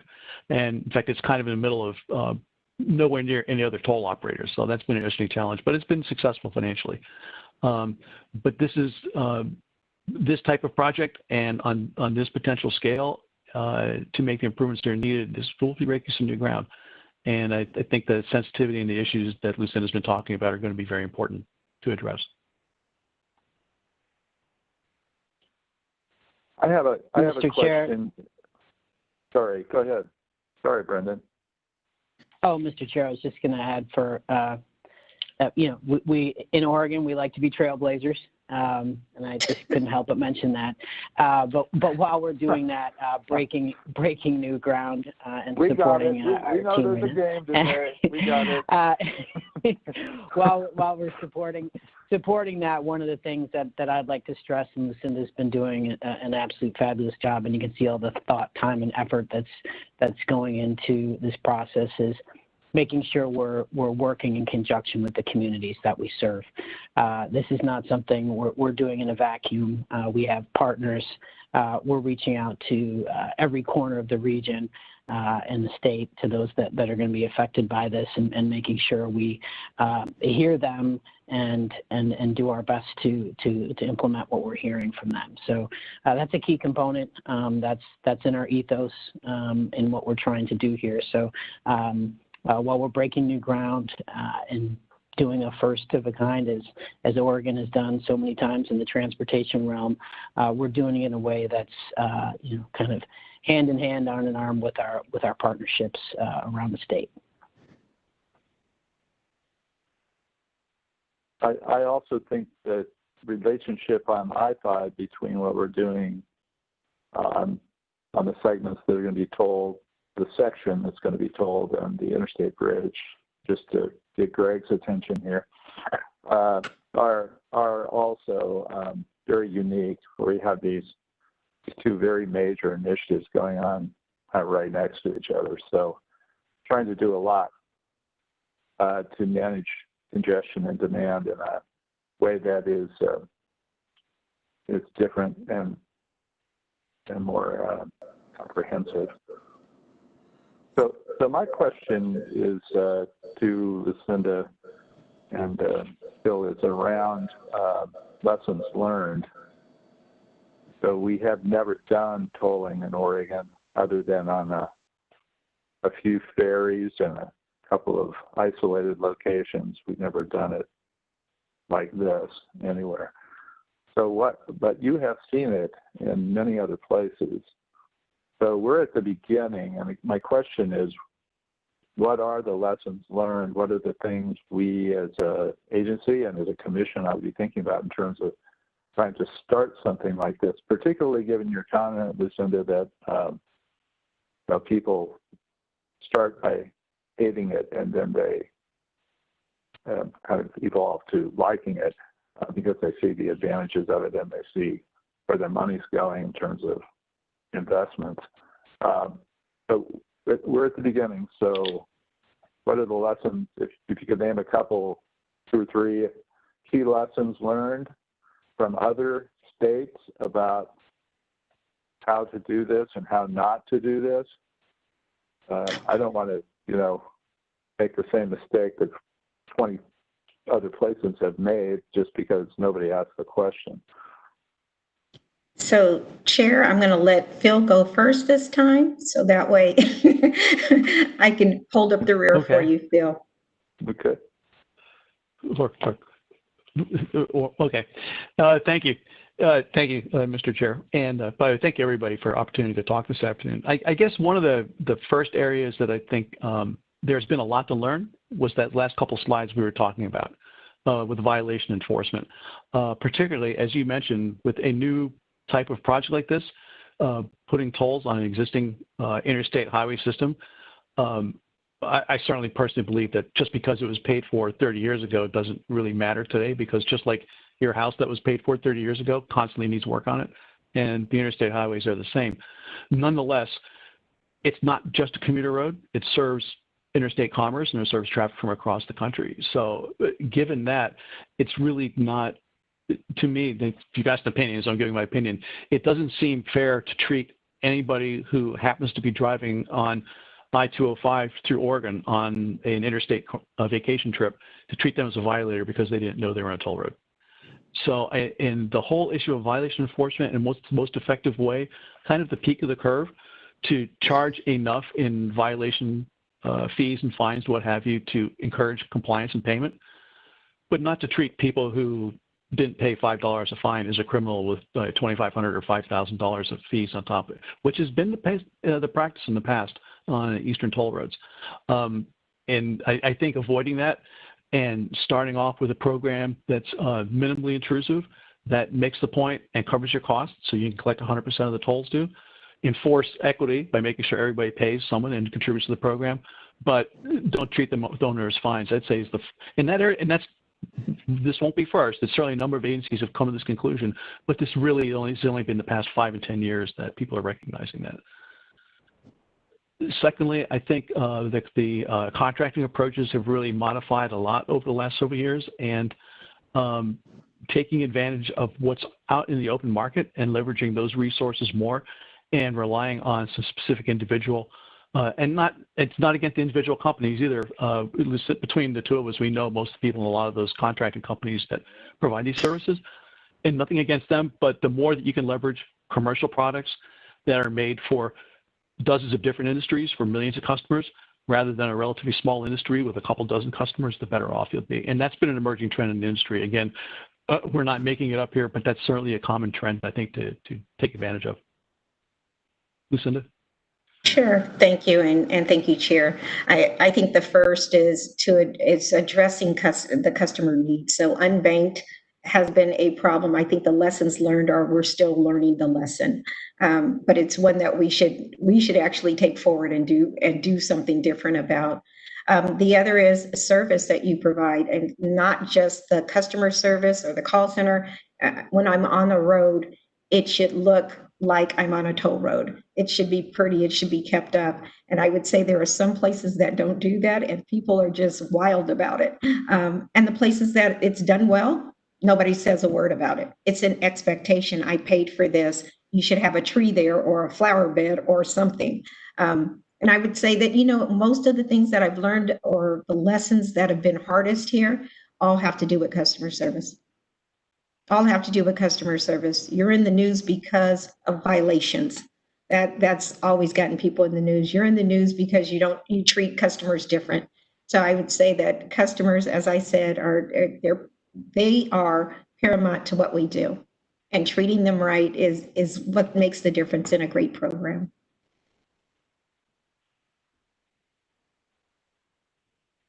Keep reminding us. I know.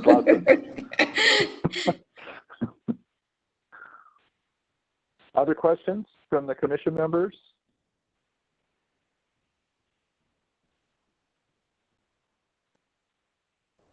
Well, great presentation, really informative, lot to think about, and we appreciate your leadership on this. Thank you. Mr. Chairman? Good, yes. It's Greg Johnson. Greg. So sorry for the technical difficulties in joining you guys right from the beginning. But, well, welcome to the commission. Well, thank you. Meeting. And welcome to ODOT. Thank you. So I just wanted to reinforce that that we at the Interstate Bridge Replacement Project are watching very carefully of what tolling on certain routes, what that will do to traffic loading coming across a new bridge, and what that will mean. As you're aware, tolling is one of the primary financing tools to get the bridge replaced. So we're looking at it very carefully to make sure whatever happens is done seamlessly with the efforts that are going on in the greater Portland area. Well, thank you. And if you don't, I hope you are getting Lucinda's telephone number so you can be in direct communication. we've had a couple of face-to-face, and so we are talking. Good. Information sharing is going to be huge. Yes. As all this proceeds over the next many years. So anyway, well, great. Thank you for being with us, and thank you for your comments. And we appreciate your already looking out for us and collaborating on this with the tolling group. Okay, are there any other comments? If not, Brendan, are there any final features you want to share with us before we conclude this session? Yes, Mr. Chair. One more actual decision item that I'll just tee up for Lucinda on that we did a little preview for you on last month, as far as kind of that conceptual overview as revenue that's generated on the corridor stays on the corridor. A lot of details still need to be worked out with our regional partners on exactly what that means. We know that will generate a lot of questions, but we do, based on our outreach and a lot of the work that Lucinda want to bring that question for a decision today. So with that, I'll turn it over to Lucinda for that decision. Okay. Thank you, Brendan, and Chair and Vice Chair and Commissioners. If you can go to the next, I think it's next slide, and maybe the next slide after that. Let's see, next slide after that, and so I'll start there. But if you can go to the next slide. Thank you, and thanks, Brendan, for teeing up. Last month when I came, I had some decisions that we were working on, or some comments and questions that we had heard from the community down at I-205 for sure. I think I highlighted 3 of those that we are focused on. It's I think we've moved them now, but it's tolls are not equitable across all income levels. Clackamas County's transit service, and tolls create diversion. Those are 3 we're really working on. And I said there was one for the commission, and that's the one that's now highlighted in pink. And it's really how revenues will be used. Next slide, please. This has been, as I go out and talk to people, I realized during the feasibility analysis, the work that was done there, the question is the same. If I'm paying a toll on I-205, is that money going to go to I-5? And I have gotten that question every place I've gone, and I can tell you I've done over 20 presentations now. That's always the question.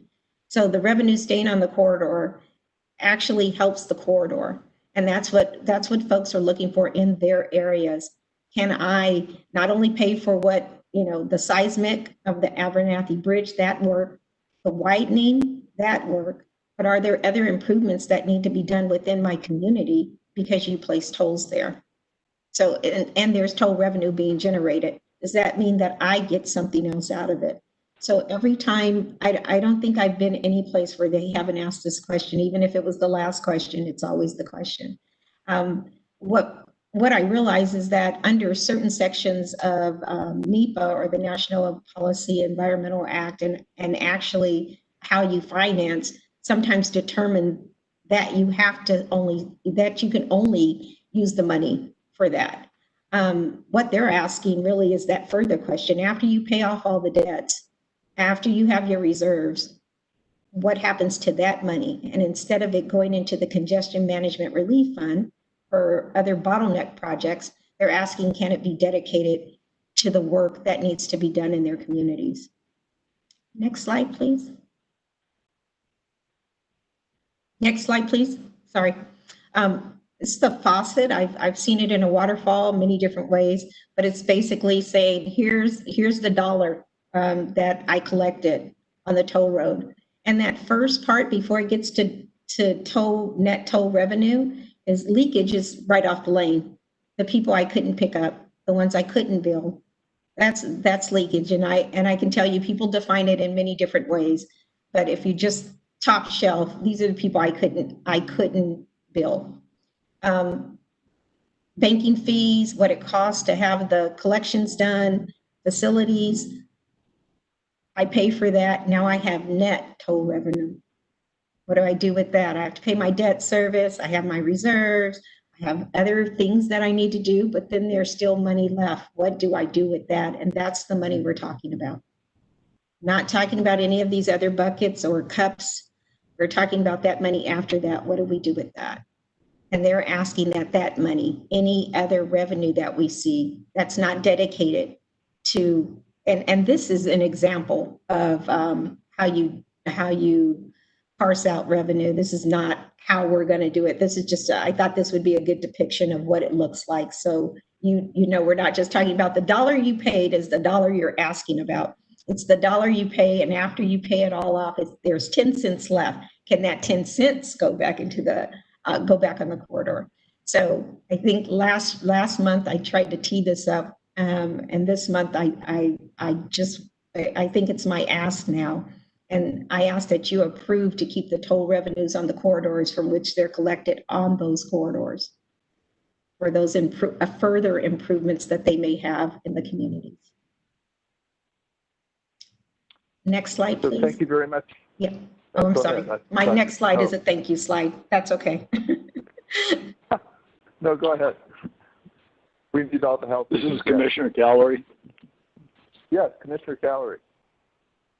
I have a question related to that very last slide.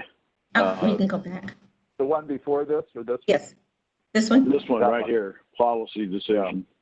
I'm wondering if that is a decision that would conflict with the constitutional requirement that revenues generated within the highway system be used for the highway system.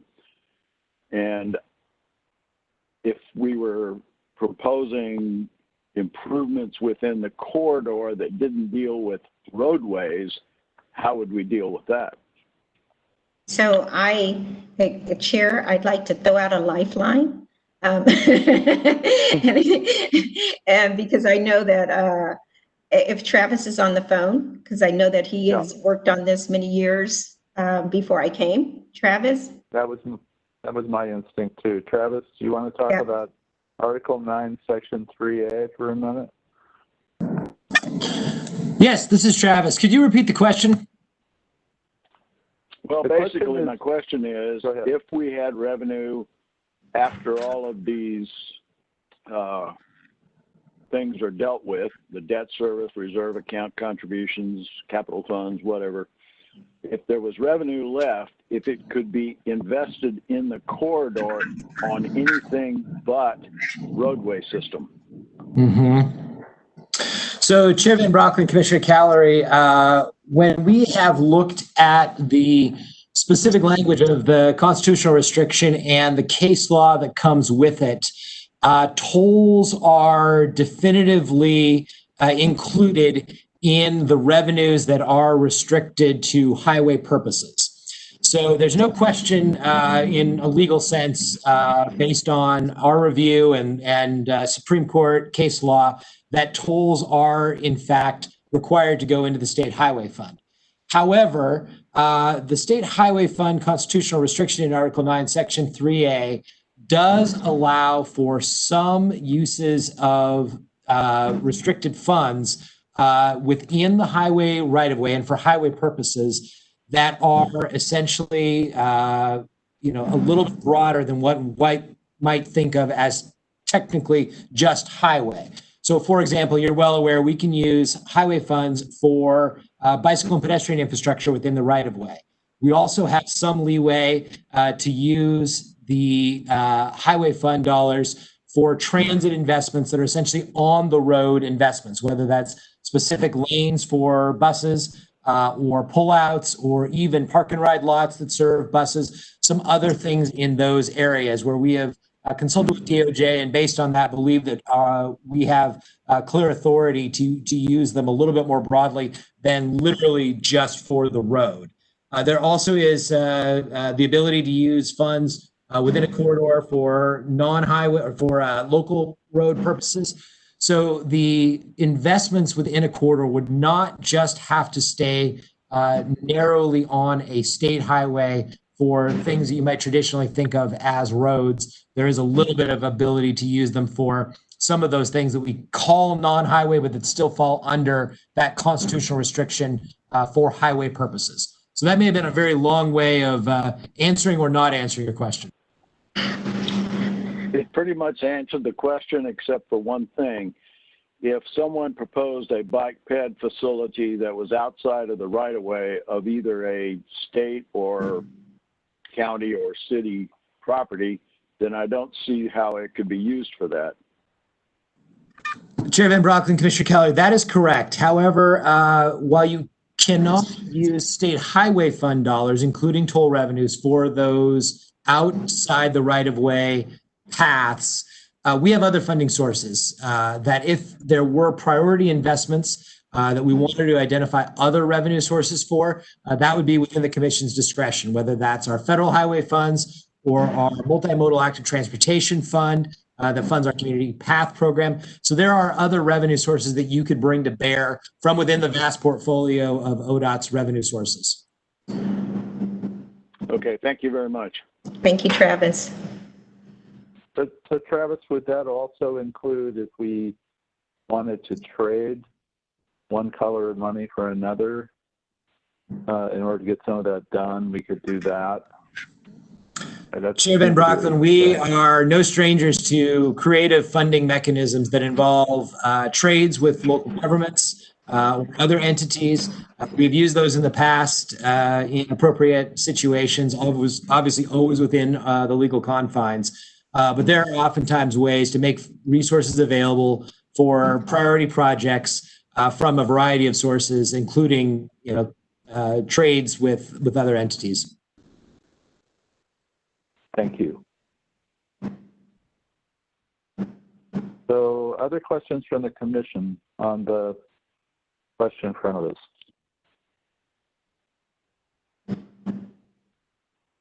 Yes, I have a question. Go ahead. Sharon Smith speaking. So I want to be the devil's advocate and understand kind of the other side of the argument. We are going to be collecting toll revenues from people that are not just in the corridor, that live in the corridor. What would be the reasons that we would say we would share with the corridor, but may want to use it, the money, some of the money in other ways? Help me understand the dichotomy there, the pros and cons.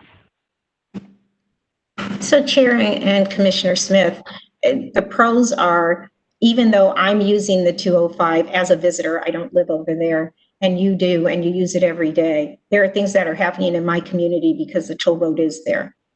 So the idea that I can have those things, I can have money to make those changes in my community is one, I would say that's a pro. Con,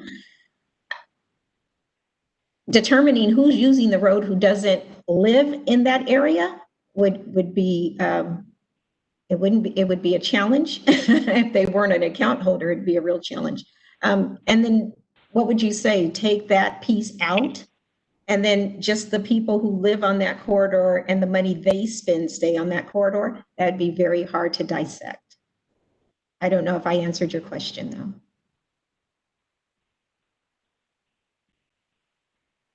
Well, I probably didn't ask a very good question, so let me try again.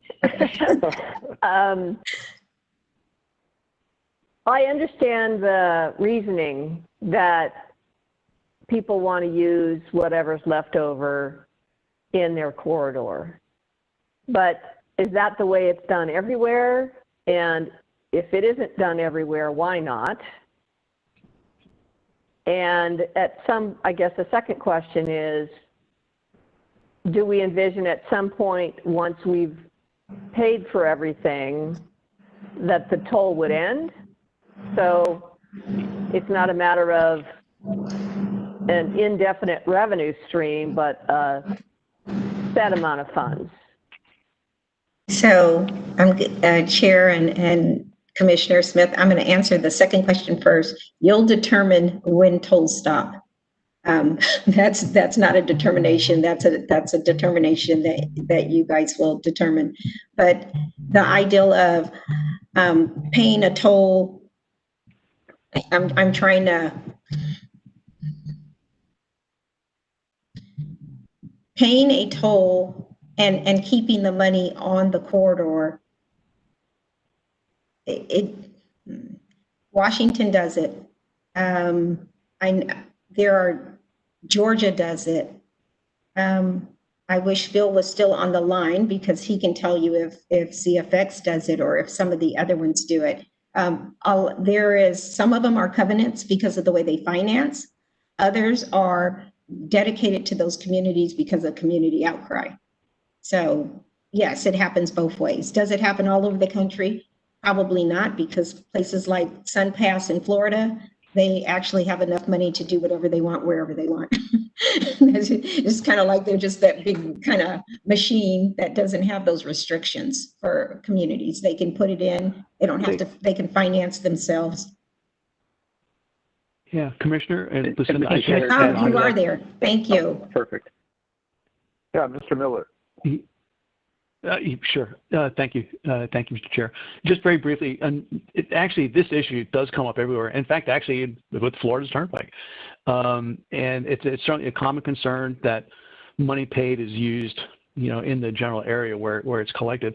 I've talked about Illinois Tollway a fair amount, and that's a fairly large system across the entire suburban area of Chicago. And as that system was built, they actually organized the finances really distinct from it's a separate organization from Illinois DOT. And within that organization, their money goes into one bucket and they allocate operations and capital costs and operating costs as they need to maintain the entire system. However, having said that, the role of their boards of directors and commissioners is to ensure that, in fact, money collected from different regions of the system are, a reasonable percentage that is put back into the system. But the concern is certainly very widespread. So it's not unique to Oregon. And as Lucinda mentioned, a number of states actually are taking the approach of the money's collected here, it stays right in this area. So it depends. Mr. Chair. The answer. Let me just make one comment and then I'll turn to Brendan. But I guess my reaction is, my question is going to be, you've answered my question, Mr. Miller, because my question was about, you have a system to run, and you're going to need some funding to run it.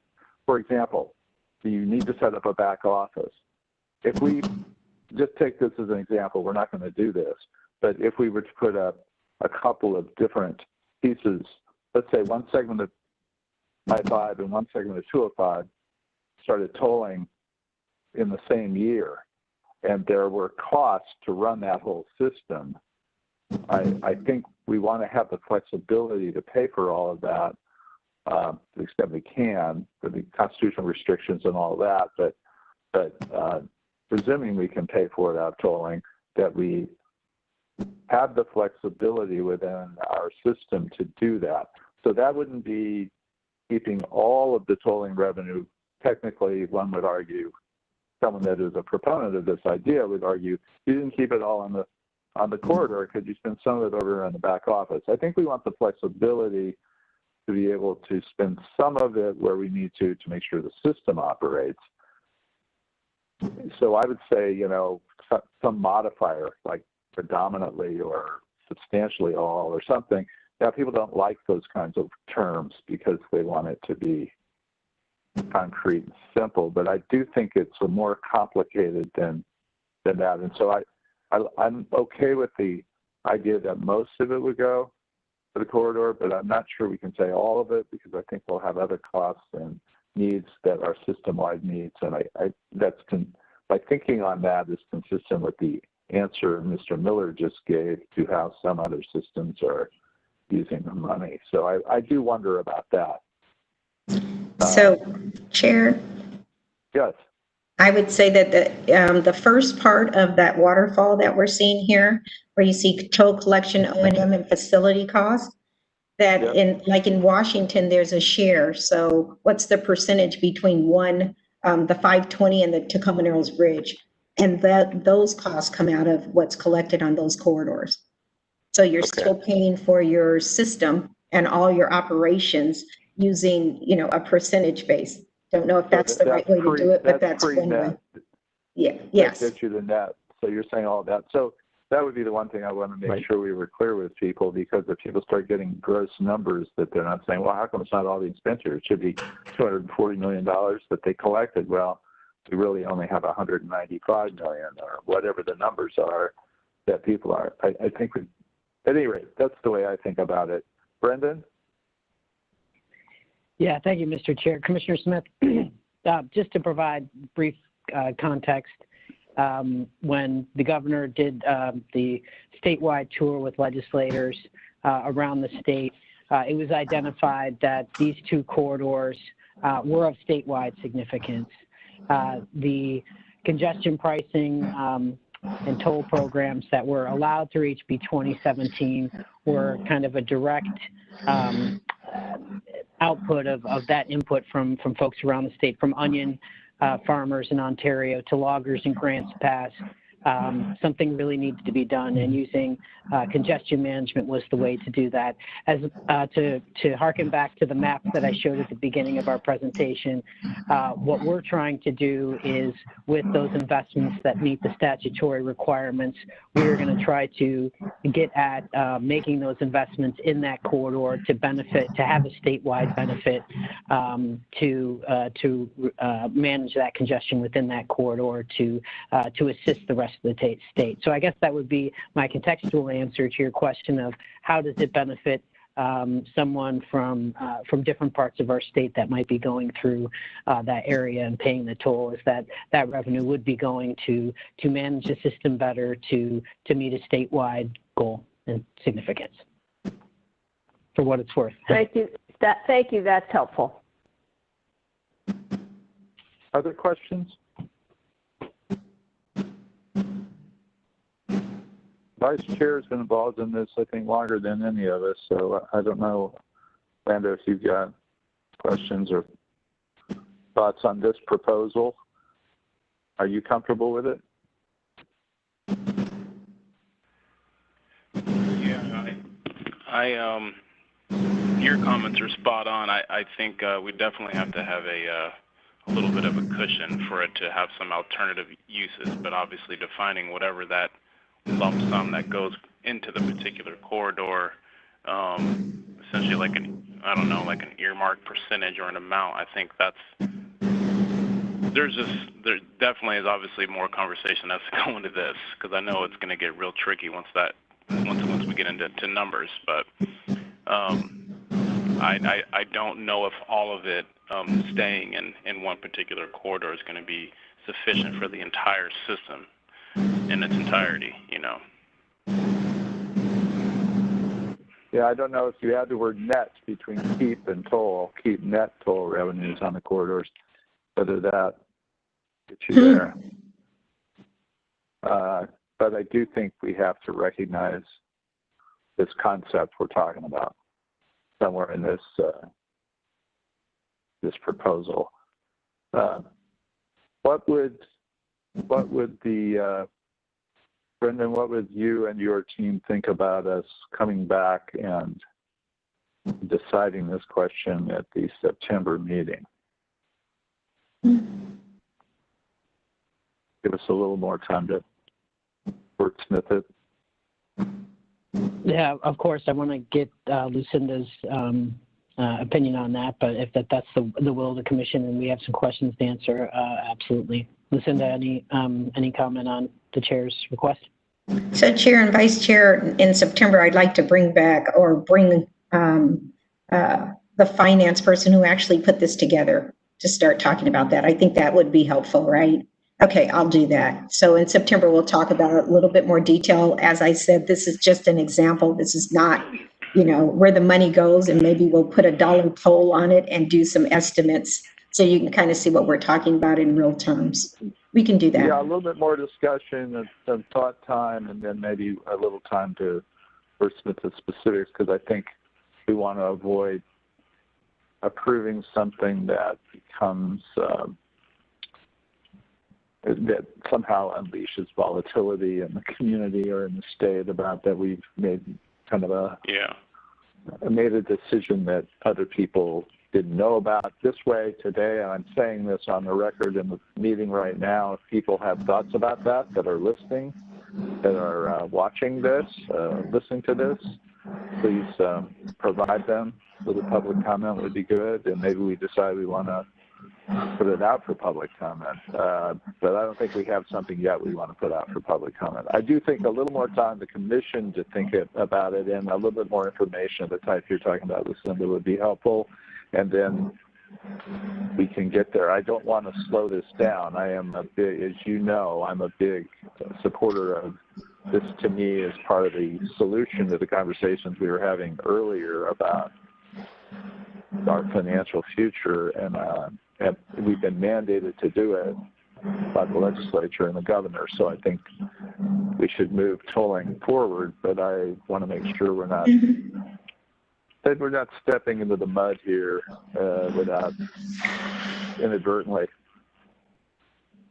Okay, so is the commission comfortable with? Process. Yeah, exactly. Is the commission comfortable with holding this over for a month for further consideration? Mr. Chair. Yep. Mr. Chair. Commissioner Smith? Yeah, I think that's a good approach as long as it doesn't hold people up. And I guess I would say that as a general concept, I'm comfortable with the notion of, most of those leftover revenue should stay in the corridor, but I think we need to understand, are there some parameters that we need to put on that, and what does that look like? That's all. I agree. Yeah, I agree. And I think the parameters could be as simple as a percentage floor, or they could be other kinds of language, but I think we can get there. I'm not hearing anyone on the commission saying it is a terrible idea.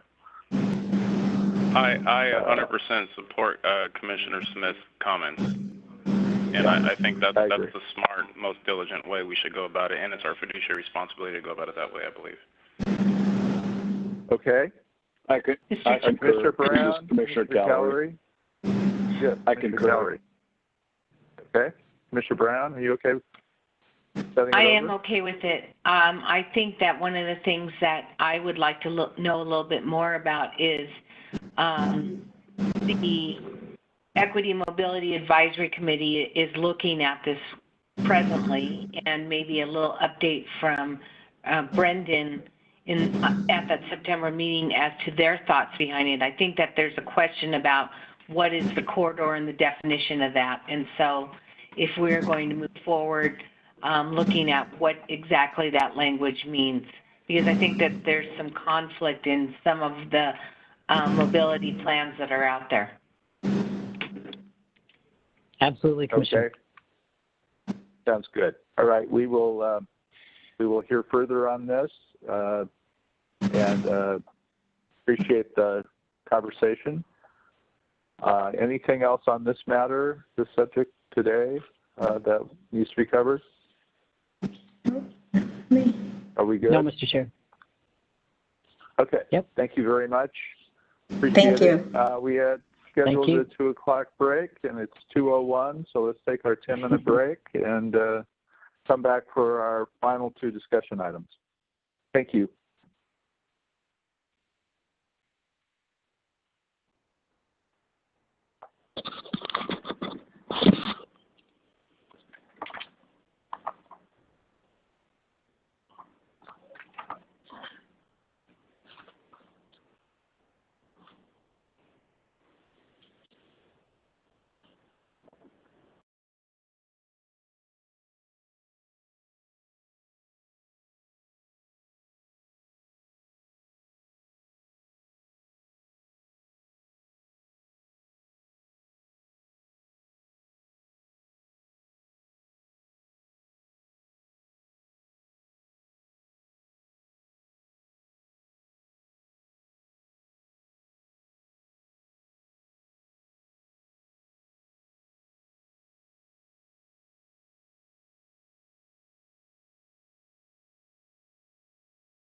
Hello, Nicotris.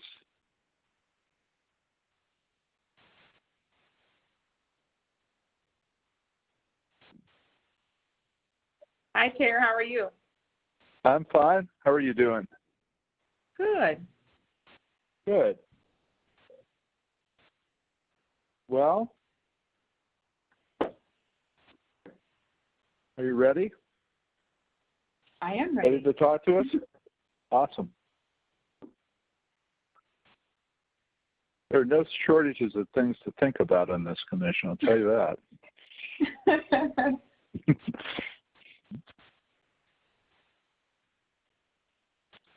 Are you ready for me?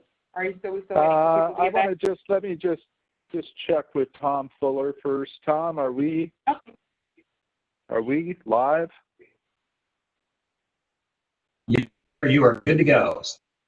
Okay, we're going to reconvene after our break, and our next topic is to get a report from our equity assistant director, Ms. Perkins. So I will turn it over to you, Nicotris. Thank you very much, Chair. So, Chair and Commissioners, thanks for allowing me to report out today. Today's report is really my best effort at giving a direct response to Vice Chair Simpson's questions from our last meeting. We pointed out the drastic disparity that we see in some of our data, and as we stand up the strategic action plan and stand up the Office of Social Equity, what does success look like? So in thinking about that, one success looks like us being able to figure out how to ensure equity is a priority for everyone who works at and with ODOT. Success looks like diversifying our workforce, and it looks like diversifying the pool of consultants and contractors that we have as well. It also looks like us collecting and managing our data a little bit better. And finally, it looks like us socializing what we do, what we have, and what we're trying to put in motion so we can hit the ground running in 2021 as the strategic action plan is in motion and as we're parallel running a lot of goals and efforts through the Office of Social Equity. So there was a very clear ask of what are we doing in the next 30 days? What are we doing in the 30 days after that? So in the last 30 days, we've identified some barriers that we could put action to immediately to kind of answer some of those things and move in the direction of success. Some of them will not be done in 30 more days, but we do think we can get them done by the beginning of October. So one of them is that we saw that many small and disadvantaged businesses, often our sub-consultant, textile and engineering business line, have been experiencing extremely long wait times between their service and the payment that they receive, which is a barrier for many people and small businesses to working with ODOT. So over the last 30 days, with the help of the Office of Civil Rights, Procurement, Operation and Delivery, really had a really fast team. I want to thank everybody who helped us out and other assistant directors who really helped figure this out. But we figured out a process that we can put into motion pretty quickly, again, by the beginning of October, that will allow us to process partial payments to our primes designated for sub-payments, which will drastically change the wait time that our sub-consultants will experience.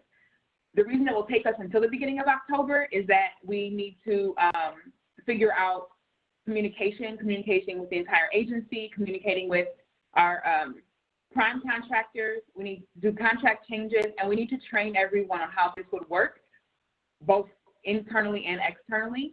And we also need to be very clear about the remainder pay and what that looks like for primes to get the remainder of their pay after that initial partial pay. So that's one thing that is in motion. The second thing is that we have really had having a lot of conversations around availability and disparity that directly connects to some of the disparity you were talking about, Vice Chair, in the report that you received, and they don't necessarily align statewide. And so trying to figure out, thinking about our next disparity study, which is still many years out, a few years out, but we were planning already to have our RFP out by the end of next year. We're moving that process forward in terms of making sure that we spend some time really auditing our programming, our partnerships, and our feedback to have a better understanding of what it looks like to engage businesses and have strong engagement strategies for businesses, technical advice, so that we can increase the diversity of the people who are interested in and have the ability to work with ODOT. And so we're beginning to look at that so that the RFP that we put out properly adds that we need in doing that study. And that will happen in the late fall, but moving that up because it wasn't starting until 2021. And then finally, we've launched Equity Partners. We launched that last week so that up to 50 ODOT employees will be directly engaged with helping figure out the metrics for the development and implementation of the equity strategies. We found that in doing just some conversations and doing some engagement surveys, that it is not going to be in our best interest for the agency, for the state, for the people we serve, if we don't engage as many people as possible in figuring out what these metrics are. And so we're doing that immediately so that when we come back in September, there are people who have already been able to give a voice to that, and that continuously over the rest of the year as we implement, there are people working in every corner of the state who are thinking about our equity plan and what it looks like to implement that in their job role, on their teams, in their region. And then finally, there is a need for us to level set. So thinking about our resources and leveraging time and expertise. Starting in 2 weeks, I will begin rolling out trainings around bias, identity, dismantling prejudice and discrimination, perspective shift, building community, restorative justice, interrupting divisive language, and then figuring out or helping people understand intent versus impact and how to address harm, both in workplace and in our networking and community settings. So that is not the be-all, end-all. There's definitely a lot more work to do, and I look forward to being called to the carpet every single time about what are you doing in this exact moment and what does it look like to do something in 30 more days. That's what we've been able to do in the last 30 days. Some things that you will see move forward in the next 30 to 75 days, and open to questions and thoughts about other things that you would like to see as we continue to move forward around social equity. Great, thank you very much. Questions from the commission to Assistant Director Perkins?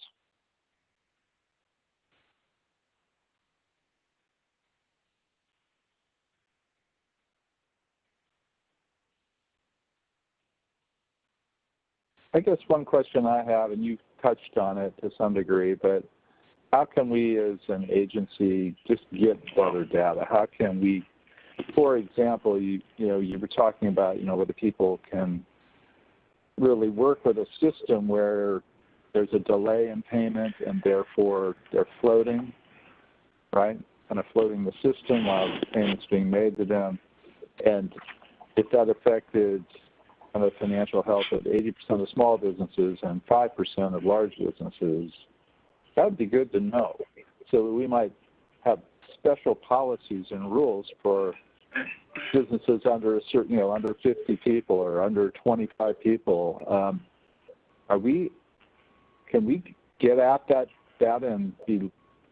I think data is going to continue to drive what happens more and more. So if we could get on top of that in a few areas and pilot a few things to see if having that data allows us to then make policies that make better sense to the companies we're working with or who are applying to try and work with us, submitting bids, et cetera, competing for work, that would be, I think, a tremendous advantage to actually have data to look at and say, look at what's happening here. And the reason it's happening is because we don't have a policy on this, or our policy is insufficient, inadequate. Long question. It really gets at this whole question of how do we get data that helps us make good policy. Yeah, thank you, Chair. So we do have some data. There are also a lot of systems that we're standing up right now in terms of IT to collect better data. At this moment, a lot of the data that we've been collecting, like how we figured this out and then we're able to double check it, was a lot of, it's qualitative data, right? It's phone calls from subs, it's information in the community. We heard this happen and then us double checking. In some cases, we realize that we don't ask the right questions sometimes. So we are spending time looking at that too, which also plays to Vice Chair Simpson's point. We're doing this now while figuring out what we need to do in order for it to be sustainable over time. So yes, we can ask better questions and we can collect better data for sure, and those things are in process. Okay, great. If there are ways the commission can help support that, get back to us on that.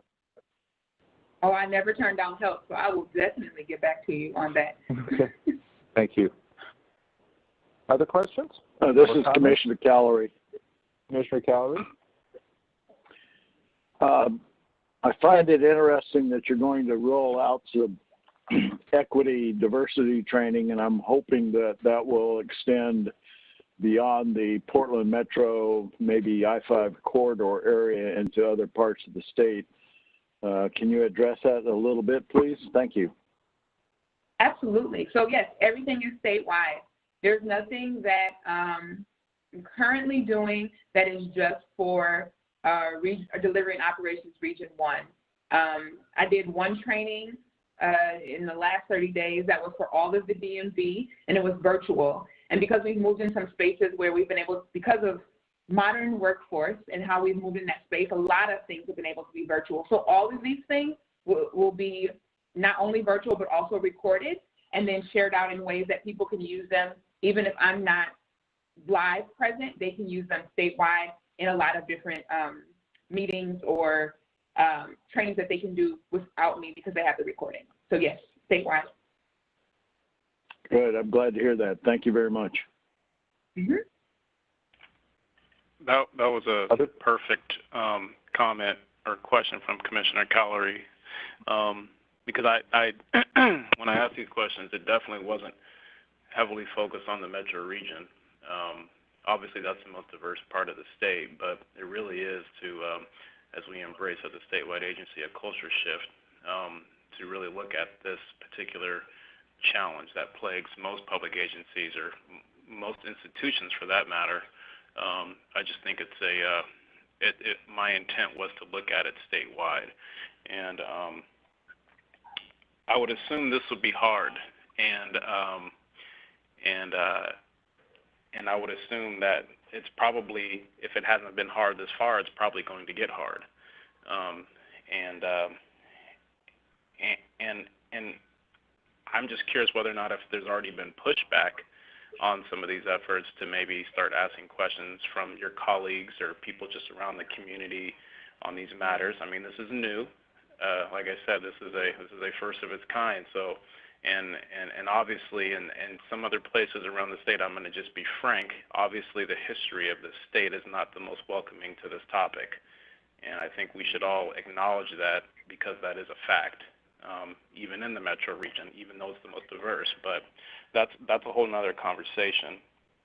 I just want to know, I just want you to know that I'm going to push and I'm going to keep pushing until I no longer exist, because if I don't, nothing's going to happen. And I'm going to commend you for your efforts, but most importantly, what I think is going to be vital to this is you're going to be pushed into places that are going to be very uncomfortable.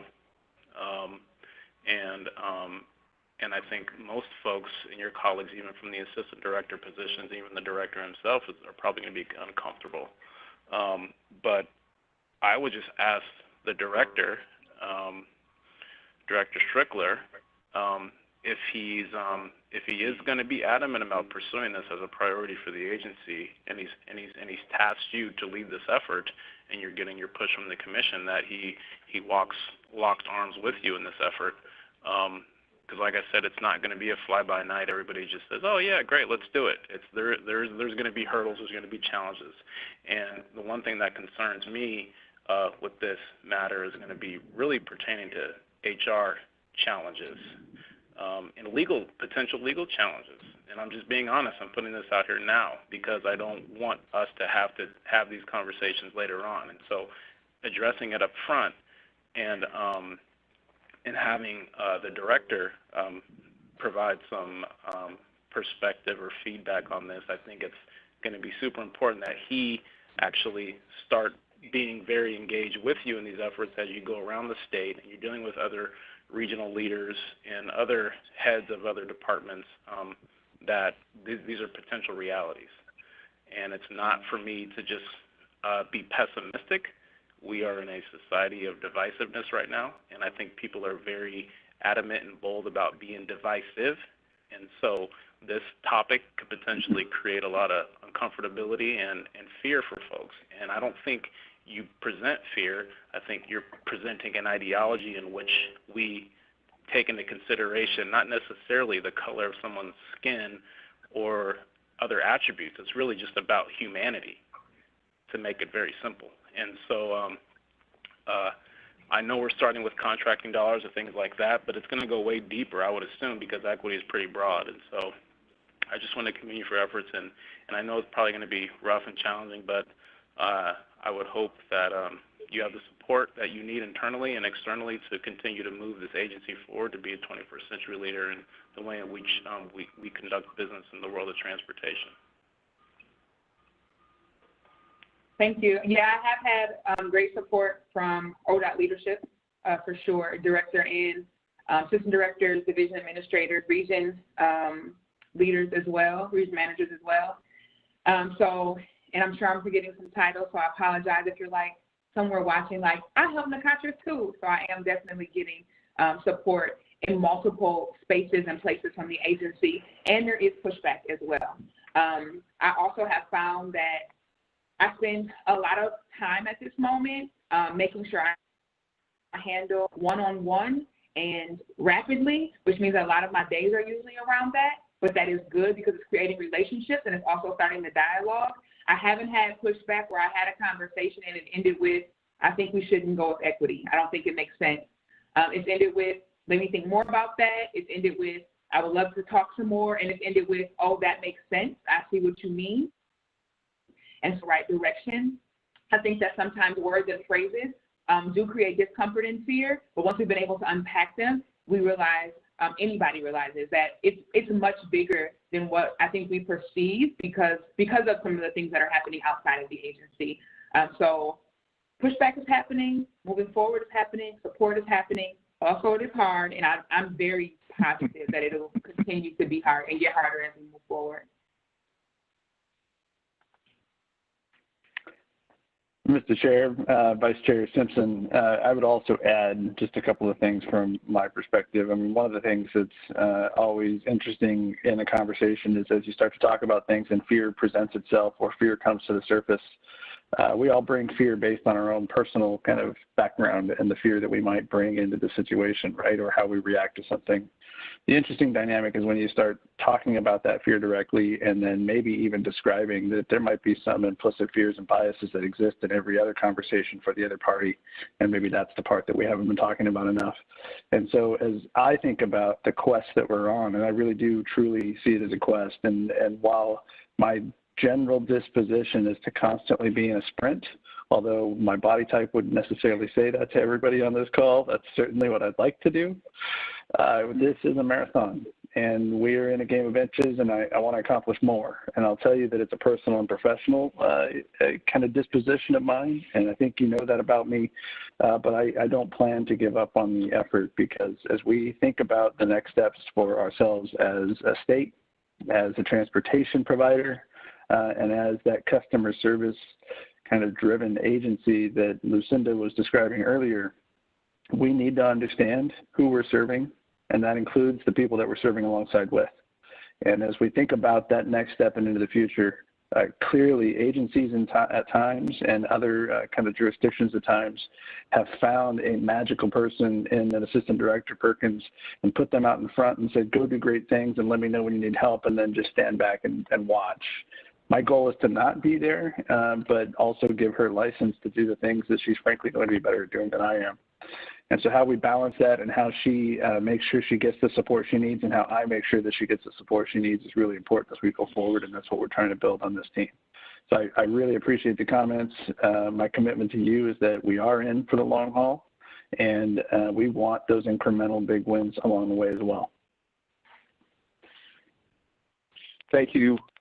Thank you, Mr. Director. Good comments, and I share them. The other thing we might think about in this is, you know, where are best practices? What is happening out there in the world that we ought to be taking advantage of and going to school on and incorporating into what we're doing? So I'm not sure exactly how to approach that because it may be atypical kinds of little pods and places around the country where there's focus on this rather than, larger organizations like AASHTO or something. I'm not sure this is where they're spending their time. But I've got to believe that there are places where these discussions are going on and efforts are being made. And if we could make some effort to try and identify who are the leaders, what are they doing, and are they doing things we ought to be doing, and bring that into our organization, I think that would be helpful. I don't know how to do that. I don't know who that is, but I think I want to believe we're not alone. And that there are others interested in this subject that are doing things we might learn from. Well, Mr. Chair, if I could respond real quick and then... COMTO, sorry, COMTO. Yeah, COMTO would be a place. And I would transition to NCOMTAS as well, but if I could for just one moment, Mr. Chair, I would say that there are places that we can garner more information, certainly, and that's one of the things that is on our plate to continue to look to other kind of practices around the country that might be helpful in this space. I would also be remiss, though, if I didn't mention that we are blazing new ground as an agency, and we are blazing new ground with talent that we were able to secure from elsewhere in Ms. Perkins in and of herself. And that is a heavy lift for her, and that's why we need to make sure that we continue that support and endorsement. But we have some of that in-house, and we'll seek more as we start to go forward now, and we're really happy to have her. Good. Yeah, me too. I'm sure all of us on the commission delighted she's joined us. Thank her for her leadership. Okay. Other comments or questions from commission members?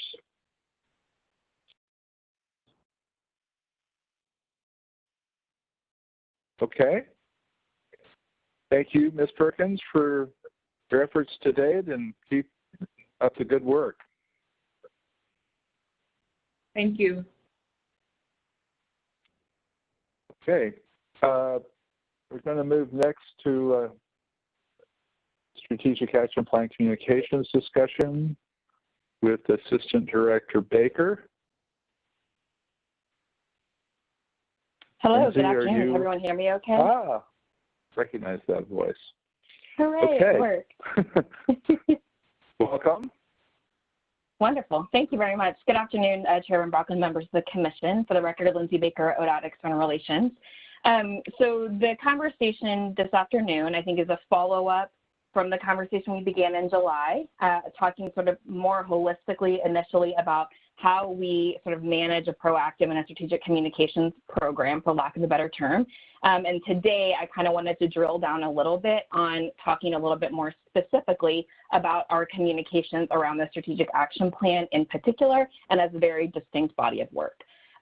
So can we go to the next slide, please, Michelle? So here's the three things I'm hopeful to sort of talk through this afternoon. So the first is that high-level one-pager. Recall that last month, I shared with you sort of some initial mock-ups of that sort of high-level, very visual and graphic depiction of what our three priorities and the subsequent, I think it's 15 goals underneath them, what each of those are. And that has now been sort of tweaked a little bit. Some of the language and wordsmithing changes that you all made have been reflected, and now it is a single one-page document. So I'll go through that. The second thing I'd like to sort of run through is the dashboard. So recall again, I sort of initially talked about sort of our communication tools. So having this one pager, having the sort of strategic action plan, which included implementation plan as well, and then having a dashboard or scorecard, which is that visual, graphic, more public and external facing tool that would be how we demonstrate and depict the progress that we are making on all of these goals and priorities over the course of time, right? So it will be dynamic, it will be evolving as the work itself continues to evolve, but it will really be one tool among a suite of tools for how we manage, how we talk about this work. So what I've got embedded in this slide deck this afternoon is just some examples of what other states and what other DOTs and other public agencies have done similarly in this space. And the feedback and I think direction and guidance I seek from you all this afternoon is really, what is the look and feel and flavor of these things? Does it make sense to you all that this is kind of the level and tone of how we should be talking about this work? Noting certainly that the content that we are collectively developing is still evolving, but as we kind of land that in the fall winter timeframe, then these sort of structure and the examples I'm going to show to you are how we would sort of take bits and pieces of it and make that into our communication tool as we start to talk about it externally. So that's the second thing. And then the final thing that I'd run through this afternoon as well is our sort of first stab at a very, and I will emphasize very, draft version of some key messages. So recall also that we sort of ran through that triangle, I don't know if you guys remember that, which is sort of the key messages at the very top. This is sort of the piece and the body of work and that categorical and thematic. How do we talk about the work that we are doing, and how does that flow into our strategic communications, both related to the action plan and other big bodies of work that we are engaging and we are moving forward simultaneously, and then how does that flow as necessary down to that more operational level, which is kind of that base of the pyramid. So at the very end of this slide deck and the end of this afternoon, I'll run through our draft key messages, which are overarching of the strategic action plan, and then also some draft key messages that would be specific to the individual three priorities: equity, modern transportation system, and sufficient and reliable funding. So with that, I will ask Michelle please to advance one slide, and we'll take a peek at the high-level one-pager. So this, you all remember, sort of tone and format-wise, looks quite similar. Now this has been shrunk down into a single page. It's a little bit more final in form. You'll see in here, again, similar from last time, we've got the equity, kind of that iconography and the symbols that kind of flow throughout and tie that entire priority area together in the same way that we have in modern transportation system and in sufficient and reliable funding. So there was a little bit of redundancy, and again, this is just sort of formatting, and previously they were, I think, on separate pages, and I think I was hopeful to kind of truncate it down into a single document and a single piece of paper, essentially, that we could use as we talk about this work and as we begin in that fall winter timeframe to really promote it externally. So this shouldn't be anything new to anyone except for just sort of the final version of it. So I might pause there and see if there's any initial reactions, or if there is still a general sort of thumbs up that this is the look and the feel. And I think the level of capture and content is still correct and that you all are still comfortable with. So comments?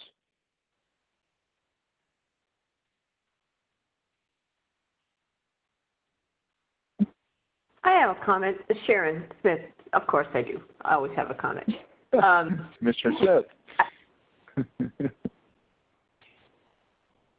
I think we need I don't think we need two green colors. I think we need a different color. Okay. Any colors that jump out in particular to you? No, I just think two green looks weird. That's all. Okay. Noted. Thank you very much, Commissioner Smith. We will modify that and we'll bring something back that is a little bit more distinct between the turquoise and the teal. I certainly unless there was a reason for it. Unless you have a reason for those two colors. Chairman Brockman, Commissioner Smith, nope, I don't think so. I don't believe there was any particular reason, so we can definitely make that change.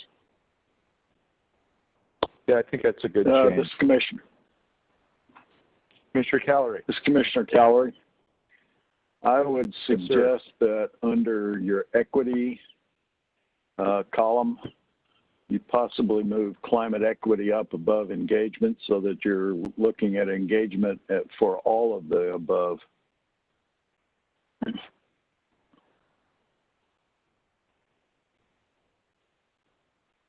Okay, we can definitely make that change as well. Thank you for the simply a suggestion. If you have, if you have reasoning, that's fine. Yeah, Chairman Brocklin and Commissioner Collier, I don't know that there was anything specific other than it was the ordering of the goals as they were being developed by the work groups. So I think it's simply a reflection of that more than it is an intentional, I think, communications decision in terms of what would catch the attention or something like that. So we can certainly look at that further. Sure. Thank you.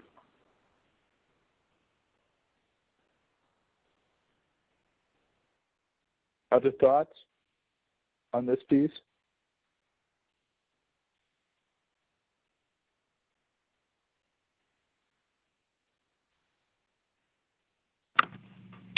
Chair, this is Commissioner Brown. Yes. I'm wondering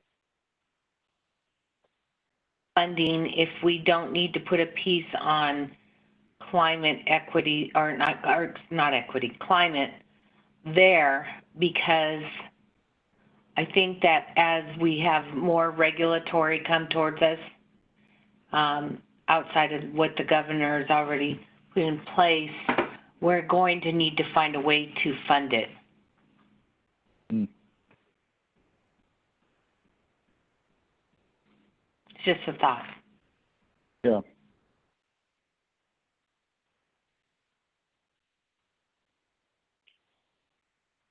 Maybe we could try some language there and see what we think of it in the next iteration of this. Since we're going to change the color and one of the colors and do a couple other modifications. And I'm not sure that, I mean, because really we're kind of pulling out different funding streams. It doesn't really have a funding stream, so I don't know. It may be something we have to keep in our thoughts. So if I may, Mr. Chair and members of the commission, the one other piece I was, remiss of not mentioning from the jump is that I think, we had this conversation in July and I think in June and May and potentially previous commission meetings as well about sort of how are we capturing the language, what verbiage and what, very specific word choices are we using here. So all that's included in here, I do believe is what you all endorsed back in July. So again, as this content continues to evolve over time, certainly this and what becomes ultimately that kind of external facing document will only ever reflect that which you all have endorsed and which you all have formally or informally approved. So just keep that in the back of your mind. I think the second piece I'll note is I think last time, I think particularly as Ms. Perkins and Mr. Brower and Mr. Brown went through that kind of list of the different implementing options that would flow and become part of that larger implementation plan.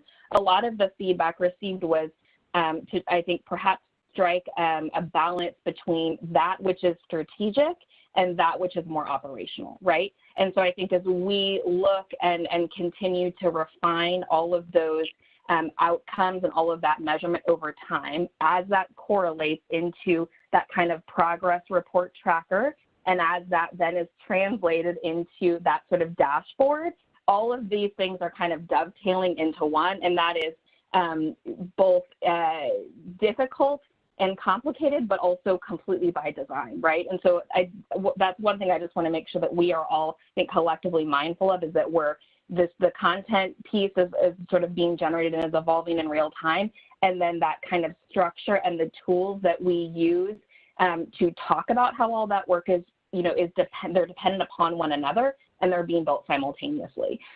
So as we go through the rest of this, of the slides here this afternoon, that's one thing that I think will become a little bit clearer as well, is recognition, I think, of the fact that the content and then the tools are evolving simultaneously. But at the end of the day, and I think what I certainly have heard from you all loud and clear is that the one thing that sort of brings everything together is that very intentional and very proactive promotion of the body of work as a whole, which is what all of these things are intended to support. So just wanted to share that thought. Okay. Okay. Well, so thank you very much for this. One other thing, it may be that the comments Commissioner Brown made might fit in an action item, as you're kind of suggesting, as a, identify reliable funding for climate change initiatives, something like that.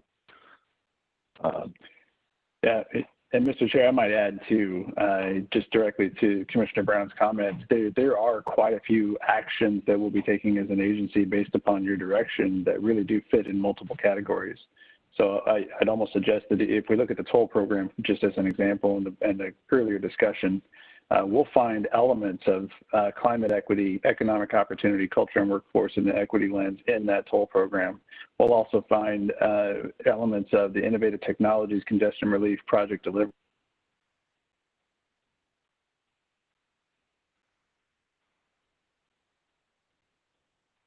Christopher, we lost you here.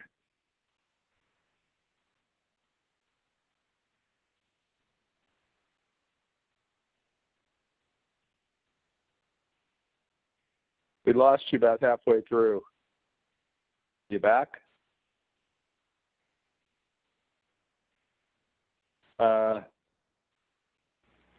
It just me? You sounded so good too. He was on a roll, and he just went away. He just disappeared. He went over his minutes, so. He did. We need to yield time. All right. So apparently I wasn't as poignant as I thought I was going to be.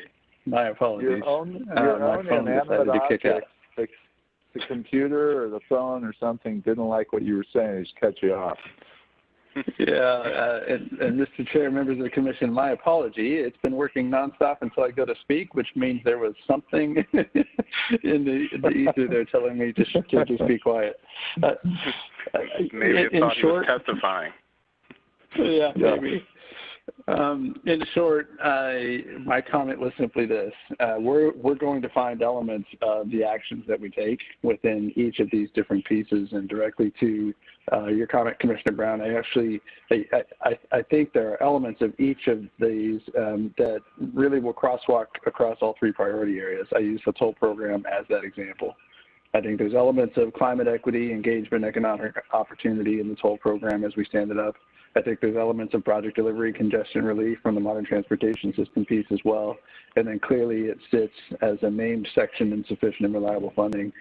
I believe we're going to see that across a lot of these initiatives, and I think climate is absolutely one of those, and why we see it in multiple areas. So I think it's a great comment, and I think as we start to develop those actions that are associated with it, our task will be to show where they fit within each of these three priority lenses as we go forward, I think.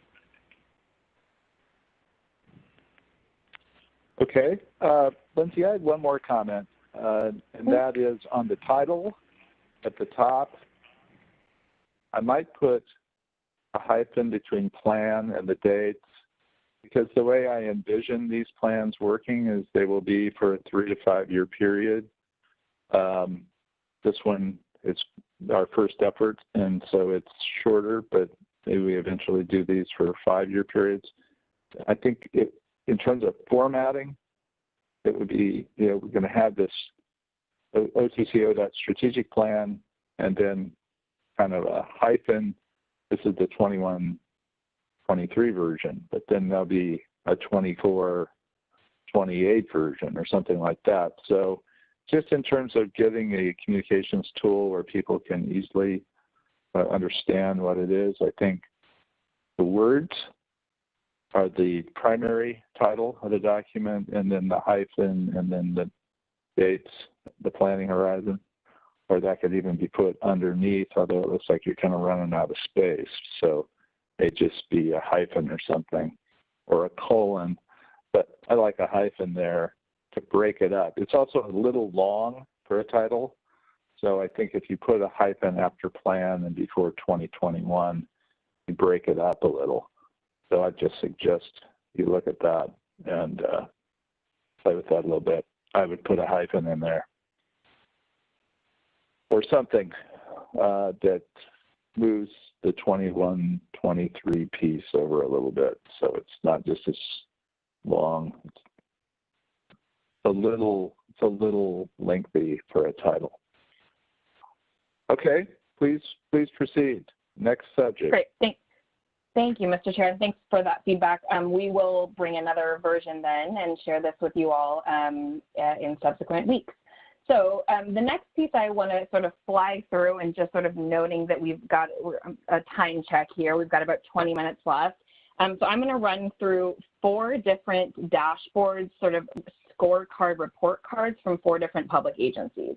So the first one I'm going to talk through is what the Washington State Department of Transportation uses for their similar strategic planning, and how they, again, communicate out the progress that they're making to the public and to external stakeholders. So that's the first one. I will then go through a similar one from the Utah Department of Transportation, the Minnesota Department of Transportation, and then the City of Denver actually has a really nice scorecard as well. So as I sort of run through these, the things to sort of keep in mind and think about are if sort of we're on a spectrum of choices between heavy data, like lots of charts and graphs, versus a lot of narrative, where would you like to land on that? Thinking about how interactive it should be or could be to a member of the public. Thinking about how sort of static versus dynamic it needs to be. Do we want it to be a single document that is kind of produced and reported on quarterly, versus something that is a little bit more living, a little bit more dynamic, a little bit more in real time? So those are the types of questions, the types of feedback that I'm interested in and seeking from you all this afternoon as we sort of start to look through these. So this first one we're looking at is what the Washington State Department of Transportation uses, their strategic plan dashboard. So if you kind of look through it, right, they've got a sort of percentages, benchmarks here. This is their priority around inclusion. And then as you click through, can you go one more slide, please, Michelle? You click through each of these sort of little boxes, and each one of them sort of further expands, and you kind of can go from there and look at the information and how the data is sort of rolling up and how the measures are tracked at an individual level. So this is the first example. So let's move to the next slide, please, Michelle. So this is something that the Utah Department of Transportation puts together. Again, this is a little bit more of a visual and a little bit more of a data representation, a lot of percentages, a lot of charts, as you'll see, but this is also very quite interactive, and you can kind of click around on it. You can expand different pieces of the website, and it's a little bit more, I think, dynamic and engaging from a user perspective. So click one more, please, Michelle. And then you'll note here, so I just sort of expanded, right, on this road usage charge piece of their strategic action plan. And it gives you this little sort of pop-up box, which gives you a little bit more information about what that goal actually is, how they're sort of developing it, and then it gives you further links and further information that goes outside of this kind of closed universe of strategic planning into other parts of their agency website. Next slide, please. So this is another piece of the Utah Department of Transportation. And again, this is that kind of right spectrum between how much we want it to be narrative and kind of descriptive versus data-driven and very, what I would term, and this is not pejorative at all, it's a little bit wonky and a little bit engineering. So this reads a little bit like that. So again, thinking about how how you all envision this information being displayed, and sort of putting yourself in the shoes of a member of the public or someone externally sort of looking in and seeing how we are doing and how we've been able to make progress on the goals that we have articulated. How best can this information be presented? Next slide, Michelle. So this is the one I mentioned from the City of Denver. So this is one example of something that's a little bit more static. So this is a single report that they put out. They put it out quarterly. Ignore the content, right? Ignore the dates. It's really just looking at that kind of format and that example of what they produce. They put it out quarterly, and it really tracks at the sort of categorical level each individual action, and then sort of that progress indicator of, are we going, are we sort of working on it, or are we already, we've sort of finished it, or it's not even begun. So this is a little bit cleaner, I would say, and it's a little bit more static. But again, this is another example and just gives you a flavor of what all is out there and the different ways that we could take this tool. And the other thing I would note as well is that, you know, I could envision a scenario where we sort of start out with something that looks a little bit like this. It's a little bit more static. And then over time, as the work continues to evolve and as the work continues to progress, it becomes something that's a little bit more dynamic. It's a little bit more interactive, and it's a little bit more, there's a little bit more functionality, and I think, and utility to it. So let's go one more, please, Michelle. And then this is the final example that I've got for you all this afternoon, which is the one from the Minnesota Department of Transportation. So again, similar to the one from Denver, this one is a little bit more static. It's updated every, I think, quarter, every, you know, couple of times a year. As compared to the one from Denver, this one has a little bit more information, a little bit more of that data, right? It's got that trend column here. It's organized very similarly, but the level and the capture of information is a little bit more detailed and a little bit deeper than it was from the Denver one. This is something that is produced at a single point in time. It is a static, you know, it's a PDF version of this information. And it's not something that a user could go in, kind of play around with it, poke around, and, you know, sort of go from here to there, from point A to point B. It is a single document. So please go to the next slide, Michelle. So the questions I mentioned earlier, right? So if all of these sort of bullet points are on that kind of spectrum, from data on one side to narrative on the other, static on one side, dynamic on the other, I imagine that we will want to aim for someplace roughly in the middle of all of these, but I think that's the question, is as we start to think about how we use this and how we sort of build out this communication tool and how we talk about the work that we're doing, what of these templates that you've seen so far is standing out? Are there things that you all really, really liked or really, really didn't like? Are there things that were missing from any of those that would be really valuable that you've been thinking would be sort of good categorically to include in something that we create, so that as we start to narrow down on the content, certainly, but start to narrow down on the implementation plan and how we actually track that progress, we're representing this information in a way that I think tells the story that we're trying to tell, and frankly is something that is easily understood and digested or digestible by the folks that we're trying to talk to. So I will pause there for reaction, feedback, thoughts on these examples. Commissioner comments.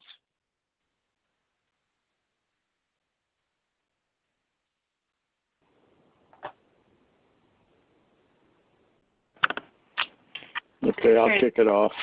This is Commissioner Callery. Commissioner Callery. I think I'm leaning more toward some combination of Utah and was it Minnesota? Utah and Minnesota. And if I look at the 4 bullets you have above what else, I think you can start with a narrative, but then give the opportunity to drill down into data. Mm-hmm. And I think I agree with you that it should be somewhere between static and dynamic, probably a little bit more toward dynamic, because we seem to be that kind of a state where people like the dynamic aspects of what we're doing. I'm not sure about how interactive it should be. There should be some level, but not so much that the user loses themselves in the interactive things and forgets why they're there. I'm not sure what you mean by open or closed universe. Mr. Chair, Commissioner Callery, yeah, thank you for that question. I think when I think about open or closed universe, I was reflecting upon the fact that using the Utah DOT example, you can get in, you can kind of click around, but you never leave the space online of the strategic action or their strategic action plan equivalent, right? Contrast that with going to the WashDOT equivalent that we've been talking about, once you go in and kind of start clicking around, you can go down a lot of rabbit holes, I guess, that take you to different parts of the organization, take you outside the organization potentially, and you can get a little bit lost. And I think this goes to your comment a second ago about interactive. So that's what I was meaning in terms of open or close, is how much do we want it to be a universe that exists for a strategic action plan versus linking around to a bunch of other sort of spaces and bodies of work and work efforts that are related but are not sort of within scope, I guess, of the strategic action plan itself, if that makes sense. Yes, it does. I understand. So I would tend to be in favor of a closed system with the possibility that you could interject. If you're seeking additional information, go to this or that or whatever, but don't put a lot of those in there, because you're right. People will get lost down through the rabbit hole. Let's see, what else? I'll finish up there. Thanks. Thank you, Commissioner. Commissioner Brown?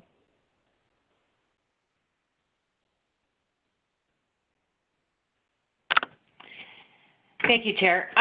Actually, Martin hit on quite a few pieces of it. I think that one of the things, we don't have to recreate a lot of work. If there's something out there that we can tag on, I think is important. But the other piece of it is, I really like where you can click on something and get more data. So you might have a percentage. So I think it was the WashDOT site that you showed, the first slide. I liked how you could drill down even further. I think that was the one that you could go all the way down into the program. I can't stand websites that take you to another website, because it's hard to get back to where you were in your thinking process. So I like more of a closed verse myself. Okay. But I like the examples that you provided.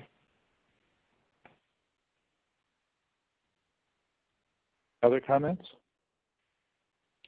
I have a comment. Commissioner Smith. Thank you. I like the WashDOT one the best. I like the fact that the first slide was fairly simple and easy to read, but then you could click down into more detail. So I think just in terms of visually, I thought it was simpler and not as overwhelming as the other examples.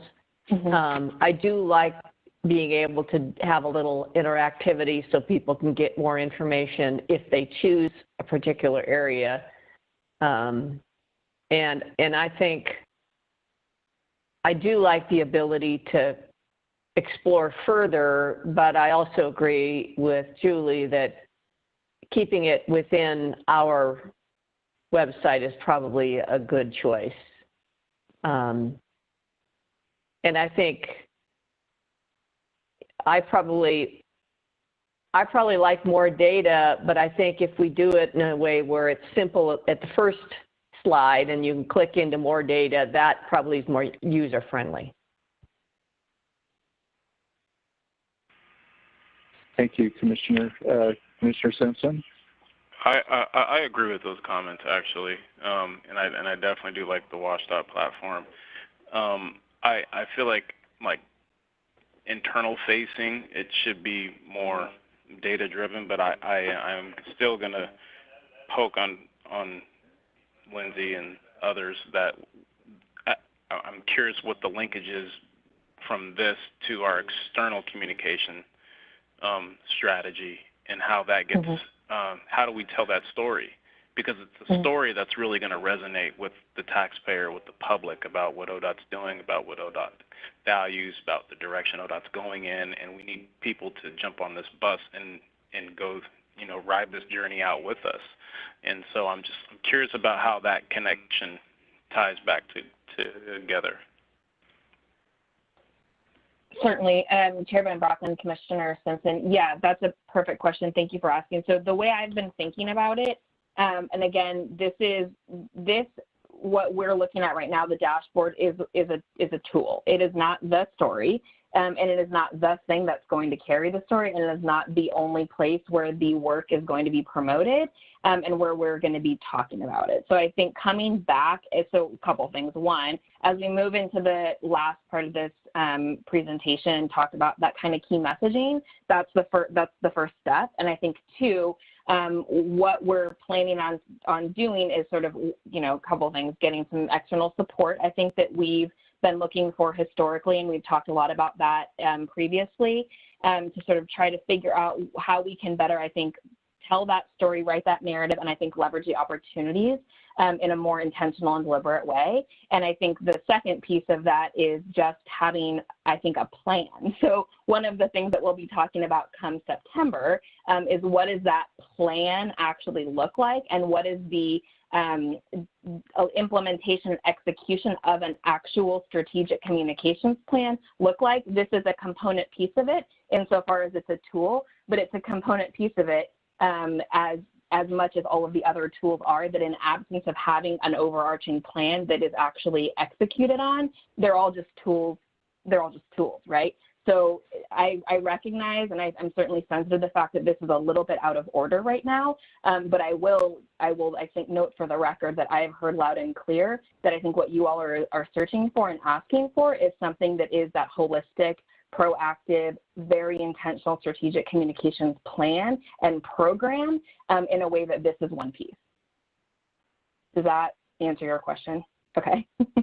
Yeah, it really does, and I appreciate that. And I was just thinking when you're talking, too, about how I feel like there's right now there's three audiences, and how do we tighten the message and theme so that, it's very concise and connected for you, whether that's an internal-facing communication strategy or that's to the legislature or it's to the general public.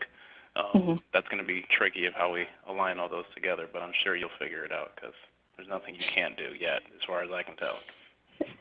Mr. Chair and Commissioner Simpson, so thank you.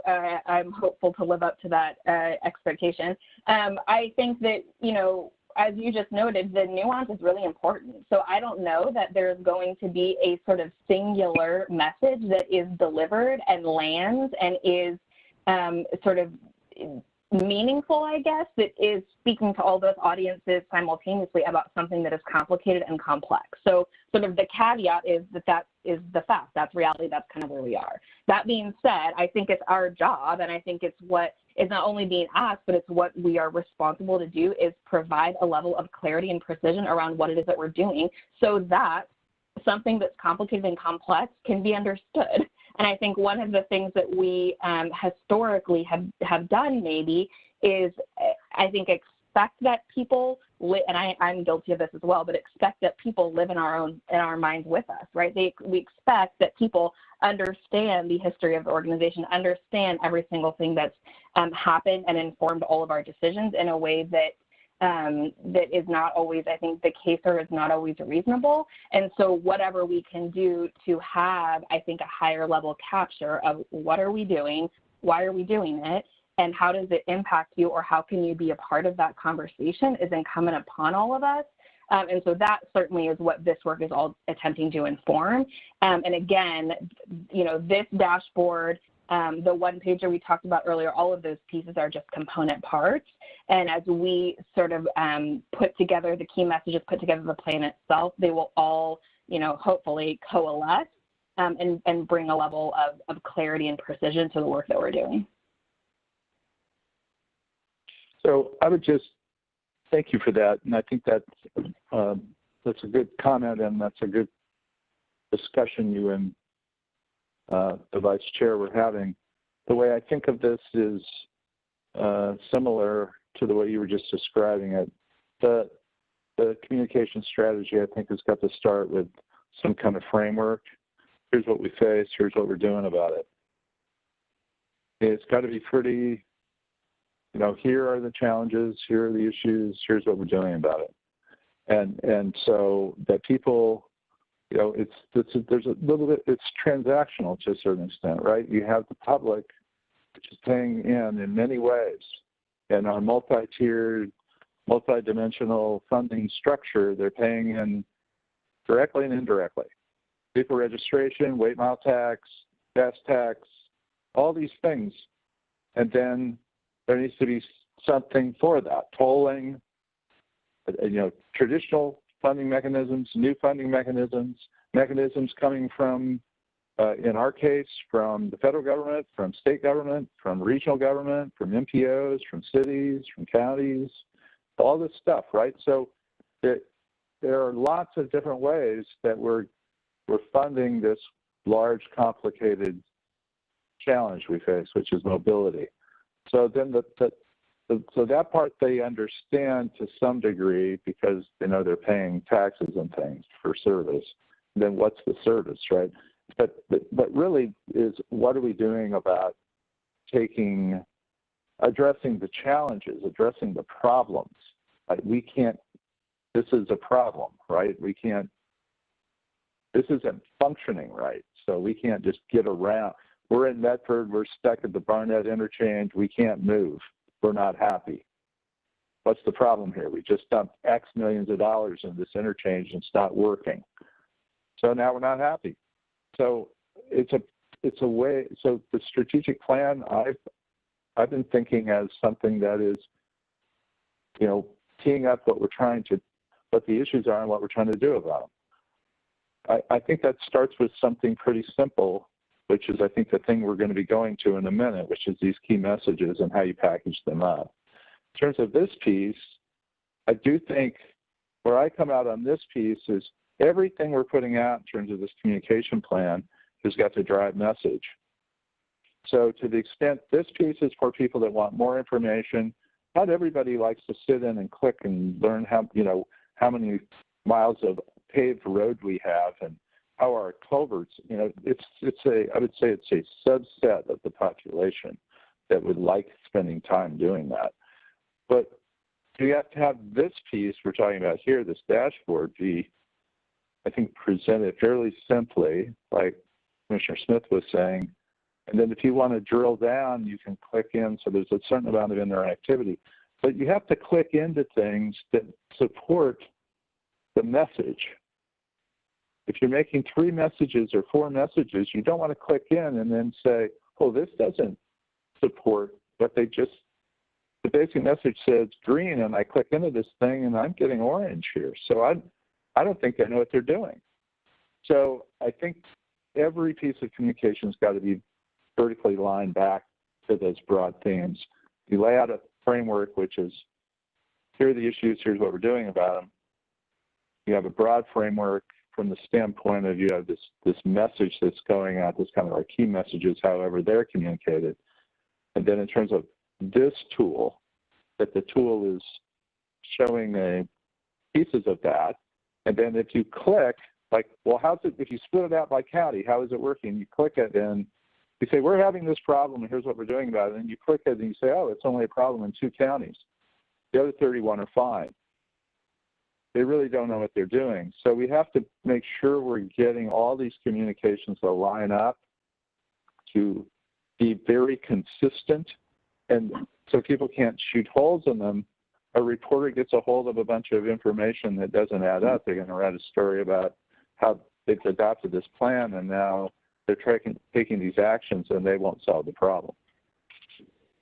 Mr. Chair, yeah, I appreciate those comments because I think they're spot on, and I'm encouraged because I think every time we have these conversations, the level of alignment that I feel, I guess, and I hear is really affirming. So I'm glad to hear that we're all that I'm not incredibly off base, I guess is my point, and that we're all headed in the right direction. I think the exercise and the difficulty is going to be in doing as you just articulated, right? So I think going back to that pyramid, right, you've got all of the key messages at top, you've got that middle band, which is all your strategic communications, and then that bottom, which is all your operational. Everything has to be in the universe of the pyramid. And certainly there are things that are not strategic because they're operational, but they cannot be out of alignment and they cannot be inconsistent with what is ultimately that very top of the pyramid. So I very much appreciate all of the feedback, and I certainly I'm glad to hear that we're all going the right direction. So,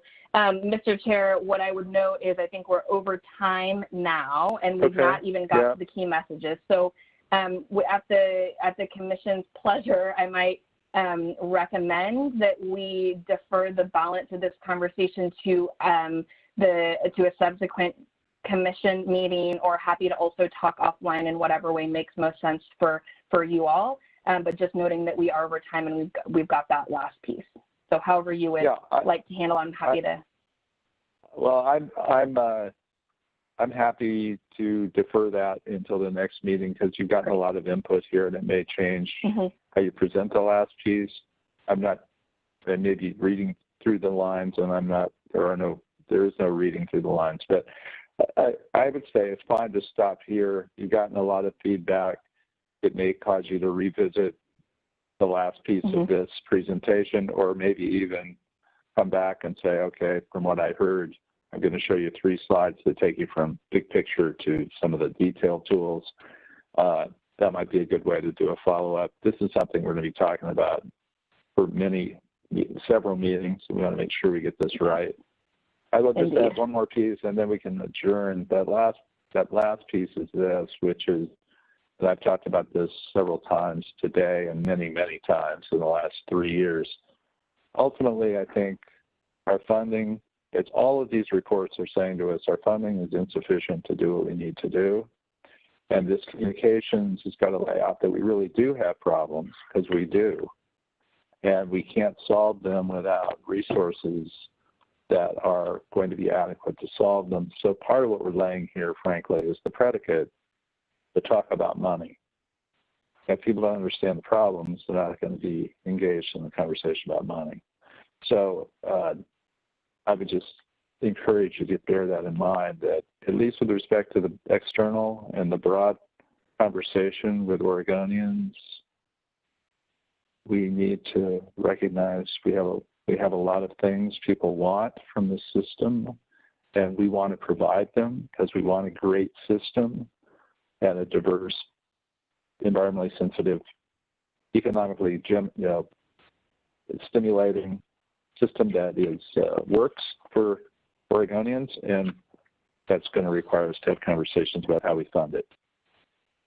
So, okay, is there objection to stopping here? People want to continue on and hear this third piece, or defer it to September?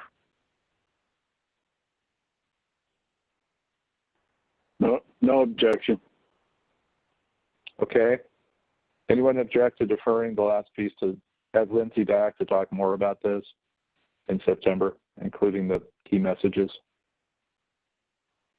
Okay. Hearing none, unless there's any other business before us, and I know of none right now, I'm prepared to adjourn the meeting. Any final comments? Okay, then we are adjourned. Thanks for a great day. Bye, everyone. Thank you. Bye. Bye. Take care. Thank you. Bye. Thank you.